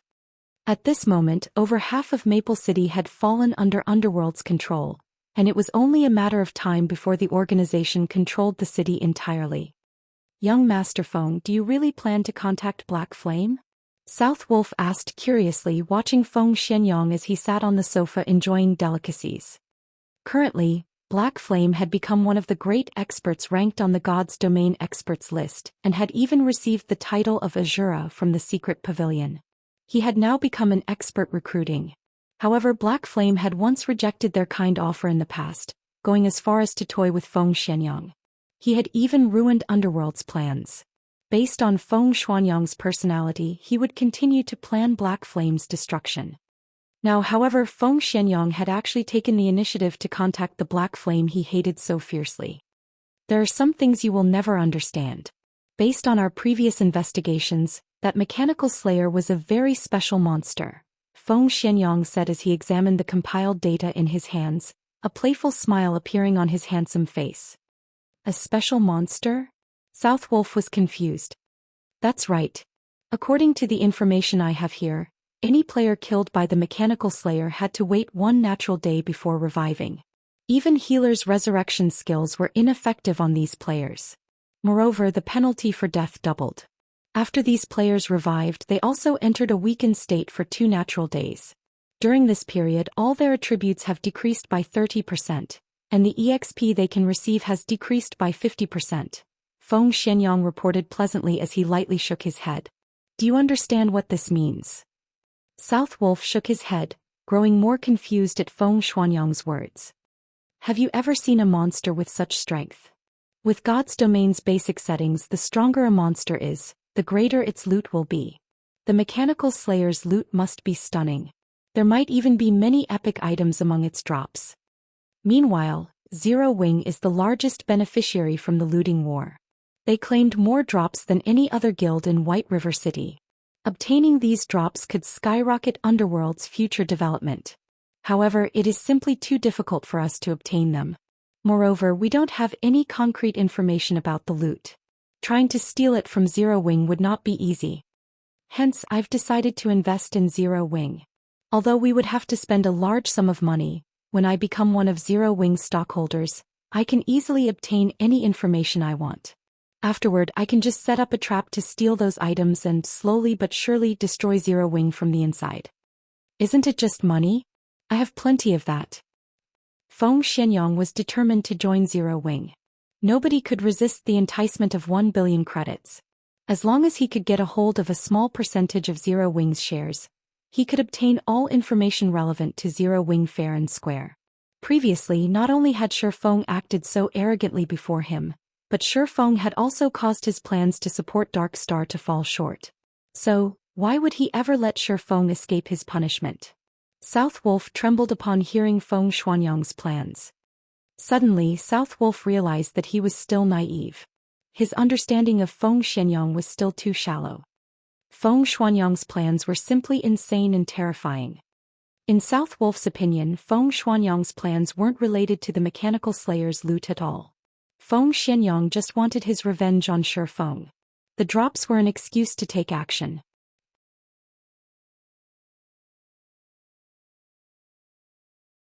To think that Feng Xianyang was actually willing to spend 1 billion credits just to destroy Zero Wing and get his revenge.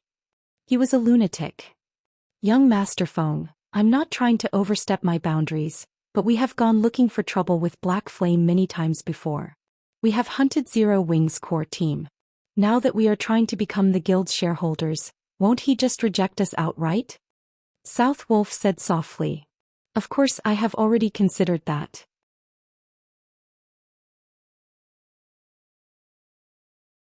Although we were behind the attacks on Zero Wing, Dark Star stood in the forefront. I have never personally made an appearance. Although Black Flame knows the truth on the surface, we maintain our pretenses with each other. Moreover, the reason I've contacted Black Flame during his time of glory is that I want him to think that I noticed his potential and that I am willing to pay any price to obtain him. That way, I can smoothly become a shareholder of Zero Wing without arousing any suspicion. Feng Xianyang smiled coldly as he gazed into the wine glass in his hand. After taking a sip, he added, "Besides, is there anyone who would willingly refuse money? I've investigated Zero Wing's background. This guild does not possess any sort of funding. If Black Flame wishes to develop his guild further, he will inevitably need large sums of credits. To Zero Wing, 1 billion credits is like a heaven-sent fortune. If Black Flame is intelligent, he will set aside personal feelings and act logically. He has no reason not to accept my offer."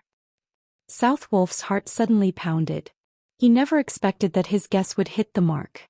Feng Xuanyang's true goal had never been to obtain the drops of the mechanical slayer. Instead, he only ever cared about Zero Wing's destruction. To put it another way, Feng Xuanyang planned to incidentally obtain the drops after he destroyed Zero Wing. As fear began to grip South Wolf's heart, Feng Xuanyang contacted Shi Feng. "Oh, Vice Leader Feng, to what do I owe the pleasure of your call today?" Shi Feng asked rhetorically the moment the call connected. "Guild Leader Black Flame, regarding the matters we discussed during our last meeting, I have thought them through. Regarding a guild with boundless prospects like Zero Wing, Underworld is willing to pay 1 billion credits to become one of its shareholders. At that time, with the support of Underworld, Zero Wing will certainly grow to become the overlord of Starmoon Kingdom's eastern region. Guild Leader Black Flame, when will you have time to sign the contract with us?" Feng Xuanyang asked, smiling.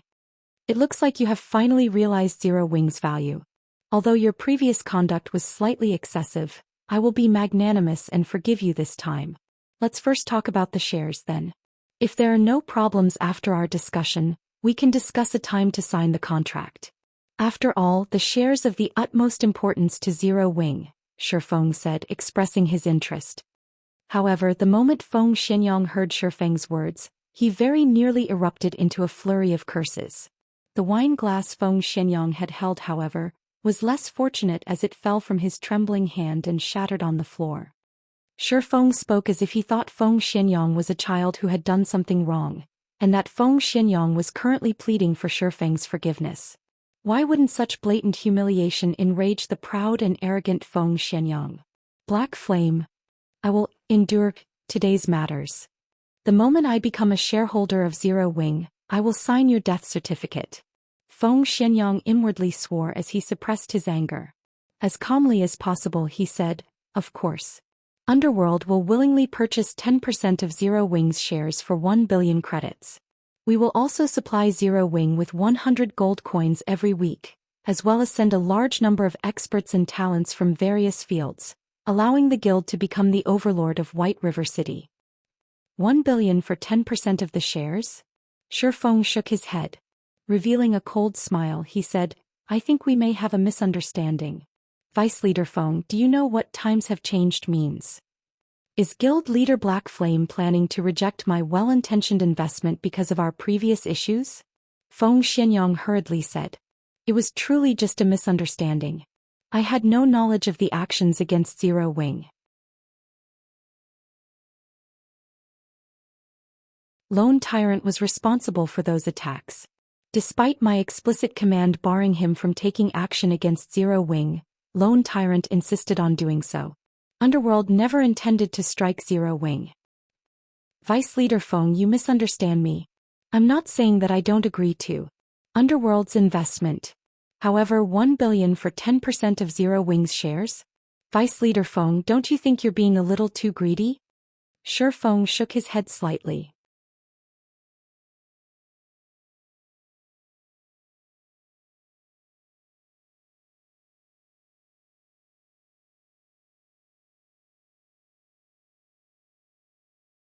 Chapter 369, King's Return. By demanding such a price, Shi Feng made it clear that he was still angry about Feng Xuanyang's previous actions. Misunderstanding was just another form of deceit. Everybody knew this. After all, if anything could be chalked up to a misunderstanding, why would anyone need the police? Vice Leader Feng, I'm really losing a lot with this transaction. If you aren't interested, there are many others who will jump at the offer. Shi Feng chuckled. In fact, Shi Feng wasn't lying. Many guilds and organizations outside of Starmoon Kingdom had expressed interest in collaborating with Zero Wing. In addition, there were also major corporations who had offered high prices to purchase the guild. At this moment, Feng Xuanyang's complexion darkened, and his eyes flashed with a fierce chill. Even South Wolf, who stood by Feng Xuanyang's side, silently lowered his head, his legs trembling.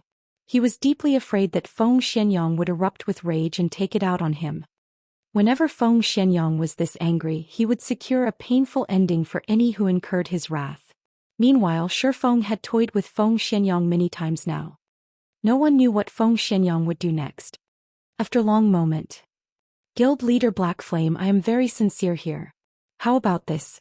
In exchange for 1 billion credits, I will ask for 5% of Zero Wings shares. Feng Xianyang suppressed his anger and expressed an extraordinary serenity. No negotiations. I will only do 0.1%. This is the very limit that I can offer. If Vice Leader Feng is not interested, then forget it. I won't demand your acceptance. Shi Feng had only probed since he doubted Feng Xuanyang's intentions. He had not expected that Feng Xianyang could actually endure his game so well. Feng Xianyang had always possessed a dominant approach. He would immediately take action against anyone who disagreed with him. Now, however, he actually controlled his anger to negotiate with Shi Feng. Why wouldn't Shi Feng be suspicious? There must be a reason for Feng Xuanyang's attitude change. Feng Xianyang gnashed his teeth to the point of almost cracking them when he heard Shi Feng's reply. 1 billion was not a small number. If he had to give away so much money, even his heart would ache. If it was in exchange for 10% of Zero Wings shares, he could barely accept it. However, he could never accept 0.1%. Black Flame, you dare treat me like a fool. Sooner or later I will make you pay this debt 100-fold. Feng Xianyang inwardly bellowed. As long as he became one of Zero Wing's shareholders, he could investigate Zero Wing fair and square and insert his own men into Zero Wing's core. When that time came, he could crush everyone in Zero Wing. Hence, suppressing his anger right now, he said in a low tone, I understand. I hope that Guild Leader Black Flame will not disappoint me. Let's sign the contract as soon as possible then. Feng Xuanyang's agreement surprised and concerned Shi Feng.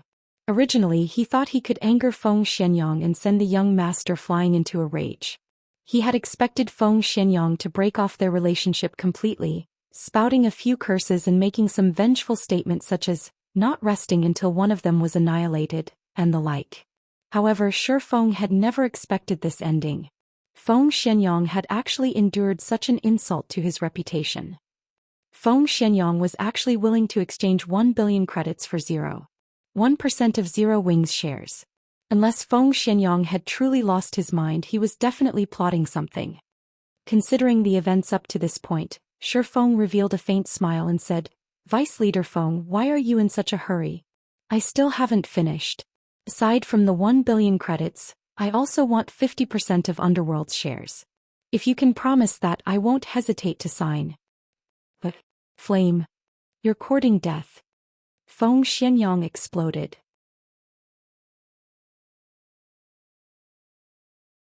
He was now fully aware that Shi Feng was not deliberately raising the price out of anger. Instead, Shi Feng was wholeheartedly toying with him right now. Not only did Shi Feng want to sell 0.1% of Zero Wings shares for 1 billion credits, but he also wanted 50% of Underworld's shares. What was Underworld? It was a force that far surpassed a first-rate guild. Not to mention 50%, Feng Xianyang did not even possess 1% of the organization's shares.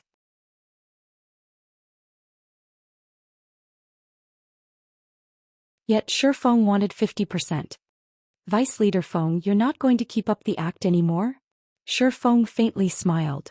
I wanted to play around with you for a little longer. Black Flame, don't think that just because you are invincible in White River City that I can't do anything to you. You underestimate Underworld too much. Zero Wing is merely the overlord of White River City. Meanwhile, the several cities surrounding White River City have already fallen under our control. It won't be long before I personally finish you off and eradicate your guild. Feng Xianyang could no longer control his anger. Like a berserk beast, he let out a lung-piercing roar, causing everyone who heard it to shiver with fear. Black Flame, originally you could have had 1 billion credits as your retirement fund. Now you no longer have that chance. I will force you into a corner bit by bit and make you regret all your actions today. At first, Shi Feng was slightly surprised when he heard Feng Xuanyang's fury. In the next moment, however, he smiled and said, I will be waiting. Afterward, Shi Feng disconnected the call. Although he had only said 4 words, his statement contained utter confidence and determination. Even Feng Xianyang was slightly stunned, having no comeback. Feng Xianyang fully understood the meaning behind Shi Feng's words. Zero Wing is not afraid to start a war. If you think you're strong enough, bring it on. However, Feng Xianyang was confused. Just how had Shifeng remained so calm even when facing 1,000,000,000 credits? It seems that I need to speed up my plans, Shifeng thought after he disconnected the call. His surprise during the call had not been due to fear. Instead, it was because he had not expected Underworld's background to be so powerful. They had acted so quickly and had already conquered the cities surrounding White River City. If it were not for Feng Xianyang losing his cool for a moment and revealing this information, Shifeng would not have known how serious the situation was. However, Shifeng could now release a sigh of relief. Fortunately, he had not discovered this too late. He could still prepare if he started taking action right now. It wasn't Underworld's iron grip on those several cities. Rather, they were under the absolute control of the guilds beneath Underworld. Otherwise, Feng Xianyang would not have tried to spend 1,000,000,000 credits to bury Zero Wing. Currently, the average player's level was still low, so interaction between cities was limited. However, when players reached higher levels, they would have to head to higher-leveled areas. Meanwhile, these high-level areas were close to the common borders between cities. At that time, Underworld could trap Zero Wing. With enemies on all sides, Zero Wing's members would not be able to level up safely as they would face the risk of an enemy ambush at any time. In the end, Zero Wing would slowly but surely be pushed into a corner. However, thanks to Feng Xuanyang's temper tantrum, Shifeng could act early to prevent such a situation. Otherwise, by the time everyone had leveled up, Zero Wing would be declawed. Considering the situation, Shifeng hurried back to White River City. Upon his return, Shifeng discovered that the area outside the teleportation hall had already been fully repaired. Meanwhile, many players wandered the streets. A majority of these players were independent. Whenever these independent players saw someone wearing Zero Wing's emblem, they would watch that person enviously, letting the Zero Wing member feel very proud. As for the members of Dark Star and other guilds, whenever they saw a member of Zero Wing, they would consciously avoid contact. These guild players were no longer as arrogant as before. Moreover, Shifeng discovered that the independent players walking around on the streets possessed very high levels. These independent players were clearly above the standard of ordinary players.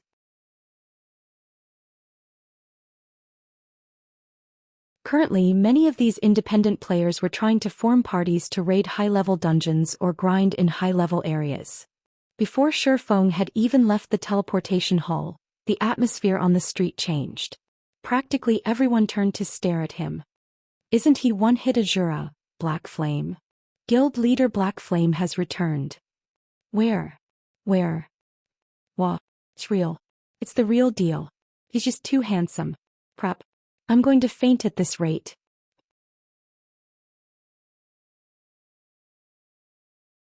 Shifeng was not currently wearing his black cloak, so he was easily and quickly recognized. Suddenly, everyone on the street grew excited. Some female players looked as if they would pounce on Shifeng as soon as he passed, and many of them squealed in excitement. However, before these female players even had the chance to pounce on Shifeng, a group of players wearing dazzling equipment quickly swarmed over from a distance. The poorest quality weapons and equipment these players had were secret silver rank, and every one of these players was above level 20. They all wore a six-winged emblem on their chests, and the appearance of this group immediately attracted everyone's attention.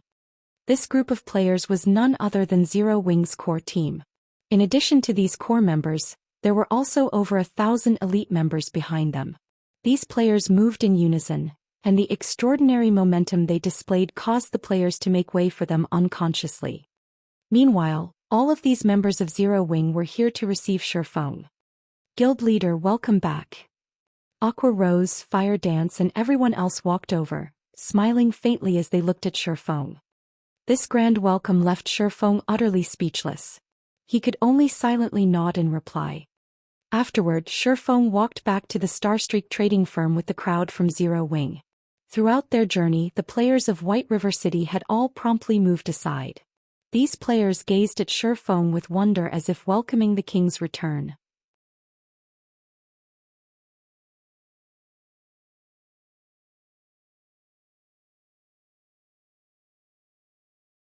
Chapter 370 Legacy Stone Sword. Starstreak Trading Firm, 3rd floor meeting room. At this moment, all of the core members of Zero Wing had gathered here. Compared to other guilds, Zero Wing was more fortunate as it had a meeting place exclusively for its own members. Normally, other guilds would have to use the temporary rooms available at the Adventurers Association. However, those temporary rooms could only hold a limited number of people at a time. Other than the Adventurers Association, guilds could also pay a large sum to rent conference rooms at hotels or bars. However, only wealthy and powerful guilds could afford such rentals. Guild leader, we have completed all of the necessary preparations for tomorrow's recruitment. We can start as soon as the guild residence's construction has completed. In addition, here is the detailed list of tomorrow's tasks. Everyone can take a look at what they need to do tomorrow. Aqua Rose presented a list of tasks on the meeting table system screen and explained them one by one. Aqua Rose had long since prepared for Zero Wing's recruitment. However, when she considered the large number of players coming from other cities as well, she had to revise her plan. Moreover, she had also made detailed adjustments to the guild's benefit system. Now they would not have to fear the sudden influx of members overloading Zero Wing's capacity and harming the guild's development. Aqua Rose's list shocked everyone present. The information Aqua Rose had compiled so impressively organized. They felt as if they were reading a university textbook. The section relating to Zero Wing's benefit system consisted of over a dozen pages. Moreover, Aqua Rose had carefully planned how they were going to counter the spies sent by other guilds. To access more information about the guild and its benefit system, members would need to be promoted to a higher rank within the guild. However, the lowest-ranking members could still view the benefits that Zero Wing offered, and they were enough to impress many players. What? There are actually 150 private rooms available for rent in the guild residence? I thought there were only going to be 7 or 8 rooms available. That's only what is available for the normal members. Look at the benefits for elite members. They can actually rent 2-star private rooms. Moreover, there are a total of 50 2-star private rooms available. Just how huge is our guild residence?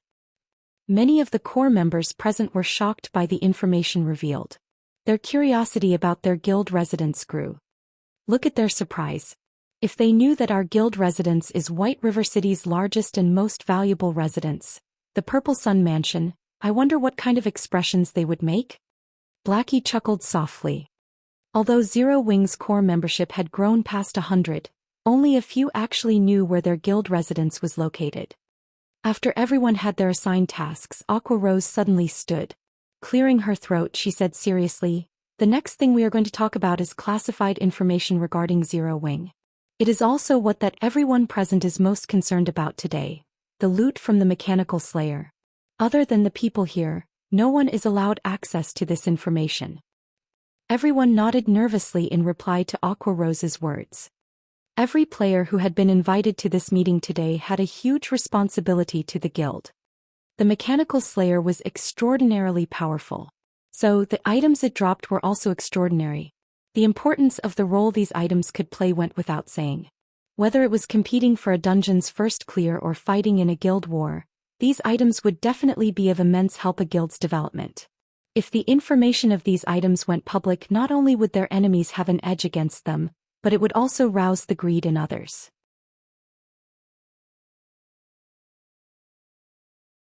At that time, their enemies would definitely plot to steal these items. Looking at the anticipation in everyone's eyes, Shi Feng slowly reported, "We have obtained a total of 102 items. Of them, there are 37 fine gold items, 14 dark gold items, 7 forging designs and recipes, 12 Tier 2 magic scrolls, 3 Tier 3 magic scrolls, 8 potions, 2 epic items and 19 rare materials." What? There are actually epic items. Awesome.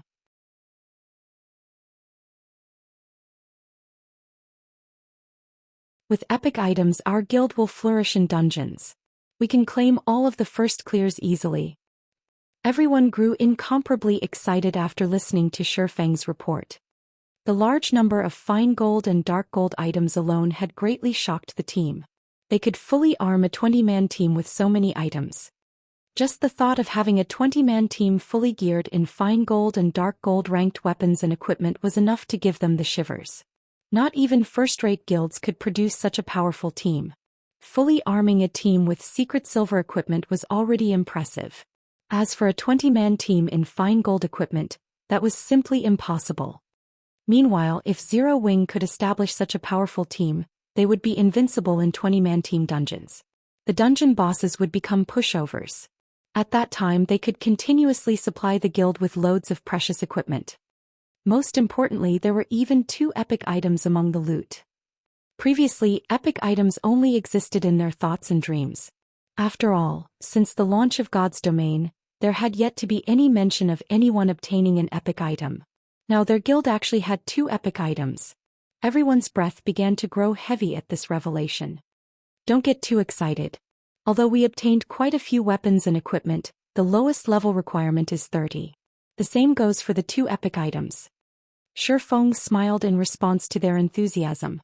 He could understand how his team felt at the moment. Epic items. In God's Domain, they were symbols of extraordinary strength. In Shifeng's previous life, he too had been elated when he first saw an epic item. After all, it was an item every player dreamed of having. I know that all of you are eager to see how powerful the epic items are, so today I'll let all of you have a look at them. While we're at it, I'll let all of you know that I do not plan to allocate these 2 epic items to anyone in particular. Instead, I'll place both of them in the guild warehouse. However, only core members can see them. Once you have accumulated sufficient contribution points, you can trade your points for any of these 2 epic items at any time, Shifeng explained. He then presented the information of the 2 items on the screen of the meeting table. Song of Beatrice, Staff Epic Rank. Level 30, Level 90. Equipment requirement. Intelligence 200. Attributes will be adjusted according to user's level. Magic damage increased by 25%. Cooldown of all spells reduced by 20%. Casting speed increased by 20%. Spell critical rate increased by 15%. Cast range +3. All magic type skills +2 levels. Ignore levels +15. Durability 200/200. Additional passive skill. Song of Elements. All successful attacks have a chance to trigger this skill, increasing players' magic damage by 20% for 15 seconds. Does not stack. Cooldown, 1 minute. Additional skill 1. Forest Sprites. Summons 3 forest sprites to battle for you. Forest sprites can also be sacrificed to recover players' mana. Each forest sprite sacrificed will recover 15% of players' maximum mana. Cooldown 20 seconds.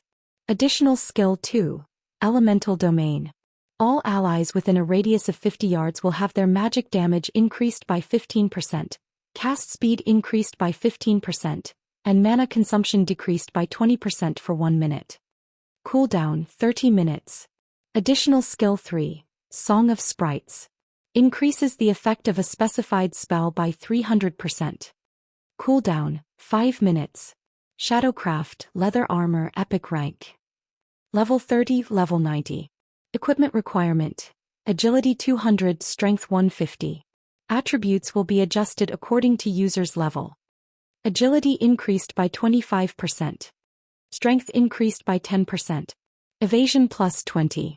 All magic resistance +20. Defend +4 levels. Ignore levels +10. Additional passive skill 1. Dark Shadow.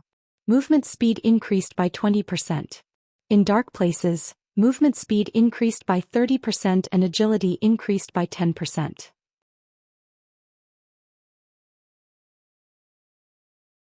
Additional passive skill 2. Rapid Movement. Agility increased after receiving damage. Agility increases by 5% with every 10% decrease in HP. Additional skill Shadowless. Player can consecutively appear behind targets within a distance of 40 yards. Each use consumes 1 charge. Replenishes 1 charge per minute up to a maximum of 3 charges. Of the 2 epic items, the Song of Beatrice required 600,000 guild points, whereas Shadowcraft required 400,000 guild points.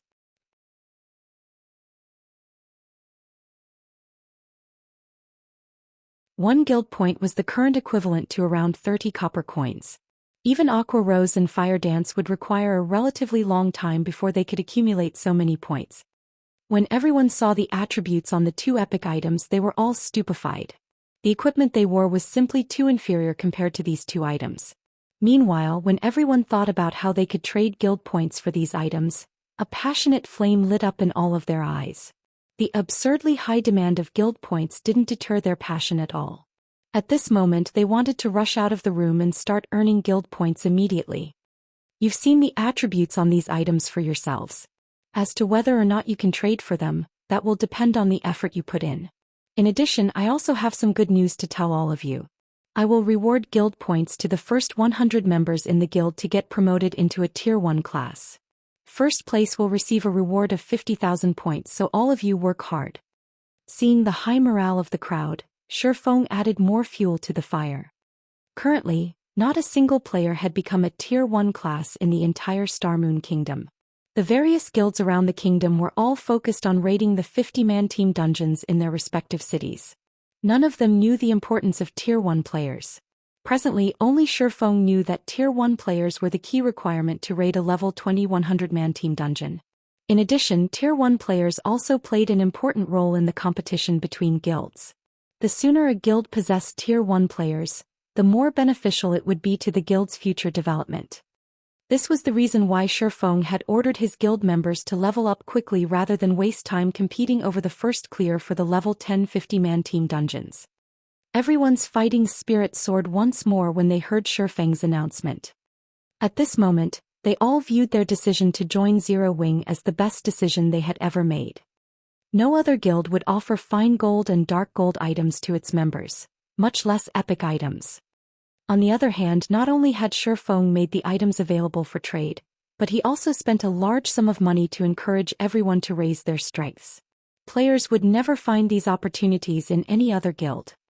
If they could earn the reward of 50,000 guild points, even if they didn't want the epic items, they could still gain several fine gold or dark gold items, greatly increasing their prowess.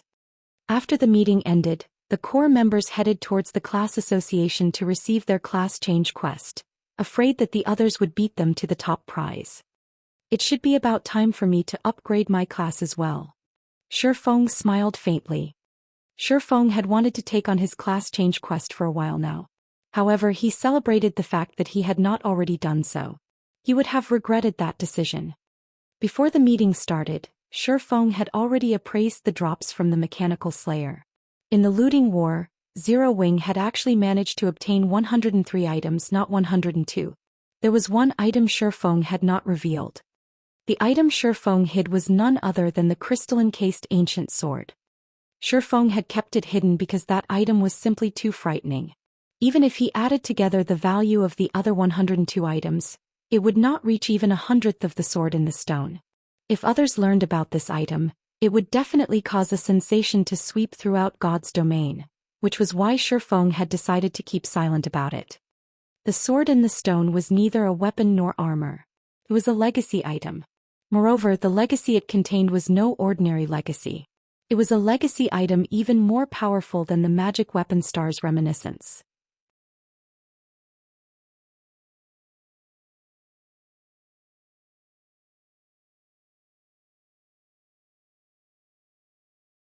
Chapter 371, Peak Legacy. A legacy hinted at a hidden class. This was also one of the reasons why legacy items were extremely rare in God's domain. Previously, the fact that they had obtained the Astromancer's legacy from the Blood Hand Association's stronghold had already blown Shifeng's mind. Now, however, he had an even more powerful legacy. Moreover, only berserkers and swordsmen could use this legacy. Shifeng knew that the legacy contained within the sword in the stone was more powerful than the Astromancer's legacy was because of its unsealing conditions. Violet Cloud's legacy item, the magic weapon star's reminiscence, required a Tier 3 Great Mage to help unseal it.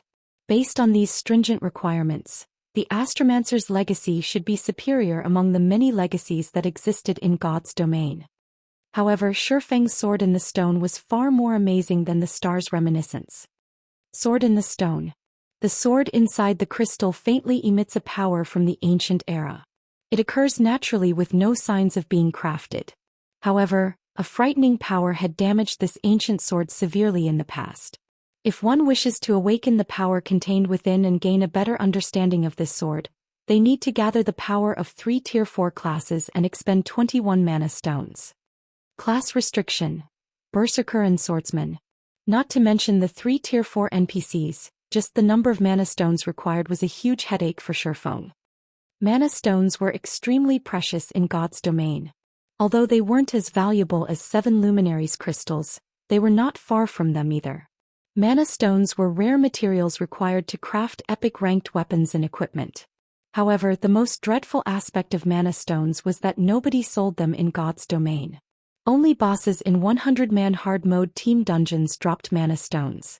Moreover, the drop rate was a minuscule 2%. Currently, throughout all of God's domain, Zhou Xian had yet even to hear news about anyone obtaining the first clear of a level 10 50-man team dungeon, not to mention a level 20 100-man team dungeon. Even Zero Wing, his own guild, was only in the preparation stage of raiding a level 20 100-man team dungeon. Only players who had gathered 100 Tier 1 players had a chance of success in the hard mode versions of those dungeons. In other words, it was simply impossible for Zhou Xian to get his hands on a mana stone right now, let alone 21 of them. The difficulty of unsealing the sword in the stone far surpassed the magic weapon star's reminiscence. Hence, Zhou Xian was certain that the legacy contained within the sword in the stone was far superior to the star's reminiscence. At the very least, it should be one of the peak legacies of God's domain. I can only give it a try. Zhou Xian smiled bitterly as he gazed at the sword in the stone inside his bag. The awakening conditions of the sword in the stone were too high. Ever since Zhou Xian had appraised the legacy item, he had constantly been thinking of a way to fulfill those conditions. He could not afford to wait until Zero Wing obtained the first clear of a 100-man hard mode team dungeon before gradually collecting 21 mana stones. If the guild leader of any other guild stood in Zhou Xian's place right now, activating the class change quest of the sword in the stone would be nigh impossible. And ordinary players could never meet these conditions. Only after racking his brain did Zhou Xian think a way to awaken the sword in the stone early. Soon Zhou Xian left the meeting room as well and headed to one of the forging rooms on the 4th floor of the Starstreak trading firm. They had obtained a total of 7 forging designs and recipes from the looting war. Of them, 3 were forging designs. All 3 forging designs produced different types of basic strengthened armor kits, which were respectively meant for plate armor, leather armor, and cloth armor.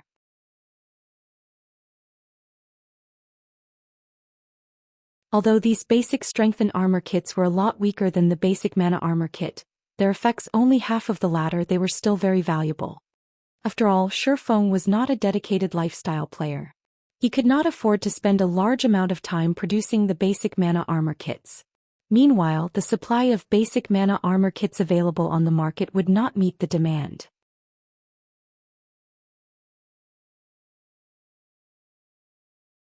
Hence, these 3 basic strengthened armor kit forging designs were extremely important. At this moment, a knocking came from the door of the forging room. "Guild leader, the ones you called for are here," Melancholic Smile said respectfully as she entered the room. While Zhou Xian had been busy, Melancholic Smile had grown to have the aura of a strong and capable woman. The current Melancholic Smile was already an advanced forging apprentice, and she was only a short distance from her promotion to a basic forger. Under Melancholic Smile's management, the Horizon Alliance, the lifestyle guild Zhou Xian had secretly established, had grown to house over 3,000 members. These lifestyle players had been recruited from various places. Currently, these members had crafted a majority of the products sold at the Starstreak trading firm. Not even Aqua Rose and Blackie knew about the Horizon Alliance. In the eyes of the public, the members of the Horizon Alliance were simply players that the Starstreak trading firm had hired. "Ah, come on in then," Zhou Xian nodded. Following which, a man and a woman entered the forging room. The woman who followed Melancholic Smile was none other than the forging genius Cream Coco. She had already become an advanced forging apprentice. Meanwhile, the man who entered with Cream Coco was a 40-year-old man called Roasted Ironheart. Because of his age, the guild's Roasted Ironheart had joined in the past had looked down on him. However, after he passed the test set by Melancholic Smile and became a member of Horizon Alliance, he had poured his heart into forging items and displayed frightening talent. Regarding forging techniques, he was even more talented than Melancholic Smile. Currently, he had already become one of the 5 great forgers of the Horizon Alliance. After the two entered, upon seeing Shifeng, Roasted Ironheart immediately grew cautious. Normally, Melancholic Smile was responsible for dealing with all matters within the Horizon Alliance. So no one had ever met the true owner of the guild. The members of the Horizon Alliance only knew that their guild leader was extremely mysterious, and he had actually managed to form a relationship with the Starstreak trading firm. Not only did this great personage possess frightening wealth, but he also had great talents such as Melancholic Smile and Cream Cocoa working under him. The members of the Horizon Alliance all felt reverence and curiosity towards this mysterious boss of theirs. Today, as Roasted Ironheart finally met the mysterious boss behind the Horizon Alliance, his heart was filled with incomparable shock. Originally, Roasted Ironheart had believed that the force behind the Horizon Alliance was a wealthy tycoon. However, he would never have imagined that proprietor of this lifestyle guild was actually White River City's, the entire Starmoon Kingdom's #1 expert, the one-hit Asura Black Flame. How could this revelation not shock him? Moreover, Black Flame was also Starmoon Kingdom's publicly acknowledged #1 forger. At this moment, Roasted Ironheart's mind was a complete mess. There is no need to panic, I don't eat people. Shifeng could not help but console Roasted Ironheart when he noticed the man's trembling legs. Hearing Shifeng's words, Roasted Ironheart nearly slumped to the ground. The #1 expert of Starmoon Kingdom. The guild leader of Zero Wing. The great character that dominated White River City. There was simply no chance that a small fry like Roasted Ironheart could meet such a great character like Shifeng. Yet not only had such a situation occurred, but Roasted Ironheart was also speaking directly with such a great character. How could Roasted Ironheart not panic? Uncle Ironheart, relax. Our guild leader is a very kind and friendly guy. Cream Cocoa said, smiling. Roasted Ironheart silently nodded.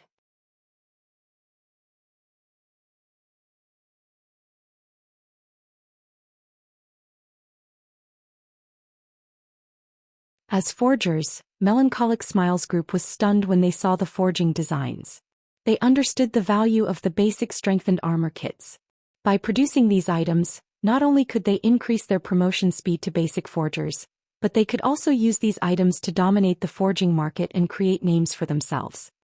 When the trio thought about how Shifeng was actually willing to let them learn such precious forging designs, their hearts were moved. I'll leave these forging designs to you, so research them properly. If you can achieve a 20% success rate, then you can start mass-producing them, Shifeng said. Although the basic strengthened armor kits were not as difficult to produce as the basic mana armor kits, advanced forging apprentices still had a low success rate. Melancholic Smile and the others would be lucky if they could successfully produce 1 or 2 pieces out of 10 tries. Guild leader, rest assured, we will accomplish this task. We definitely won't disappoint you. All 3 of them guaranteed. Following which, the 3 returned to their respective forging rooms and began their research on the forging designs. Meanwhile, Shifeng also departed from the Starstreak trading firm and hurried towards White River City's bank. He planned to start the first step of awakening the sword in the stone.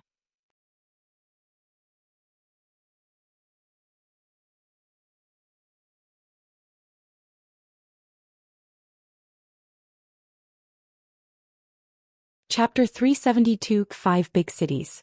Walking in the middle of the street in White River City, Shifeng had used the demon mask to change his appearance back to Yifeng.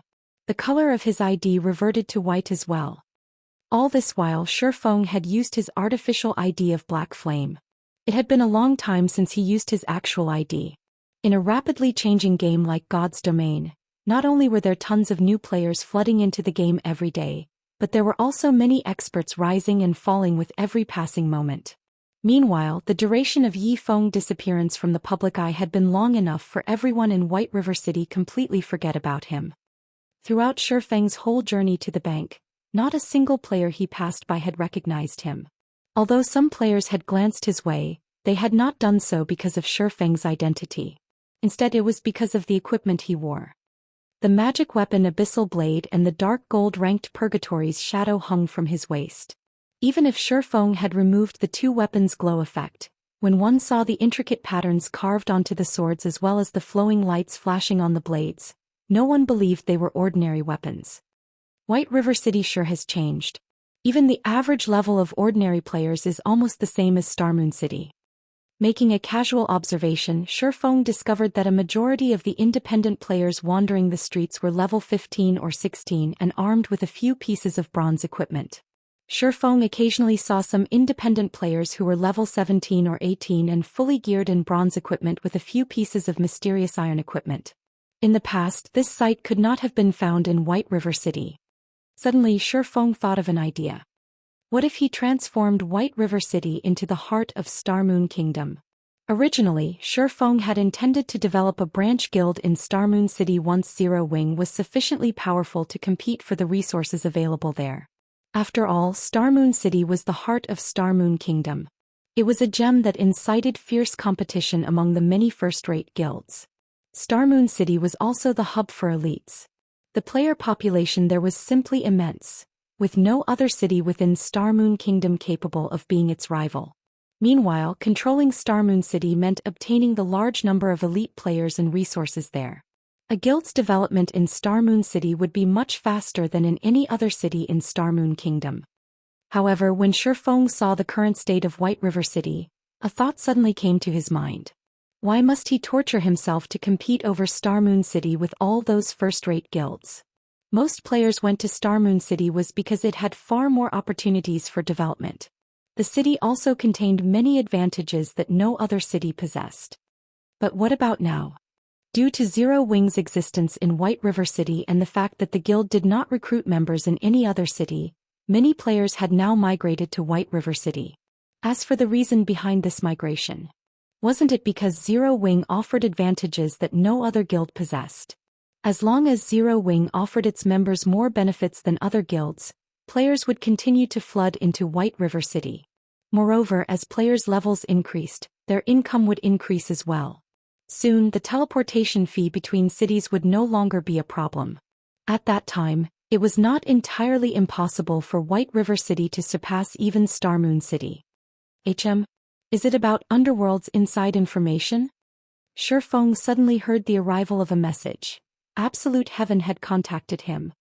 Meanwhile, the assassin's message was perfectly timed. Underworld had already become the dominant force in the several cities surrounding White River City.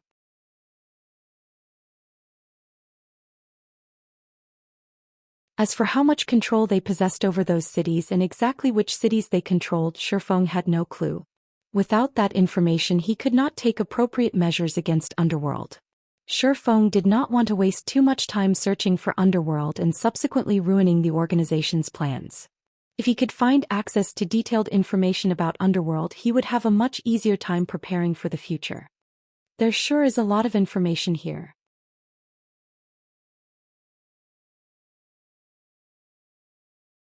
Shifeng was inwardly surprised when he opened up the file attached to Absolute Heaven's message.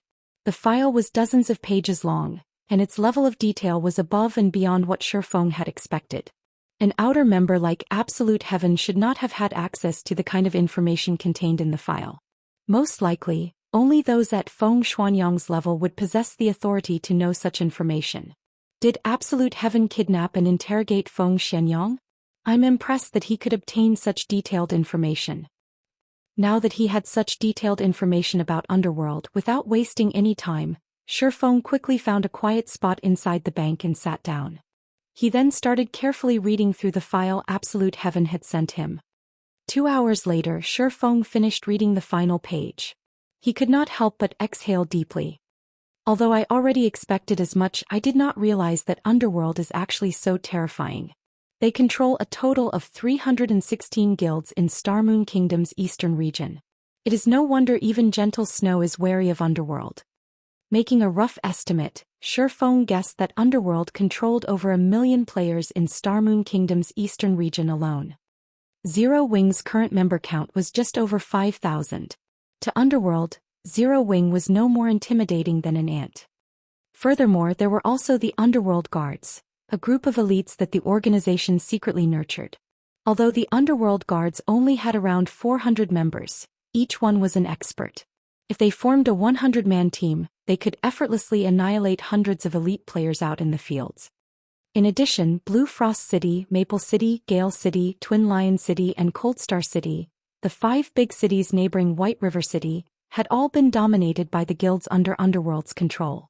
Moreover, these guilds were not inferior to Underworld in the slightest. Without any powerful enemies, these guilds had grown rapidly. Of these guilds, Overwhelming Smile, the guild holding dominance over Gale City, was currently even more powerful than Darkstar had been during its peak. Without any obstructions, it was a matter of time before these powerful guilds became the overlords of their respective cities. Underworld really is a headache. This situation is much worse than what I had imagined. Shifeng wrinkled his brows and scratched his head, considering the situation carefully. Based on Zero Wing's current strength, moving out and dealing with just one of the 5 cities under Underworld's control would be a massive undertaking. As for dealing with all 5, it was simply impossible. Setting aside the disadvantages of fighting in enemy territory, Zero Wing would first need sufficient strength. With the current number of members Zero Wing possessed, it wouldn't even be a threat for any of these guilds. For such an endeavor, not only would Zero Wing need to pay a large number of teleportation fees, but it also had to waste a lot of manpower and material resources. As for Shifeng himself, although he was strong as an individual, he wasn't strong enough to threaten an entire guild with tens of thousands of members. I need to hurry and get my class change done.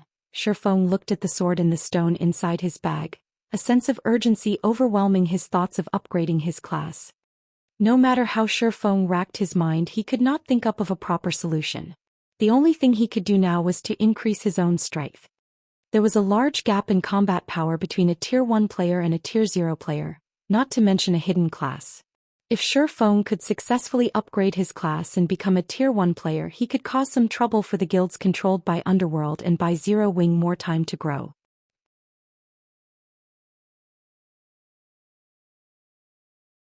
Following which, Shifeng walked towards the bank's counter, retrieving the larger of the 2 Philosopher's Stones from inside his personal warehouse. He then retrieved a large number of magic crystals from the guild warehouse. Guild members had come across these magic crystals while they had raided dungeons. Originally, these magic crystals were intended for equipment crafting, but as of yet nobody within the guild could produce equipment that required magic crystals. Hence, a large stockpile had accumulated inside the guild warehouse. Now, however, Shifeng emptied their stock.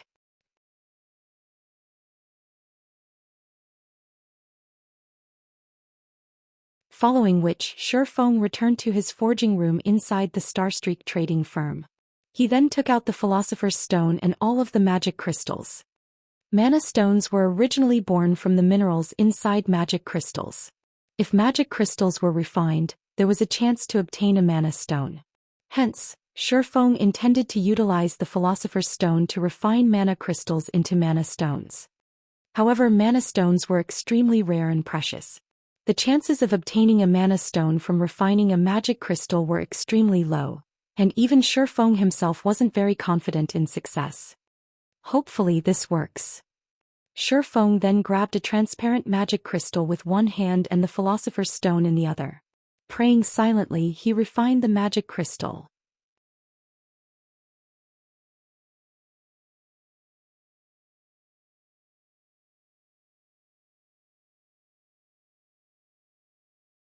Chapter 373, Alchemical Synthesis. With his right hand, Shifeng lightly tapped the Philosopher's Stone on the magic crystal in his left hand. In the next moment, the Philosopher's Stone released a faint blood-red glow. Following which, the magic crystal in Shifeng's left hand transformed into dust and scattered across the floor, leaving nothing behind. A magic crystal which cost 8 silver coins was gone just like that.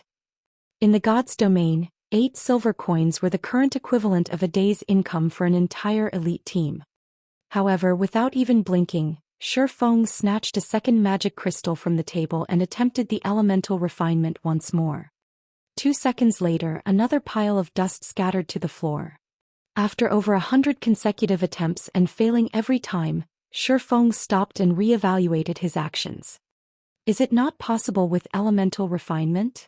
Shifeng frowned at the dust-covered floor. There were not many members in Zero Wing, so the number of accumulated magic crystals was not high. There had been only around 600 in the guild warehouse. Meanwhile, Shifeng had not obtained a single mana stone, even after refining over 100 magic crystals. At this rate he would never refine 21 mana stones. No, it is just because the success rate is so low. Do I need to raise my chances before it'll work? Mana stones are the product of polymerization of magic crystals. Logically, it should be possible to refine a magic crystal into a mana stone. Is it because the magic crystal's quality is too poor? Thinking up to this point, Shifeng took another magic crystal and tested his theory. This time, after clicking Refine, Shifeng thoroughly focused on observing the changes that occurred during the refinement process of the magic crystal. After God's domain underwent its first evolution, both forging and alchemy had become far more realistic. Moreover, Shifeng was currently playing the game using a virtual gaming cabin which possessed a synchronization rate of 97%. Hence, if he observed the refinement process of the magic crystal carefully, he might discern the cause for failure. However, the refinement process happened far too quickly. Even if Shifeng had exceptional dynamic vision, everything still happened in a flash. It was too hard to see anything.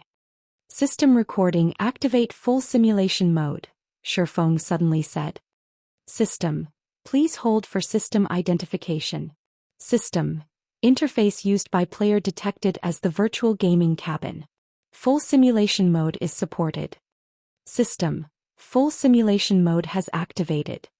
After the system activated full simulation mode, Shifeng picked up a magic crystal and attempted elemental refining once more.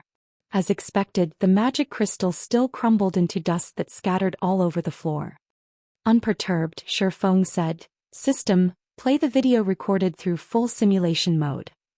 In the next moment, a 3D holographic image appeared before Shifeng's eyes, showing the exact scene when Shifeng had attempted elemental refinement on the magic crystal. Aside from allowing players to experience a synchronization rate of 97%, the virtual gaming cabin also allowed players to activate full simulation mode in the game. With this function, the videos players recorded in-game could be viewed as a holographic projection rather than on a flat surface. This function was unavailable to those who used both the ordinary and advanced helmets. In the God's domain of the past, if one were a master lifestyle player, they would have definitely purchased a virtual gaming cabin for themselves. They did so for the sole purpose of this holographic recording function. Through this function, players could realistically reproduce the videos they recorded. Players could experience what they normally couldn't through a flat-screen video, and this included the refinement process of the magic crystal.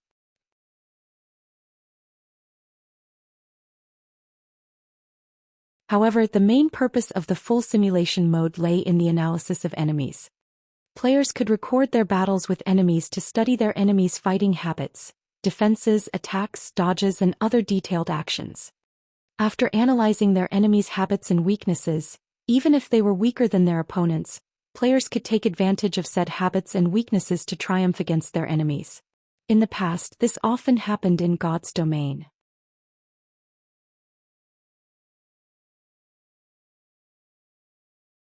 It was especially true for fights between experts. At the same time, players could also utilize the holographic recording for self-reflection, improving weaknesses and discovering new techniques. This was one of the quickest ways for a player to improve themselves. This was also why players who used the virtual gaming cabins improved so quickly. In the past, Shifeng had done countless self-evaluations through using the full simulation mode, continuously improving his combat power. Back then, if he had used the virtual gaming cabin a few years earlier, he might have reached even greater heights. Unfortunately, Shadow had only a few million credits. A single virtual gaming cabin cost 3 million. How could Shadow possibly afford a virtual gaming cabin? Moreover, even if they purchased one, Shifeng would not have had access to it. Following which, Shifeng adjusted the settings of the holographic recording and played the refinement process into slow motion. That way he could fully observe and analyze the entire process in detail without needing to waste magic crystals and stress his eyesight over and over. After observing the process dozens of times, Shifeng finally discovered the reason. As expected, the mana density inside the magic crystals is too low. I wouldn't get a single complete mana stone even if I used the elemental refinement 10,000 times. Although Shifeng had discovered the cause of his failures, he didn't have a solution. In God's domain, There was no difference in quality between magic crystals. In other words, it was simply impossible to obtain a mana stone through refining mana crystals. Shifeng could not help his frustration. If refinement could not work, then he had to go at it from another angle. The only method he had left was to use alchemical synthesis, combining two magic crystals into one. Once the accumulated mana inside the magic crystals reached a sufficient level, it would become a mana stone naturally. However, how could alchemical synthesis be easy? Even a grandmaster alchemist would struggle with alchemical synthesis. The price they had to pay would also exceed the value of the final product. Normally, nobody would willingly take on such a risk. Meanwhile, Shifeng was merely a forging apprentice. He was not even an alchemist to begin with. His chances of successful alchemical synthesis were abysmal. On the other hand, the Philosopher's Stone and Alchemy Treasure had such an ability. However, the Philosopher's Stone Shifeng had right now was a defective product.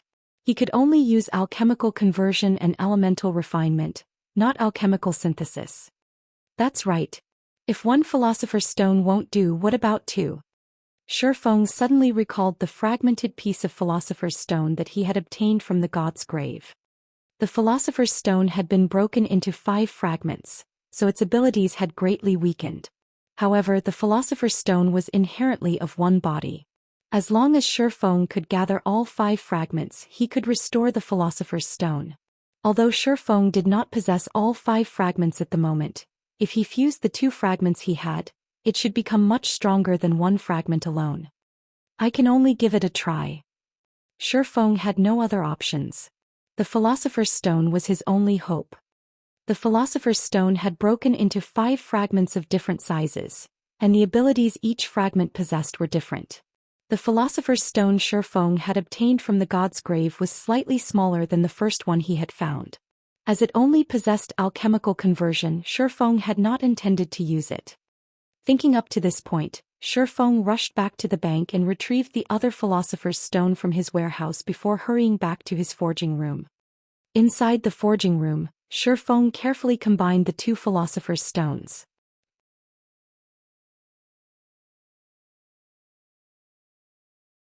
System: do you wish to fuse the 2 Philosopher's Stones? Shifeng immediately clicked the fuse button. Suddenly, the 2 Philosopher's Stones transformed into a pool of blood-red liquid and fused.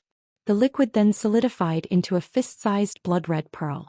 It was no longer an uneven block of stone. After the fusion completed, Shifeng picked up the newly formed Philosopher's Stone and checked its information. He wanted to know how powerful the Philosopher's Stone had become.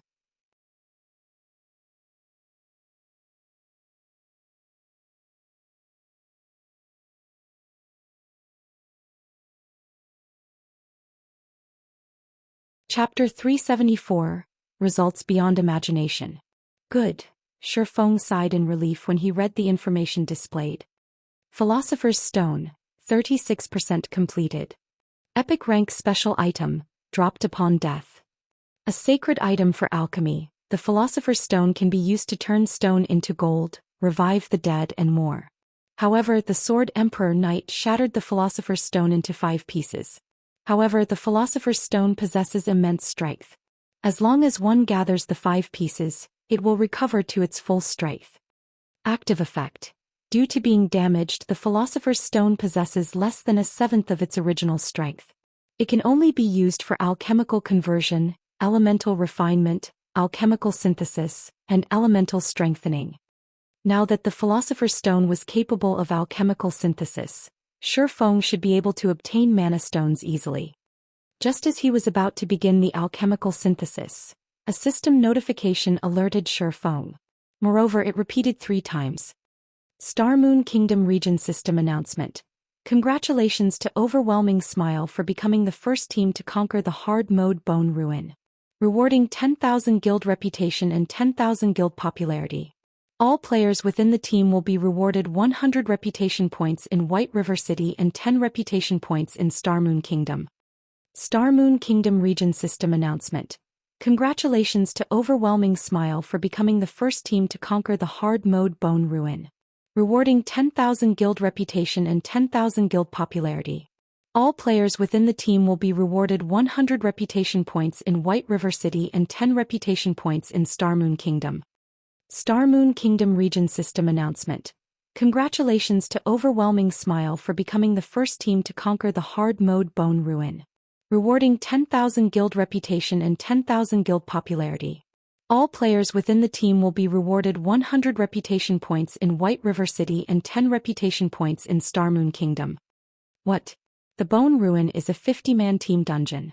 A guild has already defeated it? Thinking that he had heard wrong, Shurfeng quickly opened the system message log to take a look. However, they had indeed cleared the Bone Ruin. Overwhelming Smile. Isn't that one of the guilds controlled by Underworld, a second-rate guild dominant in Maple City? Shurfeng could not help his surprise. He then carefully read the member list of the team that cleared Bone Ruin. How could they have cleared it first? There were over 100 cities throughout Star Moon Kingdom. There were simply too many guilds and experts within the kingdom to count. There were also plenty of first-rate guilds.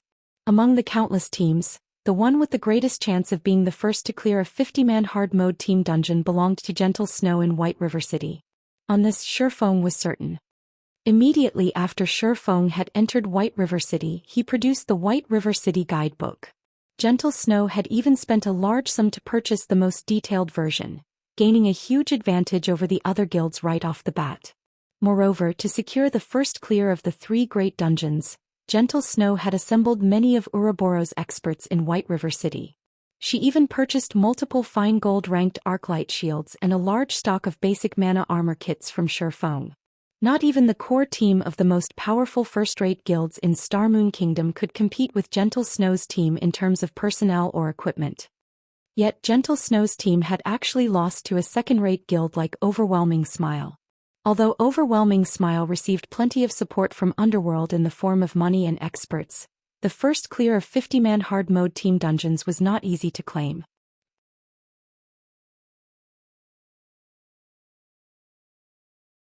If that were the case, Gentle Snow would have long since claimed the first clear of the Land of Death. Moreover, in Shurfeng's memories, Overwhelming Smile had always been a very ordinary guild. In the end, Assassin's Alliance took them out, and they were swept away by the torrents of God's domain. Just what sort of secrets is Overwhelming Smile hiding? In the information Shurfeng received from Absolute Heaven, there was nothing special about Overwhelming Smile.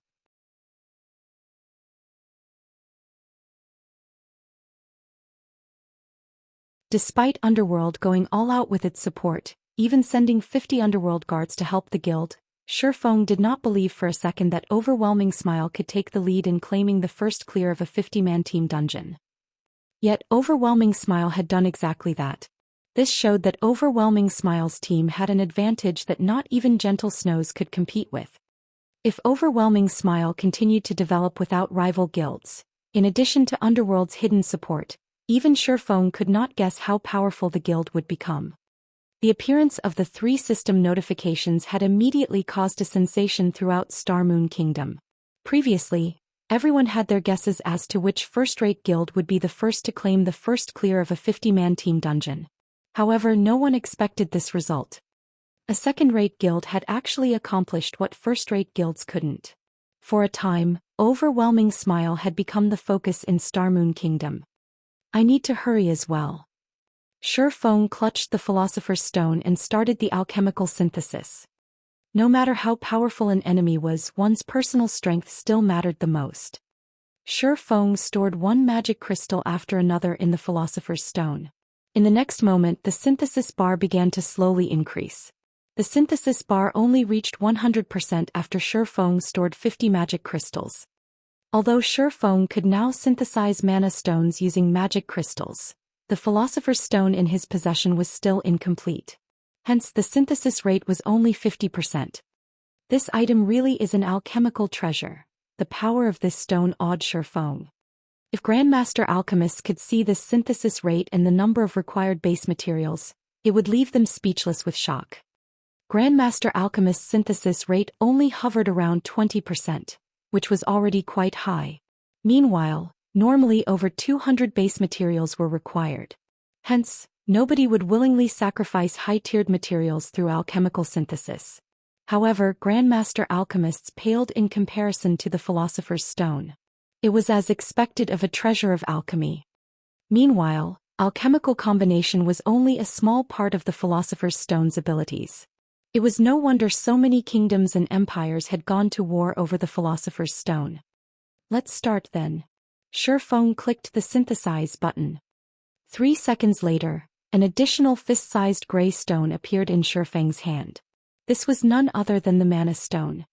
Awesome! After successfully synthesizing a Mana Stone, Shifeng quickly added more magic crystals into the Philosopher's Stone, starting the second round of alchemical synthesis. At the same time, Shifeng had also contacted Melancholic Smile and instructed her to purchase a large stock of magic crystals immediately. With the stockpile Zero Wing possessed, he wouldn't have enough to synthesize 21 Mana Stones. Even if the synthesis rate was 100%, he would need 1,050 magic crystals for 21 Mana Stones. With only a 50% rate, he would need at least 2,100 magic crystals. Shifeng had previously used quite a lot of magic crystals and he only had 508 remaining. By Shifeng's estimation, he would need at least 2,000 more magic crystals. Guild leader, please tell me you're joking. You want to purchase 2,000 magic crystals? The current market value for them is 8 silver coins each, 160 gold for 2,000 pieces. Moreover, this is the best and lowest cost. If we buy them in bulk, the prices in White River City will soar. When that happens, we'll need to pay at least double or triple the current price. Making a rough estimate, we'll need to spend at least 300 gold to get 2,000 magic crystals.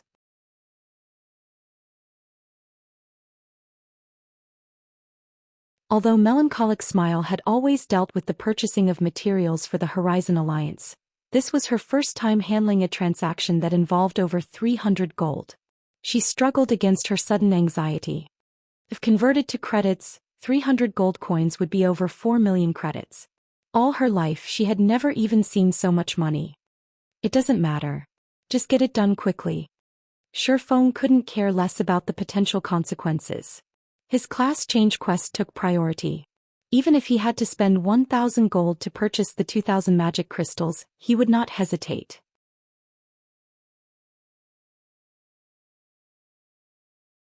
By the time Melancholic Smile's group of 3 could mass-produce the basic strengthened armor kits, it would only be a short time before he earned the money back.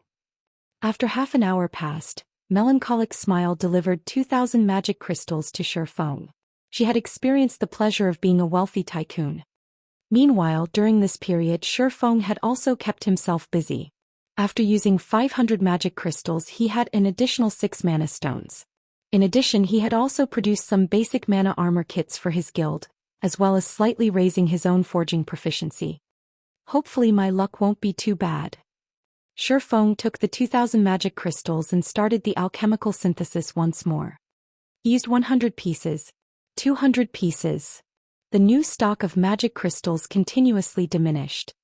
After using 1,650 magic crystals, Shifeng had finally managed to collect 21 mana stones.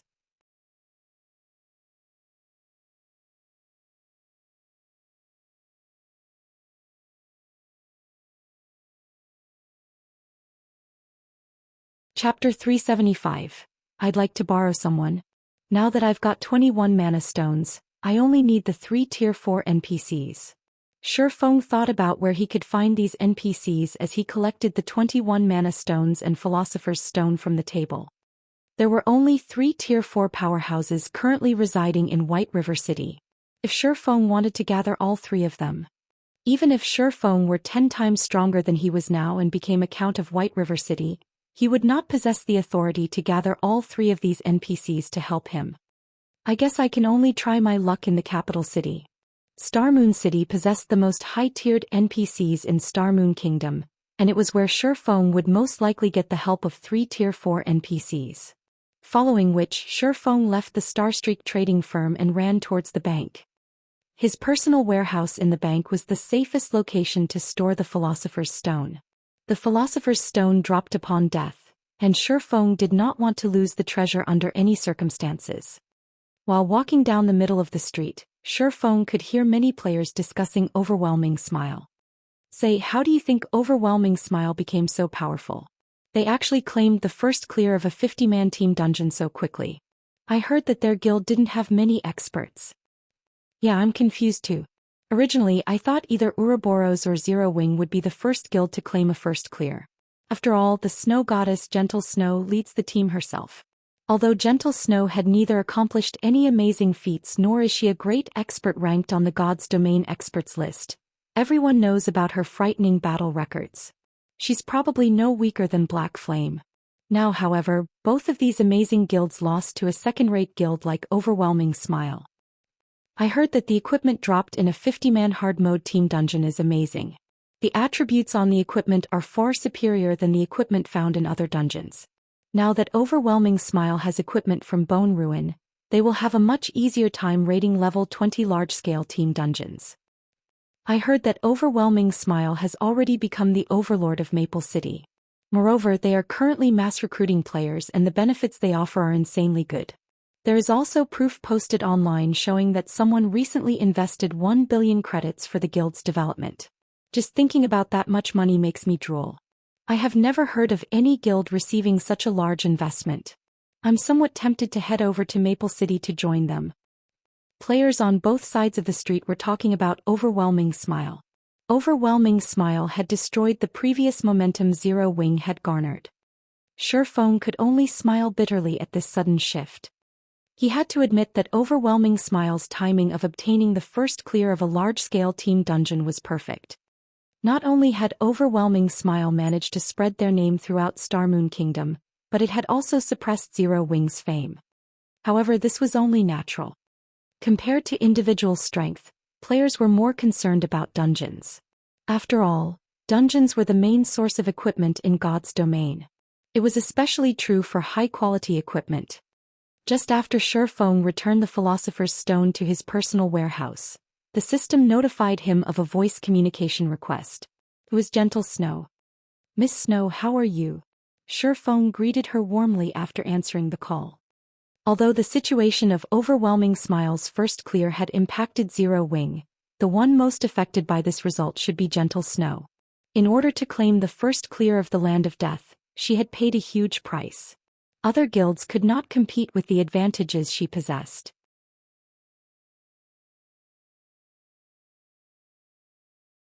Yet just as she was about to harvest the fruit of her efforts, Overwhelming Smile stole the glory. "Guild leader Black Flame, I wish to discuss something with you." Gentle Snow's tone was indifferent. Only she understood her current state of mind. "Miss Snow, please speak your mind," Shurfeng said, smiling. "I'd like to borrow someone," Gentle Snow said.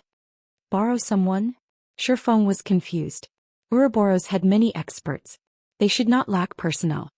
"That's right. I wish to borrow Yifeng."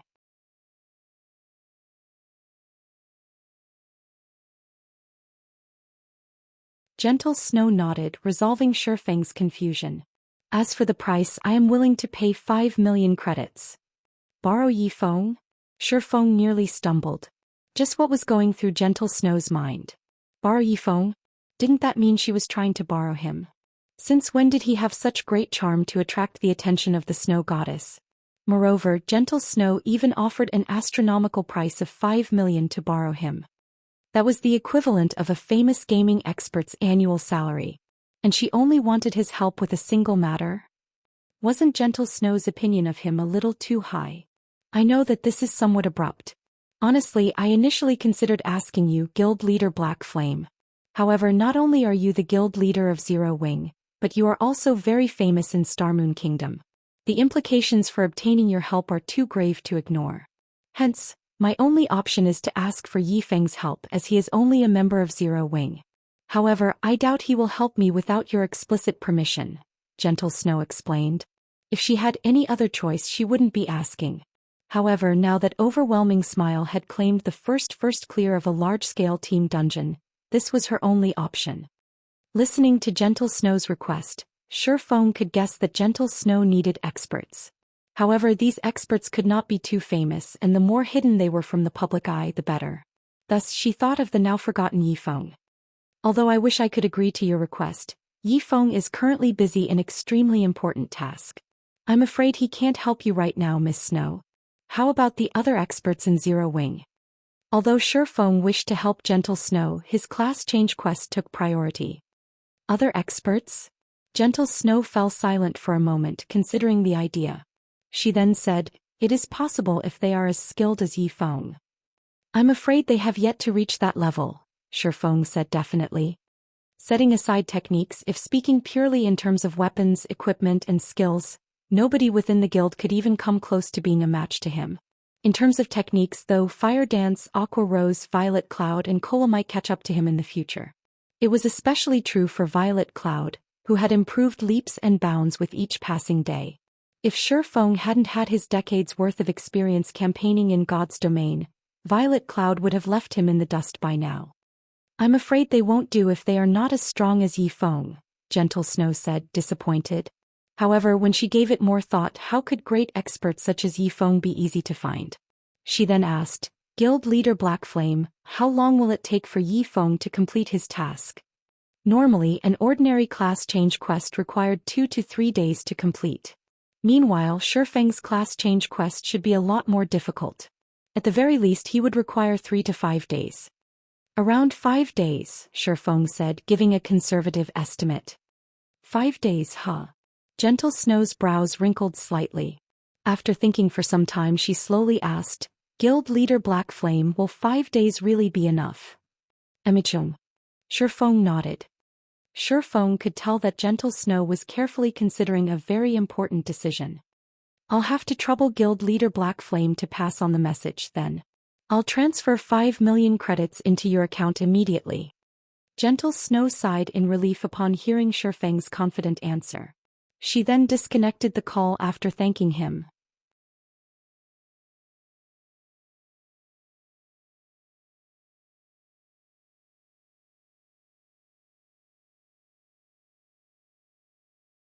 Chapter 376, Great Divine Official. Based on Gentle Snow's tone, Shifeng did not think that things were as simple as he had first imagined.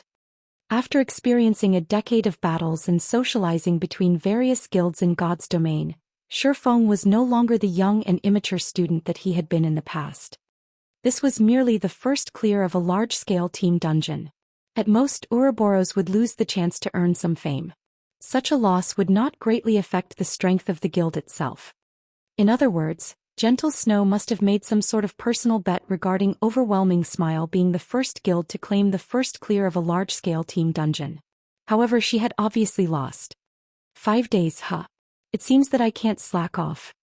Now that Shifeng had agreed to help, he would not go back on his word. Unfortunately, even Shifeng was not completely confident that he could gain the help of 3 Tier 4 NPCs in Starmoon Kingdom. He needed to waste a lot of time to earn their assistance. It was not easy to ask NPCs for help. It was especially true for high-tiered NPCs. Following which, Shifeng took out the pass to Blackwing City, teleporting immediately. Being a neutral zone as well as a famous city in God's domain, Blackwing City was many times stronger than Starmoon Kingdom. Naturally, a lot of high-tiered NPCs would reside there. If luck would have it, he might even meet a Tier 5 powerhouse. One could not meet such an NPC even in the capital city of Starmoon Kingdom. It had been quite some time since the launch of God's domain. The population of the game had increased rapidly.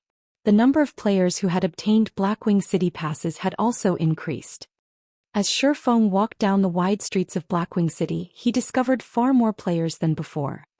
Among these players, a majority were the upper echelons of guilds.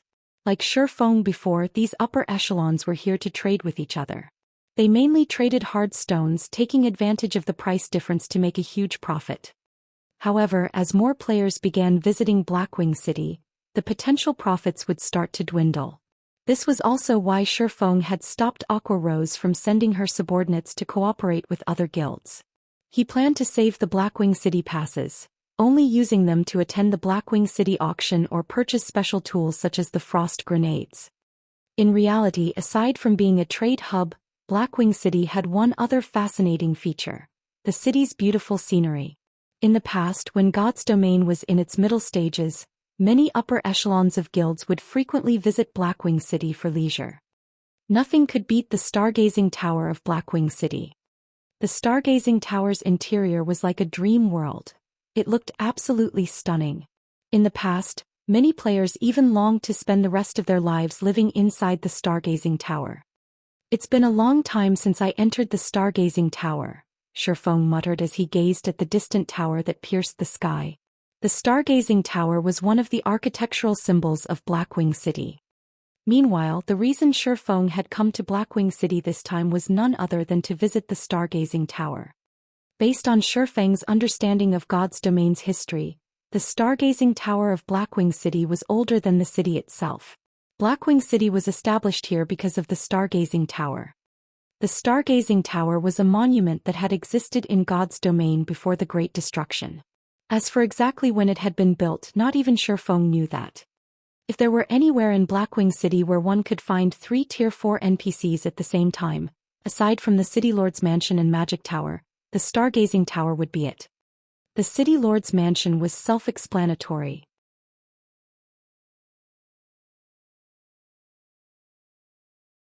As for the Magic Tower, it was the residence of many mage NPCs of God's domain who single-mindedly pursued the limits of magic. Meanwhile, high-tiered NPCs had guarded the stargazing tower since ancient times. Hence, all 3 of these locations housed many high-tiered NPCs.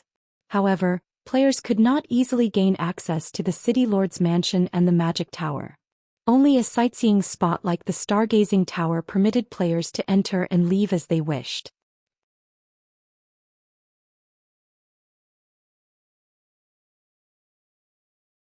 The moment Shifeng set foot inside the stargazing tower, he was met with cute little elemental sprites hovering and dancing around in the air. The center of the main floor contained a spiraling staircase leading to the top floor of the tower. Despite the absence of sunlight inside the stargazing tower, a faint blue glow illuminated the interior. Moreover, the walls looked like the starry skies at night, glimmering starlight covering the pitch-black walls to create a mesmerizing sight. In addition, the stargazing tower also possessed another mysterious effect. Calming heart. Any player that entered the stargazing tower, even those filled with burning rage, would find tranquility inside this place. At this moment, however, Shifeng did not have the time to appreciate the view. Immediately, he ascended the spiral staircase until he arrived at the Weeping Moon Pavilion of the stargazing tower. Before Shifeng could enter the Weeping Moon Pavilion, the 2 level 180 tier 2 black robe knights guarding the entrance stopped him. Outsiders are not allowed entry into the Weeping Moon Pavilion. This humble one is called Yifeng, a demon hunter. I wish to meet Lord Aslan Heartbrew. Can I trouble you to inform the Lord? Shifeng immediately flashed his identity as a demon hunter to the 2 knights. As for his identity as the Viscount of White River City, it was utterly worthless here. Look, another fool is trying to enter the Weeping Moon Pavilion. I bet that he's a newcomer who has just arrived in Blackwing City. Everyone in Blackwing City knows that the Weeping Moon Pavilion is the most important place in the stargazing tower. It's where many power NPCs reside. I heard that there are many high-level quests available inside as well, and many experts have attempted to get in. But even after wasting a lot of time to become citizens of Blackwing City, the knights guarding the entrance still chased those experts away. Does that newcomer think he can get in just by asking?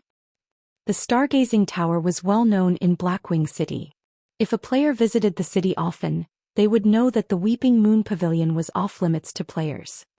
Hence, when the players inside the stargazing tower saw Shifeng's presumptuous actions, they all started ridiculing him. Outsiders are forbidden from entering the Weeping Moon Pavilion. The knights ignored Shifeng's identity as a demon hunter. The gaze they directed at him was as cold as before. They then moved to chase Shifeng away. However, before these black robe knights could take action, a voice came from inside the Weeping Moon Pavilion. Let him in. I know him. The 2 black robe knights immediately halted their assault. They then opened the doors to the Weeping Moon Pavilion, allowing Shifeng to enter. What the hell? Damn, that player actually got in. The players who had come to enjoy the show were all stupefied. Until now, not a single player had been allowed into the Weeping Moon Pavilion.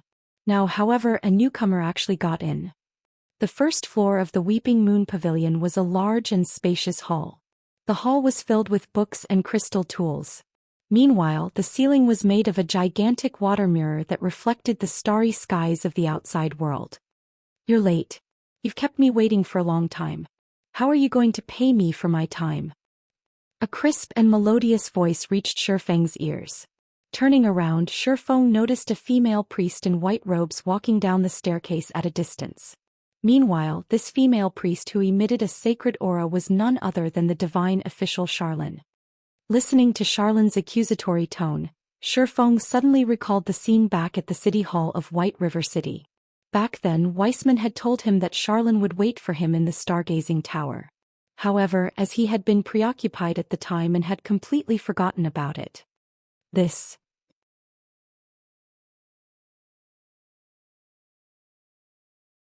Watching Charlene's slowly approaching figure with a saintly smile plastered on her face, a sense of foreboding bloomed in Shifeng's chest. Moreover, Charlene was no longer the Tier 3 divine official that Shifeng had known. Now she was a Tier 4 great divine official. You're tuning in to the Zhou Xian's Legacy YouTube channel. Don't forget to subscribe and join us on this journey to catch the most captivating stories.